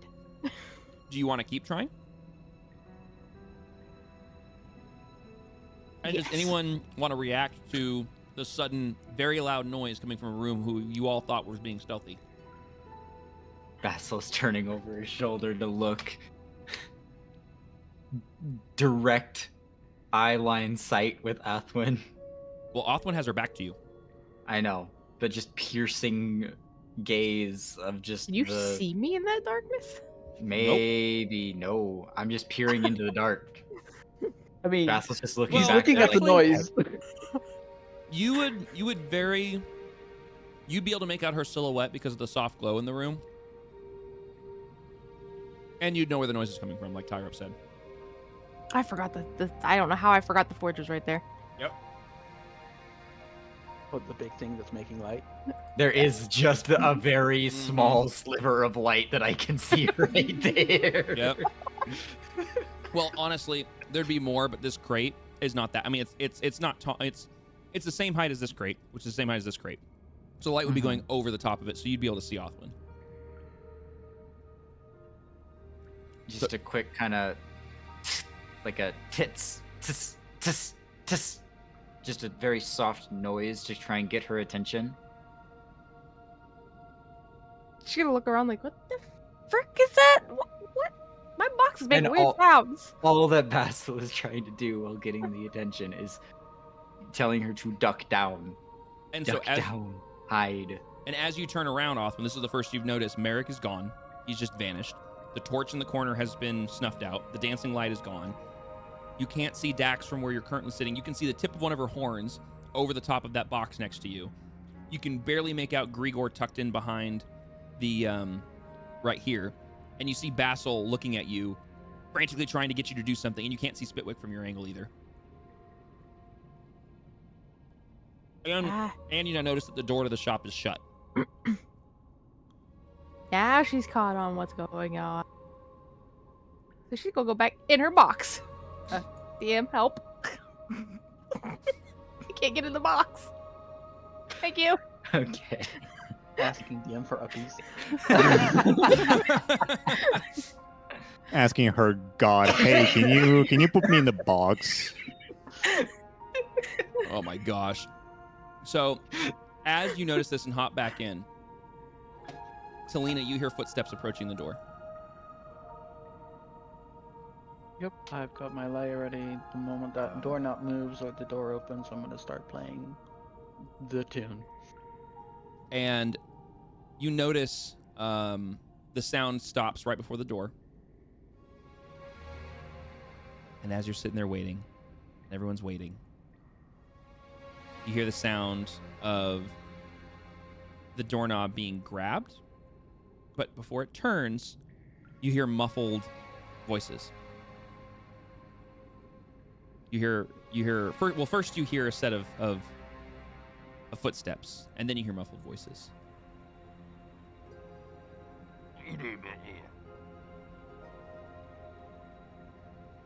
Ain't this door supposed to be shut?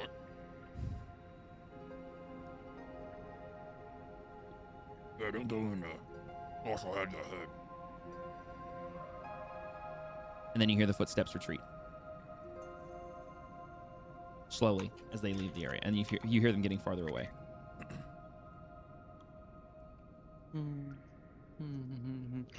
Ty seems like that. Hold on, let me. I'm gonna do a thing. Give me a I second. am so glad that I had the whole like knot at the back of my head to be like, somebody should watch the door.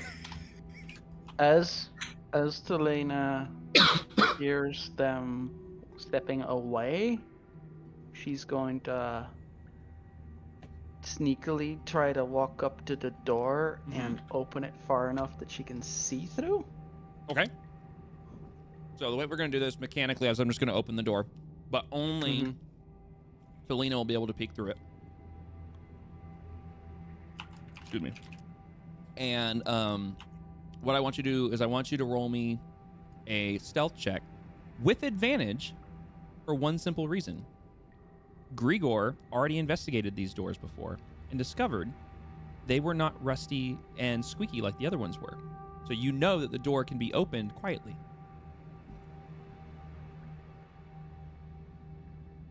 That'll do. That's a great roll. So yeah, you very quietly sneak up to the door, turn the handle very slowly so that the latch does engage or disengage, but makes very little sound. and you pull the door towards you just ever so slightly, just enough so you can stick your head in the crack and peek in. And as you peek through the door, from your viewpoint, Nope. you see several. You see quite a collection of what appear to be there's low more hood further gang up. members. You see from your vantage point with your height, you can see several on the away side of the room, seemingly investigating the pile of rubble.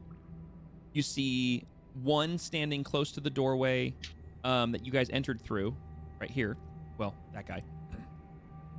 And you see what appear to be 3 low hood commanders, captains. You're not sure of their rank, but higher ranking than the standard low hoods, communicating on one of the levels of the pillar. And you can't make out anything else in the room. Yeah, because these guys are behind the ledge, right? You can see those. The ledge is not that tall. You can see them. Oh. Yeah, whatever Talina can visually see from where you're standing is exactly what Talina would be able to see. Okay, so I see 4 of the beret dudes and 4 of the hooded dudes. And they would be this far when I opened the door, right? They wouldn't have been closer. They're exactly where. Yeah, they'd be right where you can see. Damn it. Do I risk it for the biscuit?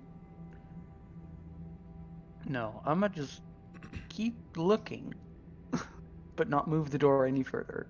Like I'm keeping it as small enough that I don't poke my head through, but just like hold my face against the door. Okay. So that I can have one eye poke. Like. Okay. Yeah, I'm trying to keep the door as close as possible while keeping visual. Okay. As the doors creaked open, you have a little bit better auditory senses now, and essentially what you're able to pick up from this distance, because I mean you're a fair clip away, and they're not shouting, because you're 45 feet to the nearest one, and you're 55 feet to the group that you can see, and you're well over 80 feet from the group that's investigating the rubble. But what you can kind of deduce is that the 3 guys standing conversing with each other here seem to be having a conversation about what happened to the statue, and it's a curiosity, which you can deduce is probably what brought them here. Something led them here, and they're investigating. You can't make out specifics. You don't know names. You're not sure exactly what they're talking about, but what you're able to deduce is basically they're investigating the strangeness down here, and they've been sent to they've been sent to investigate. They've been sent to figure out what's going on. While she's looking, she's gonna use her free hand to hold up 4 fingers, then point up, then another 4 fingers and point down. Just to relay what she's seeing to the others, and whether they understand or not, it's not her problem at the moment. She's just keeping an eye on the door and the room. I will leave it to the player decision on who can see Talina, which as of right now, Basil, if you wanted to peek, you could see Talina. Merrick, you can see Talina. She can't see you, but you can see her. Spitwick would see you, and I'll figure out here in a second if he'd be able to understand. Dax, if she's peeking around the corner, she'd see her, and then Othwin, you'd have to peek your head out of the box. So it's up to you guys as players. Grigor, same thing. You have to peek around the grindstone. You guys as players can make the decision on whether or not your characters would look at that point and see her, and then if you do see her, then we'll roll to see if you understand what she's saying. Both see. What roll? I'm sorry? Both see. What roll? Oh, sorry. Both see what roll. Are you just said you're just holding up fingers? Yeah, 4 fingers, then pointing up, then 4 fingers, then pointing down. Okay. I'm not going to make you roll performance because that's very specific. So I'm going to have Jesse, you're going to roll for both people. You're going to roll a... Insight, because it's body language? Yeah, insight's actually a great idea. I was going to say it's not perception, but insight's way better.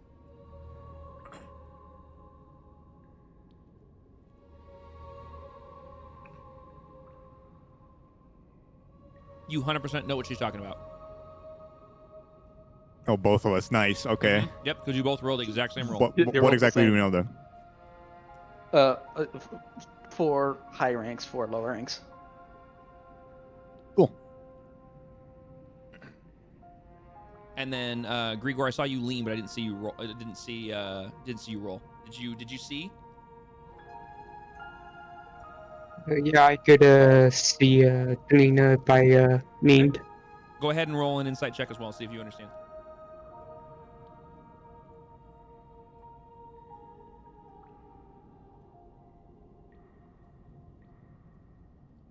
Ooh, baby. Yep, same as you. You know exactly what she's mean, and not only that, you Baby, a triple. you're still perfectly hidden. Like you don't, Talina, you don't even notice Grigor notice you do the symbol, and he knows exactly what's going on. Given that I'm not keep taking my eye off. You don't know that I know what you know. Yeah, I'm not Mhm. seeing Yeah. who's paying attention. Yeah. Spitwick sees you do that, and he cocks his head to the side a bit. And I'm not gonna tell you what he thinks you did, but he thinks he understands.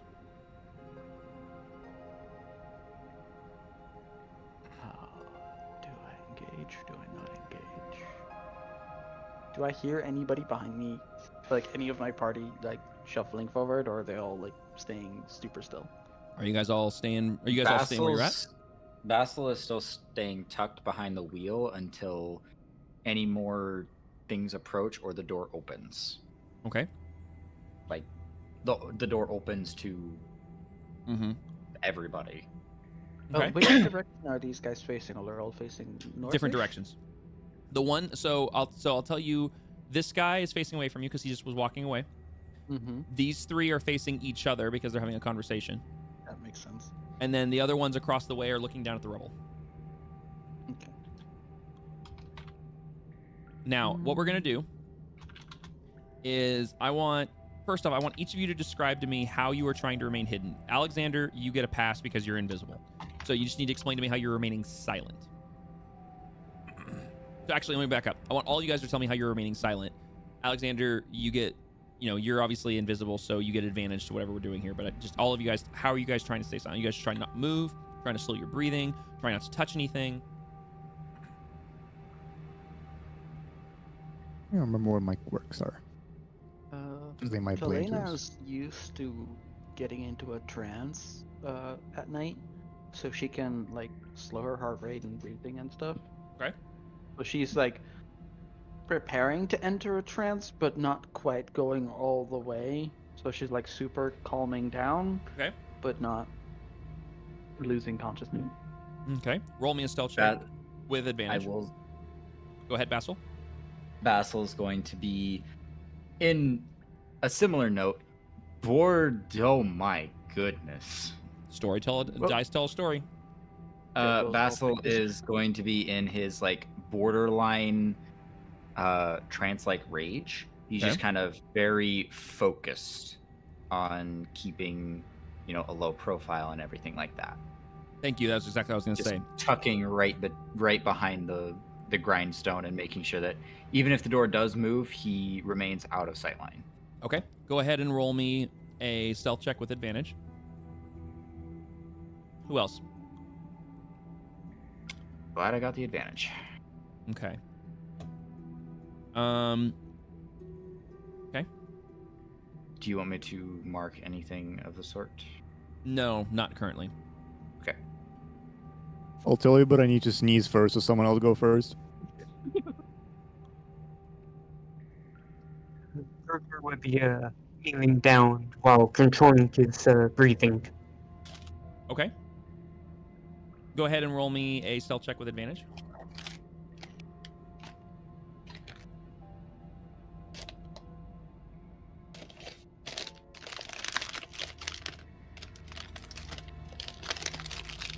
What is Okay. that crunchiness? It's a bag.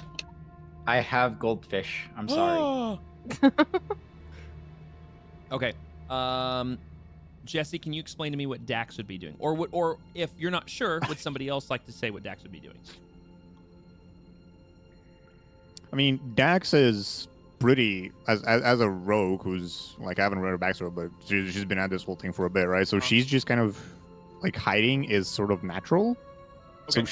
she's peeking out,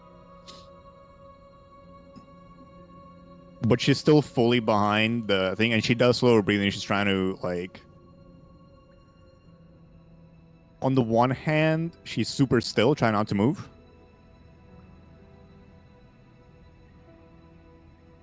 Okay. On the other, it's kind of it's in a comfortable position also to where she could either go back behind cover because she's speaking a little bit, obviously, and or in a spot where she could like get up and quickly move. Okay. She's kind of that calm state of readiness. All right. Sounds good. Go ahead and roll me a stealth check for her with advantage. All right, and then Merrick. I mean, to an extent, wait, stealth check with advantage. Merrick's been at the whole skulking in the shadows for. Oh wow, that's kind of cringe. Yeah, that sucks. Merrick's been at the whole skulking in the shadows thing for most of his life as well. Maybe not necessarily invisibility, but he's accumulated to just kind of standing in a dark corner and like also like super slow, super calm, super slow breathing, super calm. Mm-hmm. Not really shuffling, not really moving, and it's super natural to him. It's just invisibility kind of adds confidence to that. Okay, I'm gonna say you auto succeed this because you're invisible currently. All right, and then Othwin, what are you doing to your last one?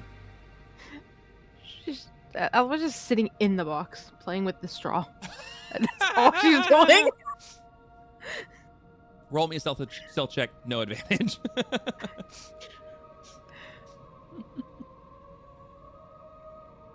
For the story, it'd be funny if it was a low roll. You like that? As you said it, I watched the 3 roll on my screen. I was like, perfect. Okay. I wasn't looking at my screen when I said it, but yeah. Mm-hmm. Okay. Like that. So,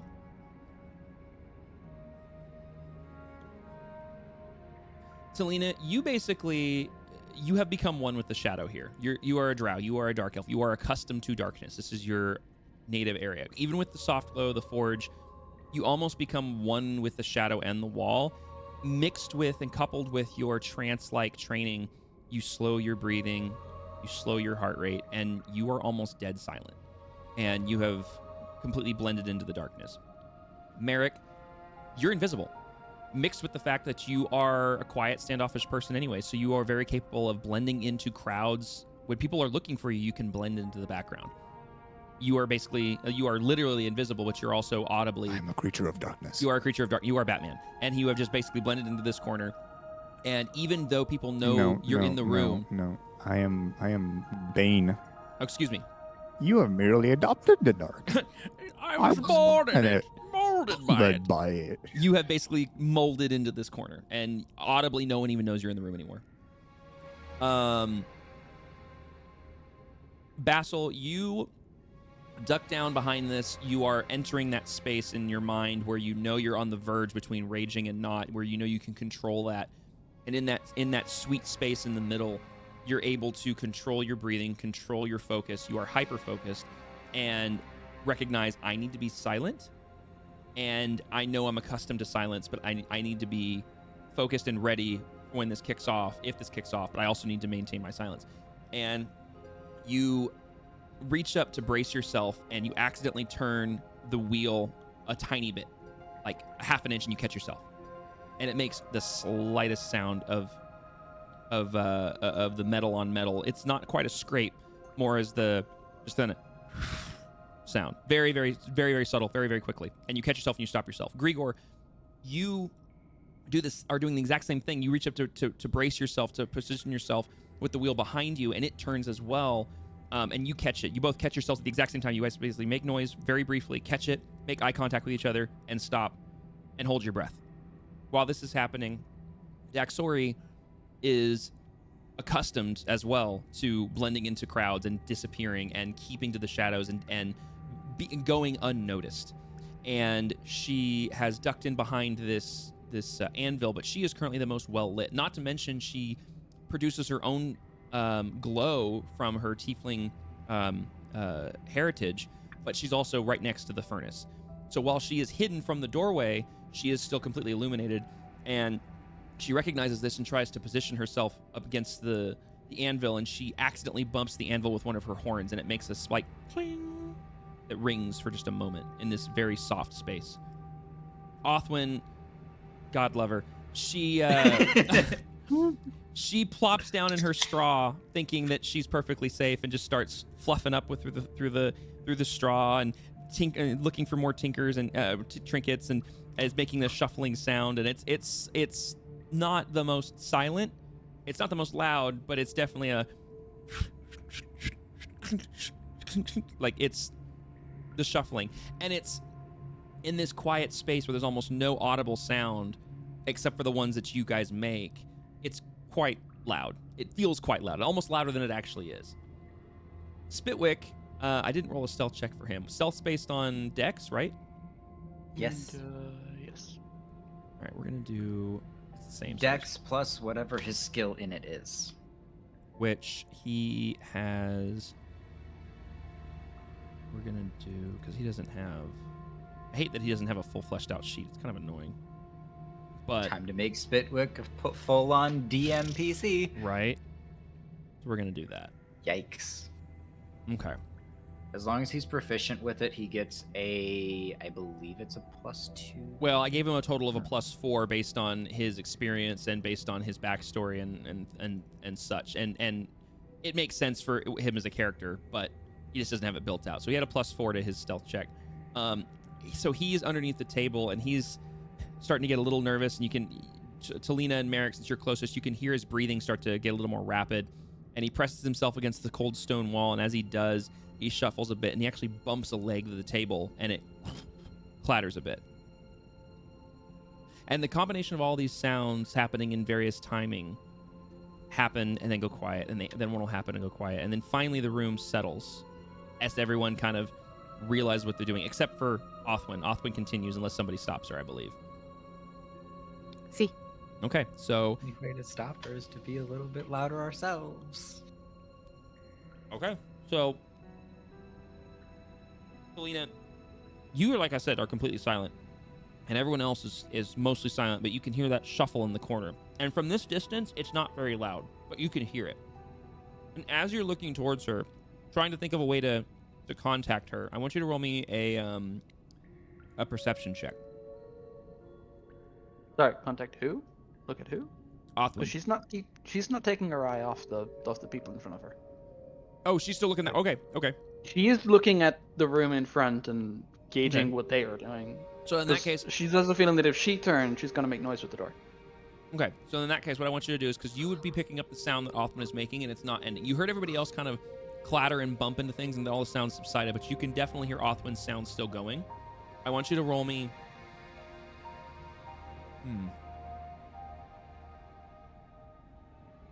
What do I want this to be?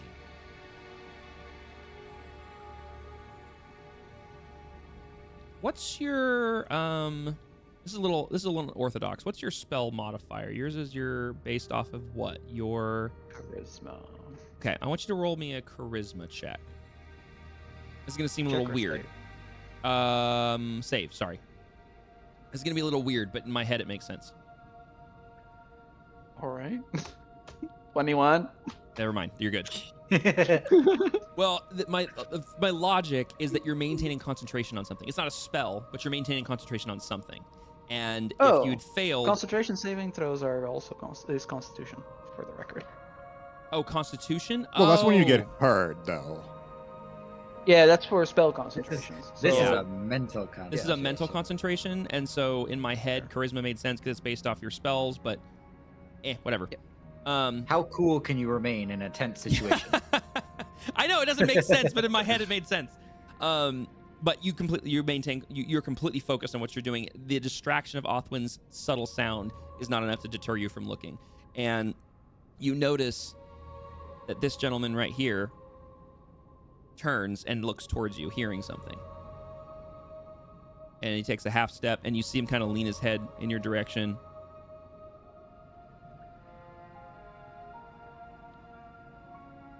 I'm just gonna hold still. Get fucked. Yeah. And he sits there. Dang. Yeah, he sits there and he shakes his head a bit. And as he shakes his head and turns around, he literally turns around, and this guy walks right up to him and is right in his faces. And from this distance, with the door open, and from this distance, you hear, "What are you doing?" I thought I heard something. I told you, don't go in there. Boss will have your head. Yeah, all right, sir, fine, whatever. And he walks off this way and vanishes. And this one returns back to his group. I have a bad idea. Hey, party, how much of a bad idea am I allowed to do?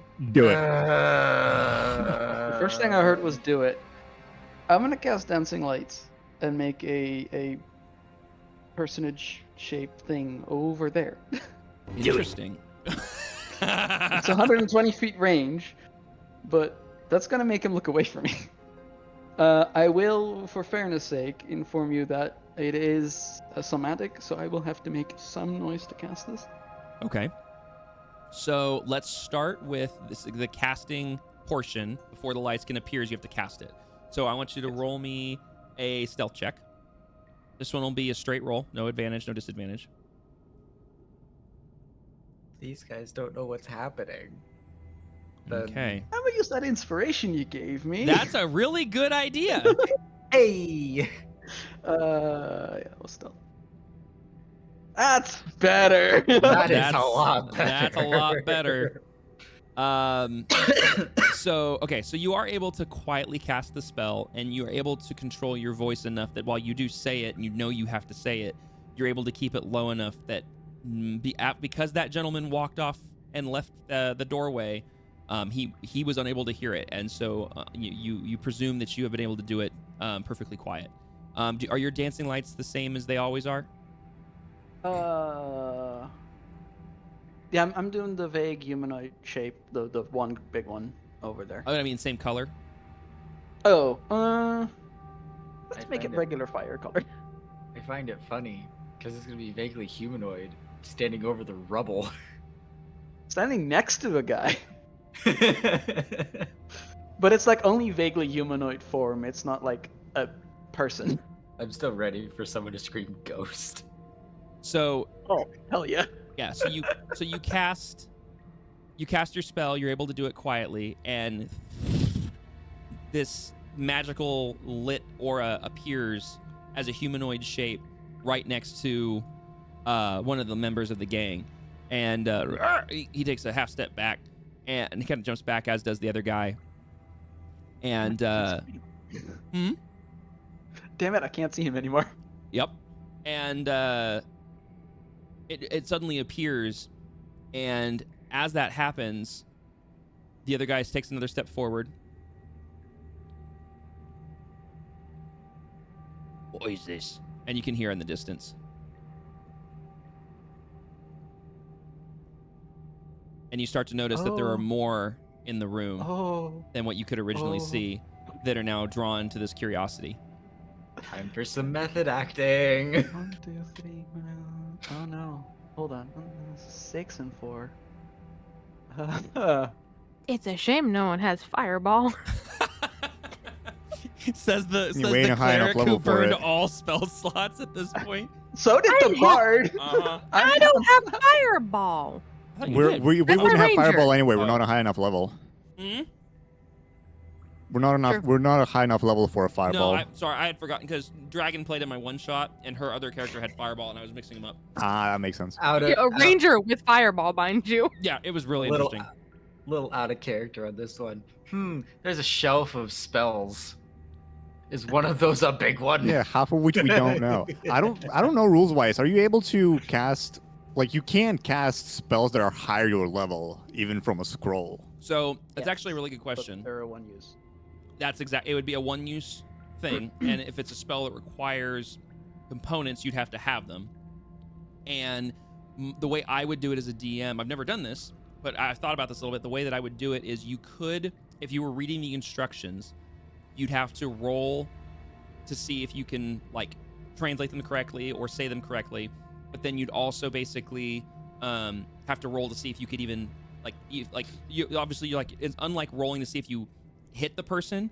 You're rolling to see if you can cast it, and then if you hit them, and then if it does damage, you'd be adding a third roll basically. Cast all of them.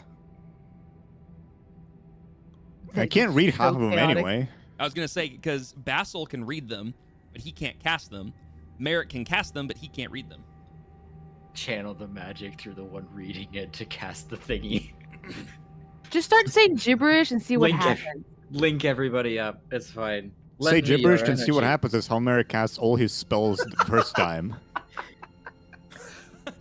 I don't know. mental image you Like, I just guess that's kind created. of how it is in lore. And I don't know how other people play it, but the way Merrick unlocks new spells is he just accidentally casts one when trying to do something else, and he's like, "Oh, I can do this now." I will say this, out of character, above table. If Merrick or any of the spellcasters ever come across, whether now or later, a written spell, whether it's in a book or it's in a scroll, I don't care what level it is, they can attempt to cast it. However, there is a chance it could backfire because you are not trained in handling. Kind of, you know, when you watch movies and shows about like Harry Potter or whatever, and they're like, you know, oh, this magic is too powerful. You don't know how to control it. And somebody tries to do something that's too powerful when they're not ready yet, and it backfires, whether it, you know, causes damage or it hits the. Yeah, that like, makes sense. That is how I would run it. Is like you can try to cast it, but because you are not trained to control it, especially as a sorcerer where you don't read to gain knowledge, you're literally like trying to dive into wizard territory.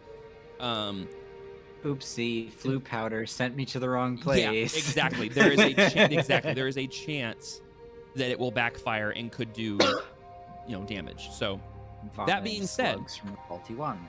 yeah, that being said, because this was already brought up, give me a second here.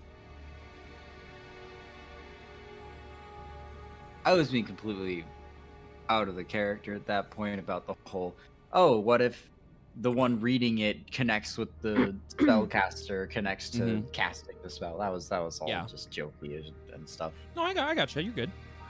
Funny thing is, I hadn't actually thought about this until you just said it.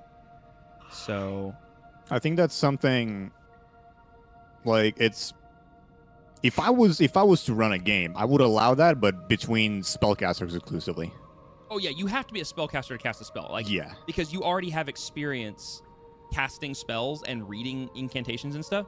So it's not too far-fetched to go, oh, here's an instruction manual or a recipe on how to do the thing. I've never done the thing, but I can give it a shot because I already kind of understand the basics. It's versus a barbarian who's like, I punch things and make things Well, hurt. no, what Melon's referring to is not if one person was trying to cast a spell they don't know. It's like because some of the scrolls that we have in this room are like in a different language, right? So it's like Melon would be trying to basically the casting would be split between me and him. I get what you mean. And I'm saying like I wouldn't be against that if I ran a game, but I would still only limit that to like exclusively spellcasters Yes. because they can connect to each other via magic, whereas somebody else wouldn't know how to do that. Correct. Yeah, that's a good point. But yeah. Anywho's it.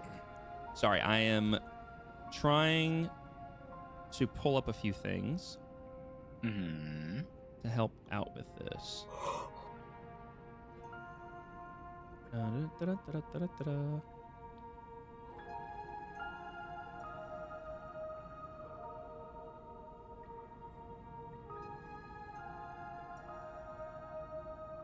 I am not sorry for the pun I posted in the table. Nope, not at all.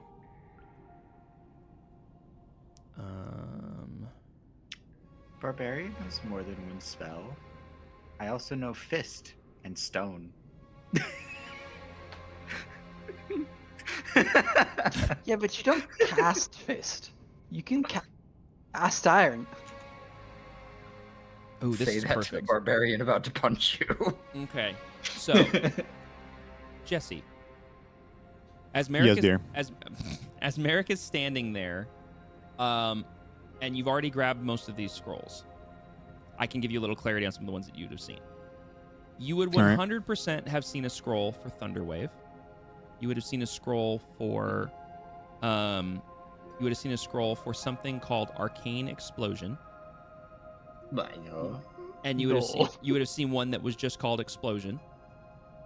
And you would have seen another one that didn't have a name because the name was written in Sylvan, but the spell was some sort of large explosive spell that has a radius to it. Oh no. None I of just these had an sound fun. idea of I mean, what they the sound third fun. one was. Unless that spell no longer exists. I can't wait for you to pull a thing on me when I do use one of these where it's like Yeah, it does read an explosion spell. Nowhere does it read that you send it somewhere, and then it just explodes You in just my blow up? hands. Yeah. Yeah. So, Also known as close range All right. fireball. I wrote that down. yes. The- So, Oh, I know that spell, Melon. Yep. Huh? I don't know what it is, but I'm concerned now. Oh, but yes, real quick before we go any further, because of the time changes and everything, who needs to end? It is currently Midnight. 11:20 p.m. Mm-hmm. more midnight on the East Coast, Yep. USA. Mm-hmm. I would not be against pausing and ending it here. Okay. Because we are not in a combat. We are in a Yep. oh gosh, what's gonna happen next cliffhanger moment. Well, it's funny you say that because that's exactly what I was gonna say. Is we will stop here. I was just, as long as everyone's like, no, let's keep going because we're not in combat, but there's ways to keep going. But either way, we can pause it here. Getting to a bit of a sleepy No, time. that's totally fine. And I heard Dragon yawn right there too, just a couple seconds ago. So You didn't hear it? I totally heard it. So what we're gonna do is we're gonna pause it here. So basically, as a little recap here, you have Talina has cast a humanoid-size column of light in the corner of the chamber adjacent, distracting and also drawing in various low hoods to go and investigate. Merrick, you have found a handful of scrolls, several of which I'm going to translate into the game here in a minute or later. Othwin, you're digging through a box. Daxori is ducked behind this anvil, and Basil and Grigor are ducked behind the sharpening stone. As of right now, no one has noticed you. When we return next time, we're going to see what happens with the adjacent baddies and your guys' party, just trying to figure out a way out of this mess. And yeah, that's where we'll pick it up next time. My original idea was if they were all in the hallway, just to start playing the tune. But they're too far away. Mm-hmm. Yep, they're too far away for most spells currently. Not all, but most. That's drag person, not measure length. I can dissonant whispers all three of these. Mm-hmm. But Or not again, dissonant whispers, you have a very just limited view of the room. There's a whole Yeah. half of the room that you can't see, and a whole chunk Yeah, of the this room is- you can't see. This is my limit there, and that's my limit there. So yeah. So I know there's at least 10, because I can barely see that guy. Shadow lack. Cool. Big oof. All right, so yeah, we will go ahead and we will call it here. Yeah, if I was level 5, I'm not shitting. I would just fireball in the middle of that right now. I don't care. But I'm not there yet. We get 3rd level spells next level. Yeah. Mm-hmm. Level 5 is when you get 3rd level. So also get a bunch will, of class stuff. I will, what I'm going to do is I will work up some scrolls, like an actual item in Foundry for you to have on your person of the scrolls I mentioned. Excuse me. And then you can obviously use those how you wish, should you want to use them in the future. Yeah. Cool. Does anybody have any last minute things before we wrap Don't up? forget that if you want to give them a better description as well, that Dax grabbed like 8 pieces of whatever the metal things were. Yeah, for right now, they're just trinkets because you guys don't really know much about them beyond that they're small components. Yeah. All right, cool.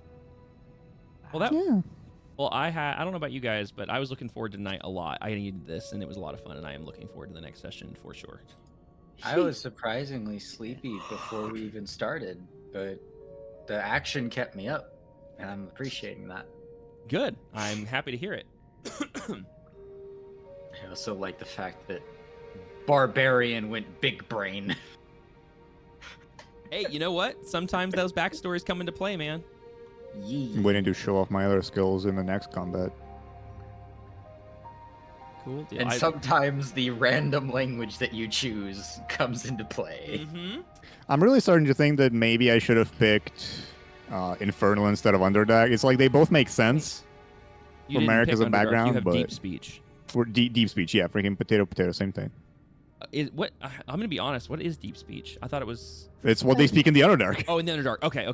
I thought it Yeah. was. No, I that's thought, undercommon. I thought it was Deep undercommon. speech Yeah. is the Right? it's the mental speak that Illithis use, like directly mind to mind without spoken words. Wait, gotcha. what? Okay. I thought Yeah. it was the language. I of didn't some know giant. that. I picked a language that I didn't know what it was, and it's not what I thought it was. Well, So did I, apparently. well, we Also, fixed yours because apparently yours I was have supposed to cutting be words, and I Sylvan. completely forgot that I do.